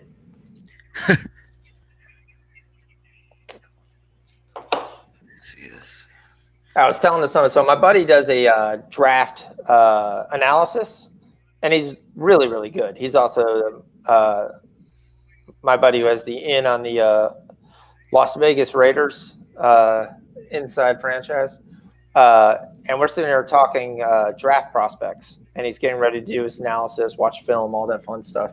And every year he always asks me, okay, who's the guy that you really like? Last year I told him A.J. Brown was the best wide receiver in the league. He was just injured. His junior tape is unreal. Oh, boy, was that almost a major mistake by Liverpool.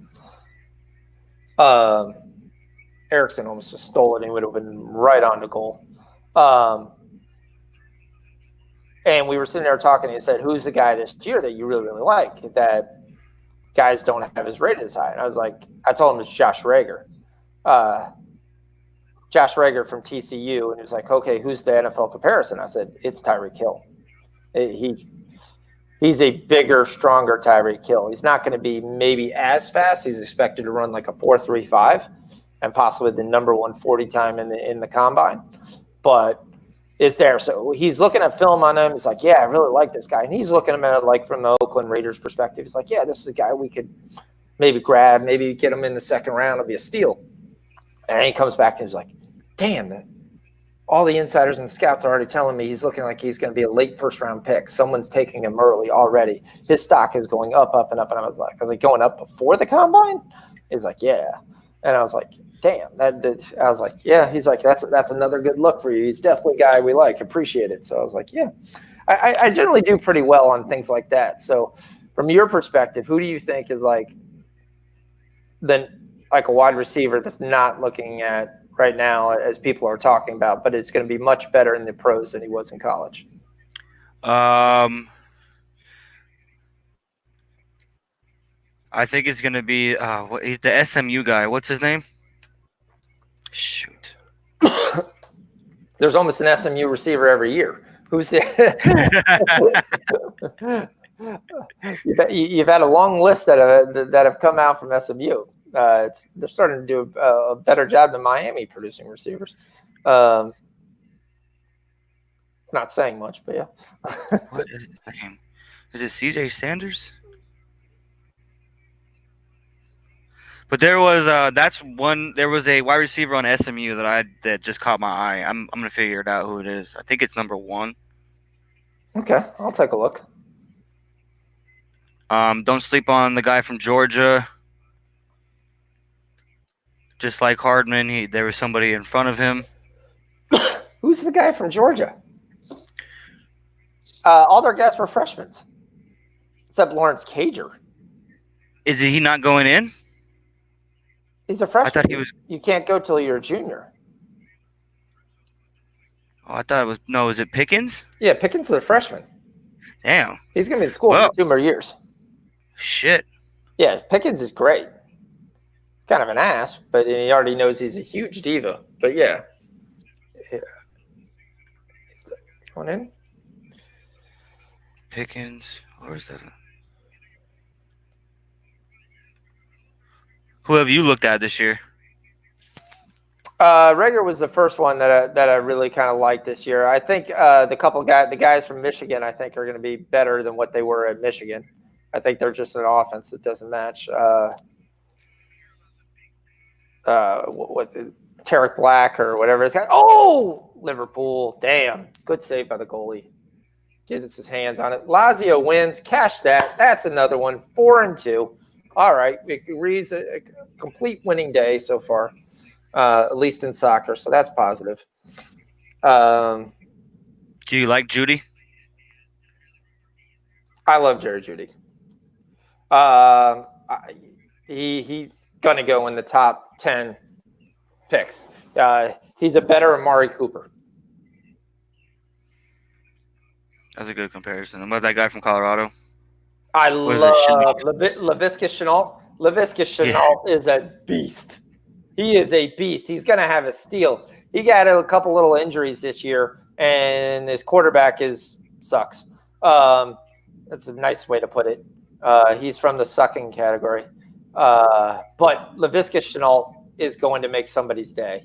If you look at his junior tape versus senior tape, he can actually fly, run. Teams really figured out who he was, and that's all they did. He got double coverage, he got triple coverage, he got rolled coverage, safety over top, almost every kind of coverage there, and that's how you beat Colorado.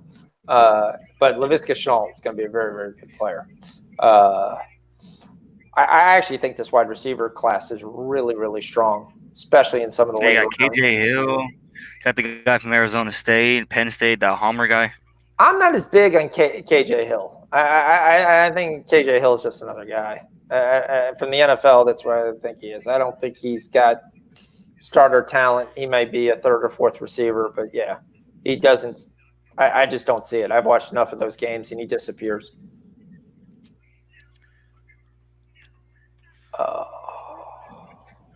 What was that guy's name? What was the guy from? Before we get to that, I'm just going to go. Let's look at some of these second half options. You got Baylor plus 13, up 13.5. What do we get him for a second half line? 7.5. Ooh. Oh, that was a great header. That was a great stop.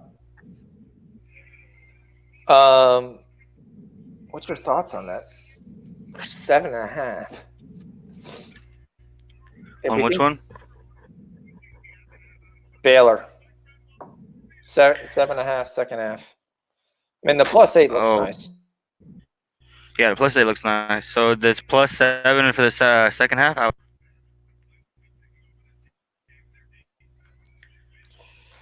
We think Baylor's going to continue to beat them up down low. Yeah, I mean, shit, I don't know. I think it's their second half team, Kentucky, huh? Or KU? Yeah, but they don't shoot free throws well. But free throws don't come into play if you're winning. That was Atlanta. I took that with. Okay. Yeah, I think that's a good look. The plus 7. That means you're basically saying that they're going to win it. You don't think you would hedge? Because you could take Kansas, and that means Baylor still can win. We already have the plus 8 in the pocket. Yeah, you already have the plus 8 in the pocket. So they'd have to They'd have to outscore Baylor by 21 for the +8 not to win. Sheesh. Anybody in foul trouble? Anybody injured in that game? No foul trouble. Hezebuki has 0 points. Isaiah Moss has 10 points, leading all scorers.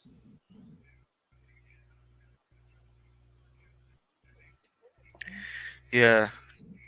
Gonna rip up that. Baylor's not in foul trouble. UCF is at 116 points with a minute left. I think the 134 looks good. Ohio State down 7. Georgia down 24. That's just a loss. It's time to You just can rip that one up. call a spade a spade. That one's a loss. I took the second half Auburn though, so I'll just break even, or I'll lose the juice. But yeah, I didn't have much confidence the way they were shooting 3 there. Got Delaware Towson about the kickoff. I'm on Delaware +3. Louisville Notre Dame. Shocky's on Notre Dame +4. Really want the second goal for Liverpool. This thing's causing me a little bit of anxiety. And we've had some time. Just to recap, I got Jimmy G over 1.5 passing touchdowns, George Kittle anytime, Jack Eichel 2 points at least, Debo 50 yards receiving, and then we took the Buffalo Sabres money line. Yep. Hoping to catch that. Still haven't started that second period. OKC. I'm glad I got that. OKC jumped to 5.5. Holy smokes! And you got to pick them? Yeah. Shit.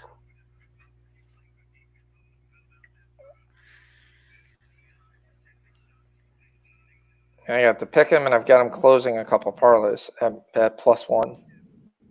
But I also, unfortunately, have the Lakers closing 1 too.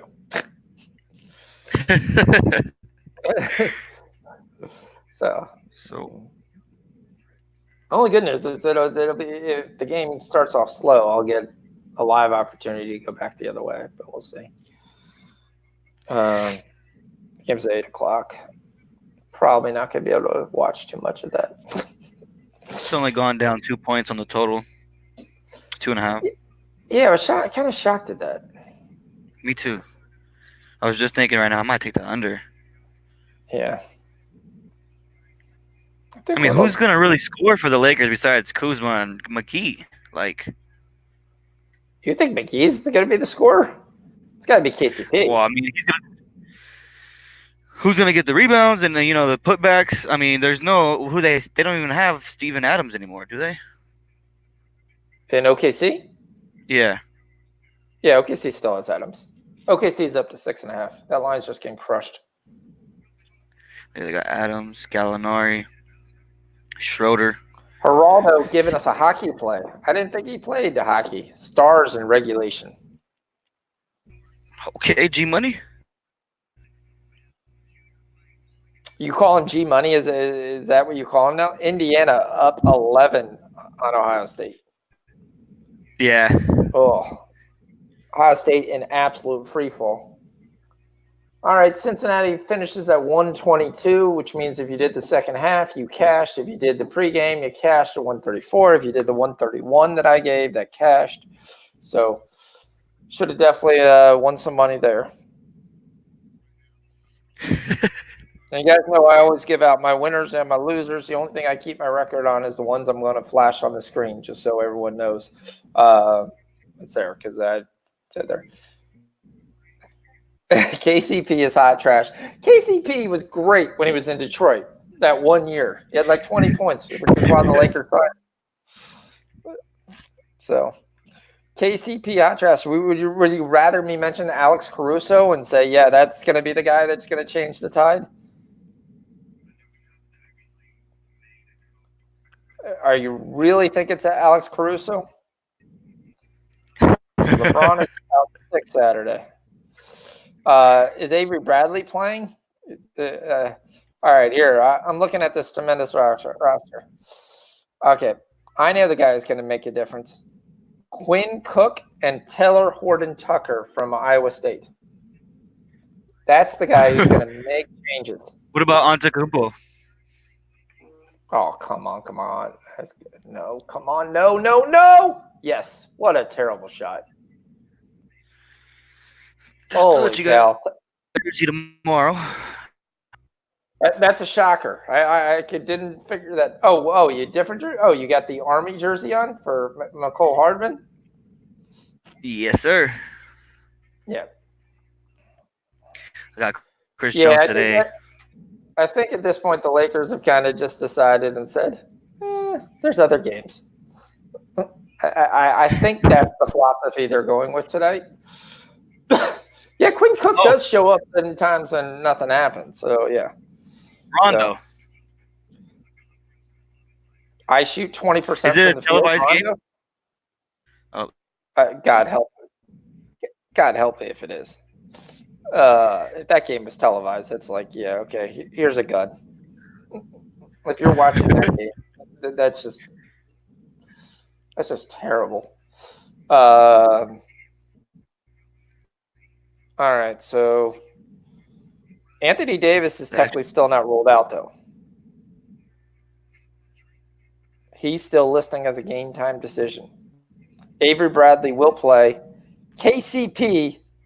I might actually take KCP props just for you, Astute, just so I can come back and say, look, for lunch money, I hit a KCP prop.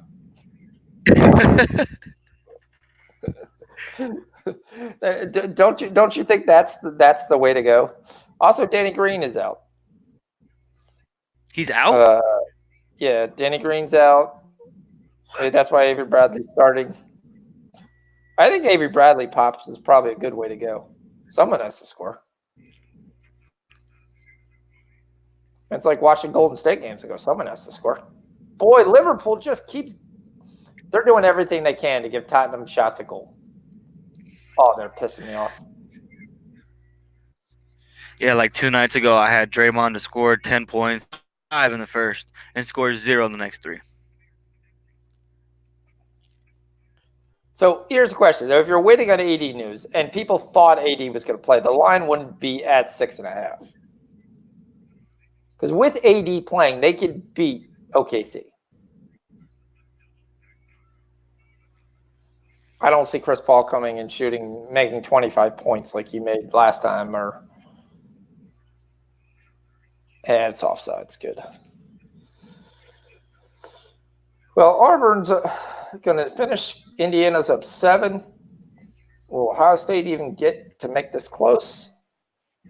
Yeah, I definitely would wait on the AD news. I know we got an earlier game for that. We got Minnesota-Houston, who, to my knowledge, everybody's playing in that one.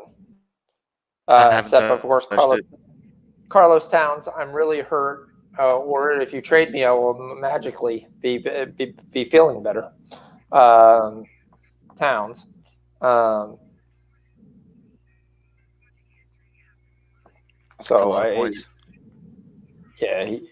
Towns wants to be traded. He just wants to be traded. He can come play for the Warriors. Everybody can come play for the Warriors.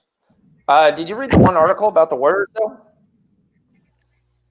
If you're the Warriors, no, they were looking at possibly what they were saying, the next dynasty for the Warriors, because the way they were looking at it, saying, okay, you suck this year, you do the Spurs thing, you get a high pick next year, you draft a solid player, or you package the solid player with Russell for another stud star. I like Russell. I think he's going to be a good fit if we keep him. And what? A backup point guard? Or he just can be on the wing. Another Iguodala. Who's about 3 inches smaller and plays no defense. There's a part where you could go the scoring. That's why the biggest thing I have with a lot of NBA fans is everybody's a star. No, there's superstars and there's good players. It's okay to be a good player. And just because you score Right. 20 points doesn't make you a star. It just means you probably jacked up the most shots on your team. That's why sometimes I look at things that I always sat there with basketball, like, oh, he scored 20 points. He shot the ball 20 times. I'll score 20 points if I can shoot the ball 20 times. Damn you. So that's I look at you're making me lose a live hockey bet. Come on, that I barely put like anything on this there. That's just terrible. How's our James Madison North Dakota State game going? Oh, they got it down to one score, 21-13. Wow. It's I don't see where he plays.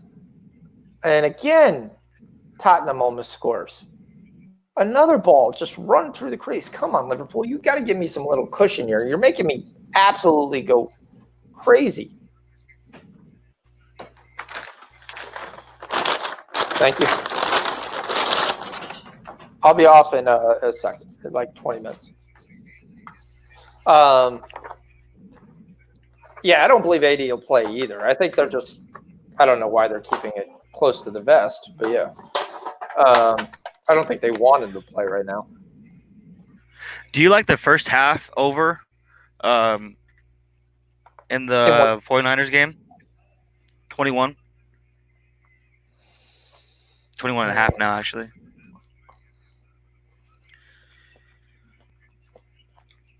$21 and a half? No. 20 and a half? Yes. You got to watch those halves when they give you that over 3 touchdowns. Because that means hook. you almost got to be, well, it's not just a hook, it's 3. You need 4 scores. To have 4 scores is very rare in a first half game. They got the team total. They got the team total sitting at the 49ers 13 and a half. I was going to say, astute. It's scrolling across the screen that I'm on the over 2.5.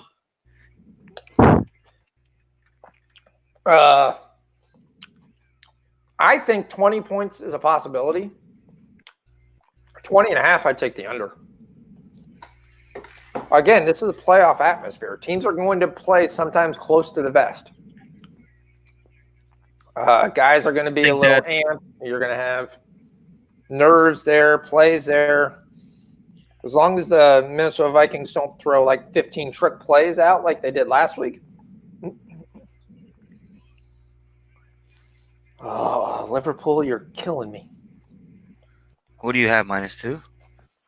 No, just Liverpool money line. But they keep giving shot after shot in the 8. Holy cow, I thought that scored.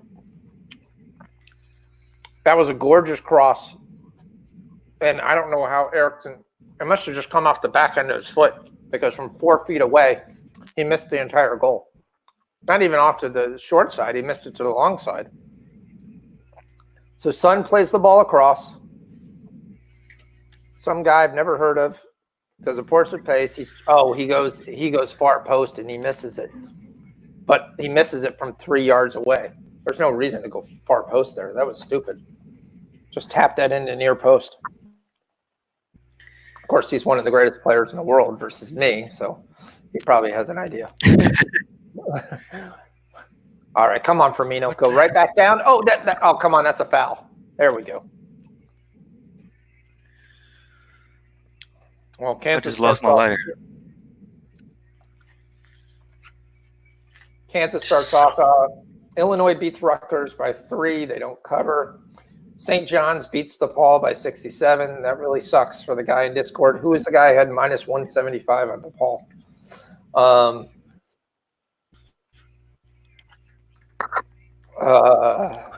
Cincinnati, we've already went there. Auburn wins by 22. They cover the second half. Indiana's up 11 with 2 minutes left. They're going to cover. We're going to get ready for these great 2 o'clock games where we're going to roll. We're taking Delaware over Towson +3. And, of course, Towson's up by 4 points. I think that's the only 2. Oh, I got VCU money line. We've got Notre Dame +4. Those are our 2 o'clock plays.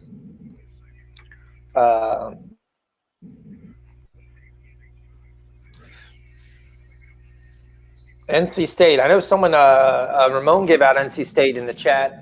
They're up 10-0 on Virginia Tech.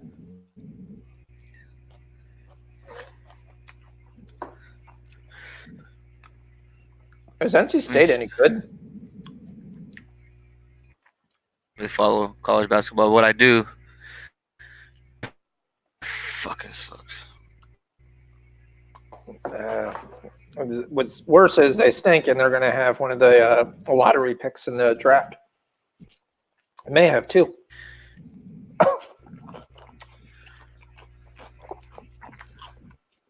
Damn. Baylor's ball again.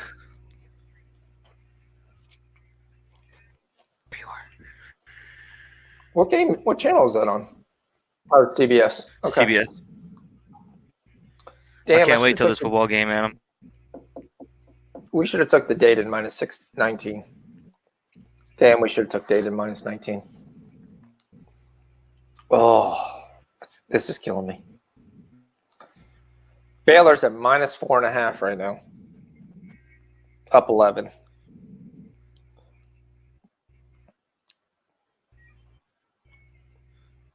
Second. Indiana's. Oh, that's all right.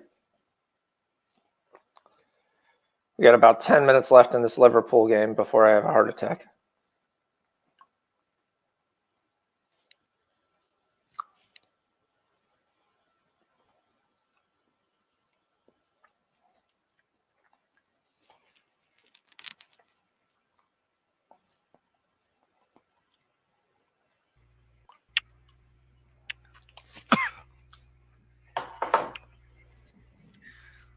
Oh, Still no. can't get a basket. What, in Baylor? Okay, Did you you can't take the score second for. half? Oh yeah. Did you take the second half in Baylor? Yes, sir. Okay. So we got the +8 plus the second half. I did the same thing. So Power play for the Buffalo. Come on. Score. let me put that game on my radar.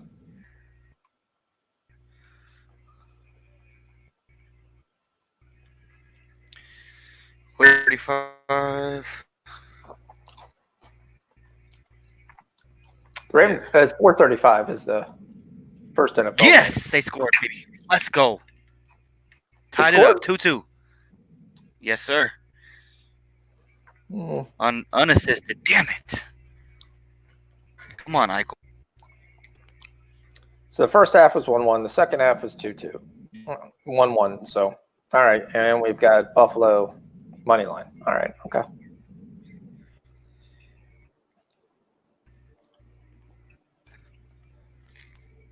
Come on, Liverpool. Just dribble it around for like 8 minutes. I'll take a goal. Take a goal. Come on. No. All right. That's all right. Just keep possession. Great play, Firmino. There you go. Just move it around. Is that televised? Yeah, it's on NBC. Oh, here we go. Wijnaldum. Oh, Derigi. And he screws it up in the middle of the box. Doesn't even get a shot off. Just plays around. Alexander-Arnold trying to do the best, not the foul. Dele Alli. Oh, they're playing Tottenham too, huh? Yep. Who has looked like crap in every game except for this one under Jose Mourinho. The Argentinian. Of course. So what's the over on this game now? Still 6.5 at 2-2? 7.5 now. Oh, Jeez. damn. No. They didn't call it? No, no. Allison, great save. Oh. Kind of routine, but yeah. How are you ahead of me? Ollie right in the middle of the box. Yeah. On top of the box.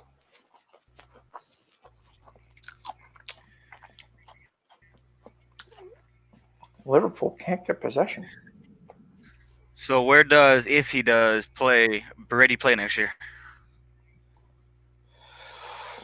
I mean, he keeps talking like he's going to literally at least try to go someplace else. I don't know why. Here's the thing: if you are even a team considering it, you must have the world's greatest offensive line. You must have decent skill positions at the wide receiver level or a catching running back.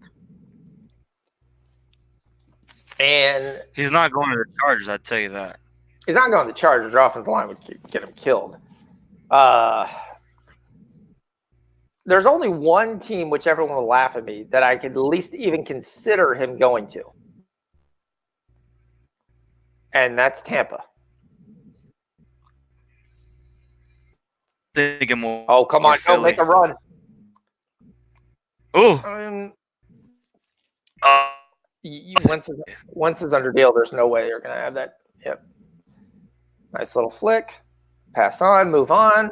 Get some wood on the ball. Just not there. That's fine. I'm fine. Just eat a minute. Oh, shoot. Here they go. I'm sorry. Oh, crap. Not him. Not him. Not him.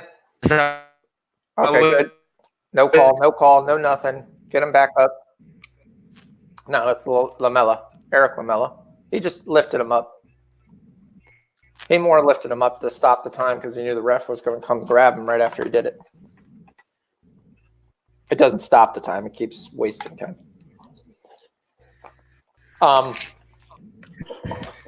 That's the thing with Brady. But you got that with a bunch of guys. So where's Phillip Rivers going to go? He should retire and stay with his 12 kids and his hot wife. Still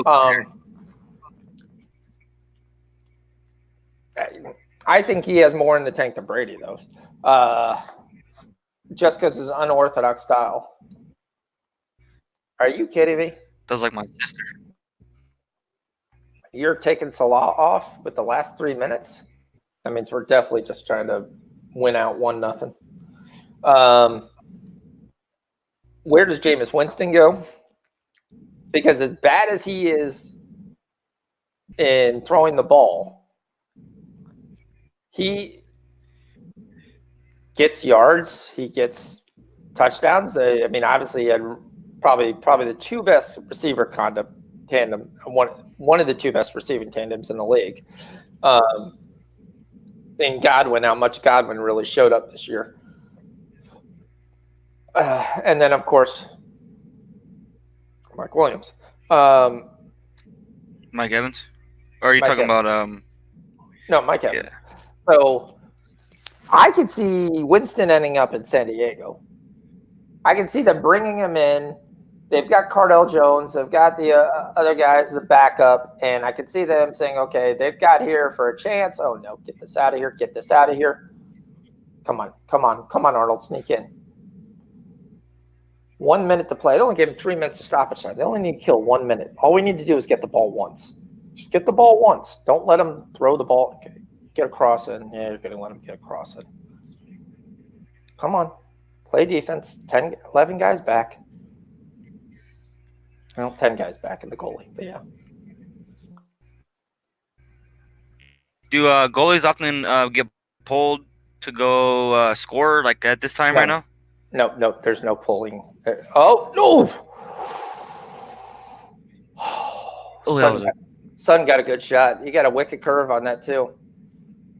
That thing All was right. a flamethrower. It was like Patrick Mahomes throwing the ball right there. Nice there. With two guys in front, too. You could have argued that the one guy was offsides, but maybe not. All right, we kick it to the other goalie. Let's go. Probably one last chance. We're at the 3 minute. No, it's not. They're giving him the chance because he hasn't blown the whistle yet. He's giving him the chance. Come on, just get possession. That's all you got to do. That should blow it. Nope, he's still letting it go. Oh, there you go. There you go. Yes, this will end it. Now just slow it up. Run that. Run to the corner. Run to the corner. The other corner. There it is. Come on. Don't be offside. Just call it. Call it. Come on. It's been an extra minute. We're not just playing till Tottenham scores. Call it. Call it. No, you're still giving it? Even the Liverpool throws. It's What like it's a minute after. Come on. There's only been one little tiny get up and pull. This is the sometimes where you're like, okay, is this a little home cooking? Like, especially Just in the a Eagles little. Championship. There they go. Liverpool comes through. Another casher. So that's 1, 2, 3, 4, 5. I believe it's 5 in 2 day in soccer. If you're on the Discord, let me make sure. I probably looked at this 3 times. I should probably know my own picks, but I did these at like close to 1 a.m. last night. Actually, it was 1 a.m., 1 and 10. So nice bounce back. We lose Arsenal. We win Liverpool. We win the Wolves. So we go 2-1 in the Premier League, 1-0 in the Championship League. So that gives us 3-1. We luck out and get that Lazio win. That gives us 4-1. We lose Cagliari. That gives us 4-2. We win Lille. That gives us 5-2. And we've got 1 left. Not too bad. 5-2. I will take them. Yep. 5-2 with 1 left. Worst we can go is 5-3. That's a positive day. That is great. All right, let's. All right. On that note, we've got Baylor up by 7, and that's the end. But D, I'm good. I'm gonna let's call it here. We went through the Liverpool game, good. is what I said. So that's good. Good luck to everybody. Your bets. I'll see probably all you guys on the live line. I'm sure everybody that's in here. So thank you for guys for sticking on. Having 5 viewers, having many as 11 or 12 for like not a great show. It's great. It's good. Like any of you, obviously, it's an open show. If anybody wants to come on, just let me know. We'll talk the crap. I think we've shown I can generally probably talk crap in any sport we talk about, so that's good. But thanks everybody for coming on. Thanks, guys. Have a good day. Good luck with the rest of your bets. Go Chiefs.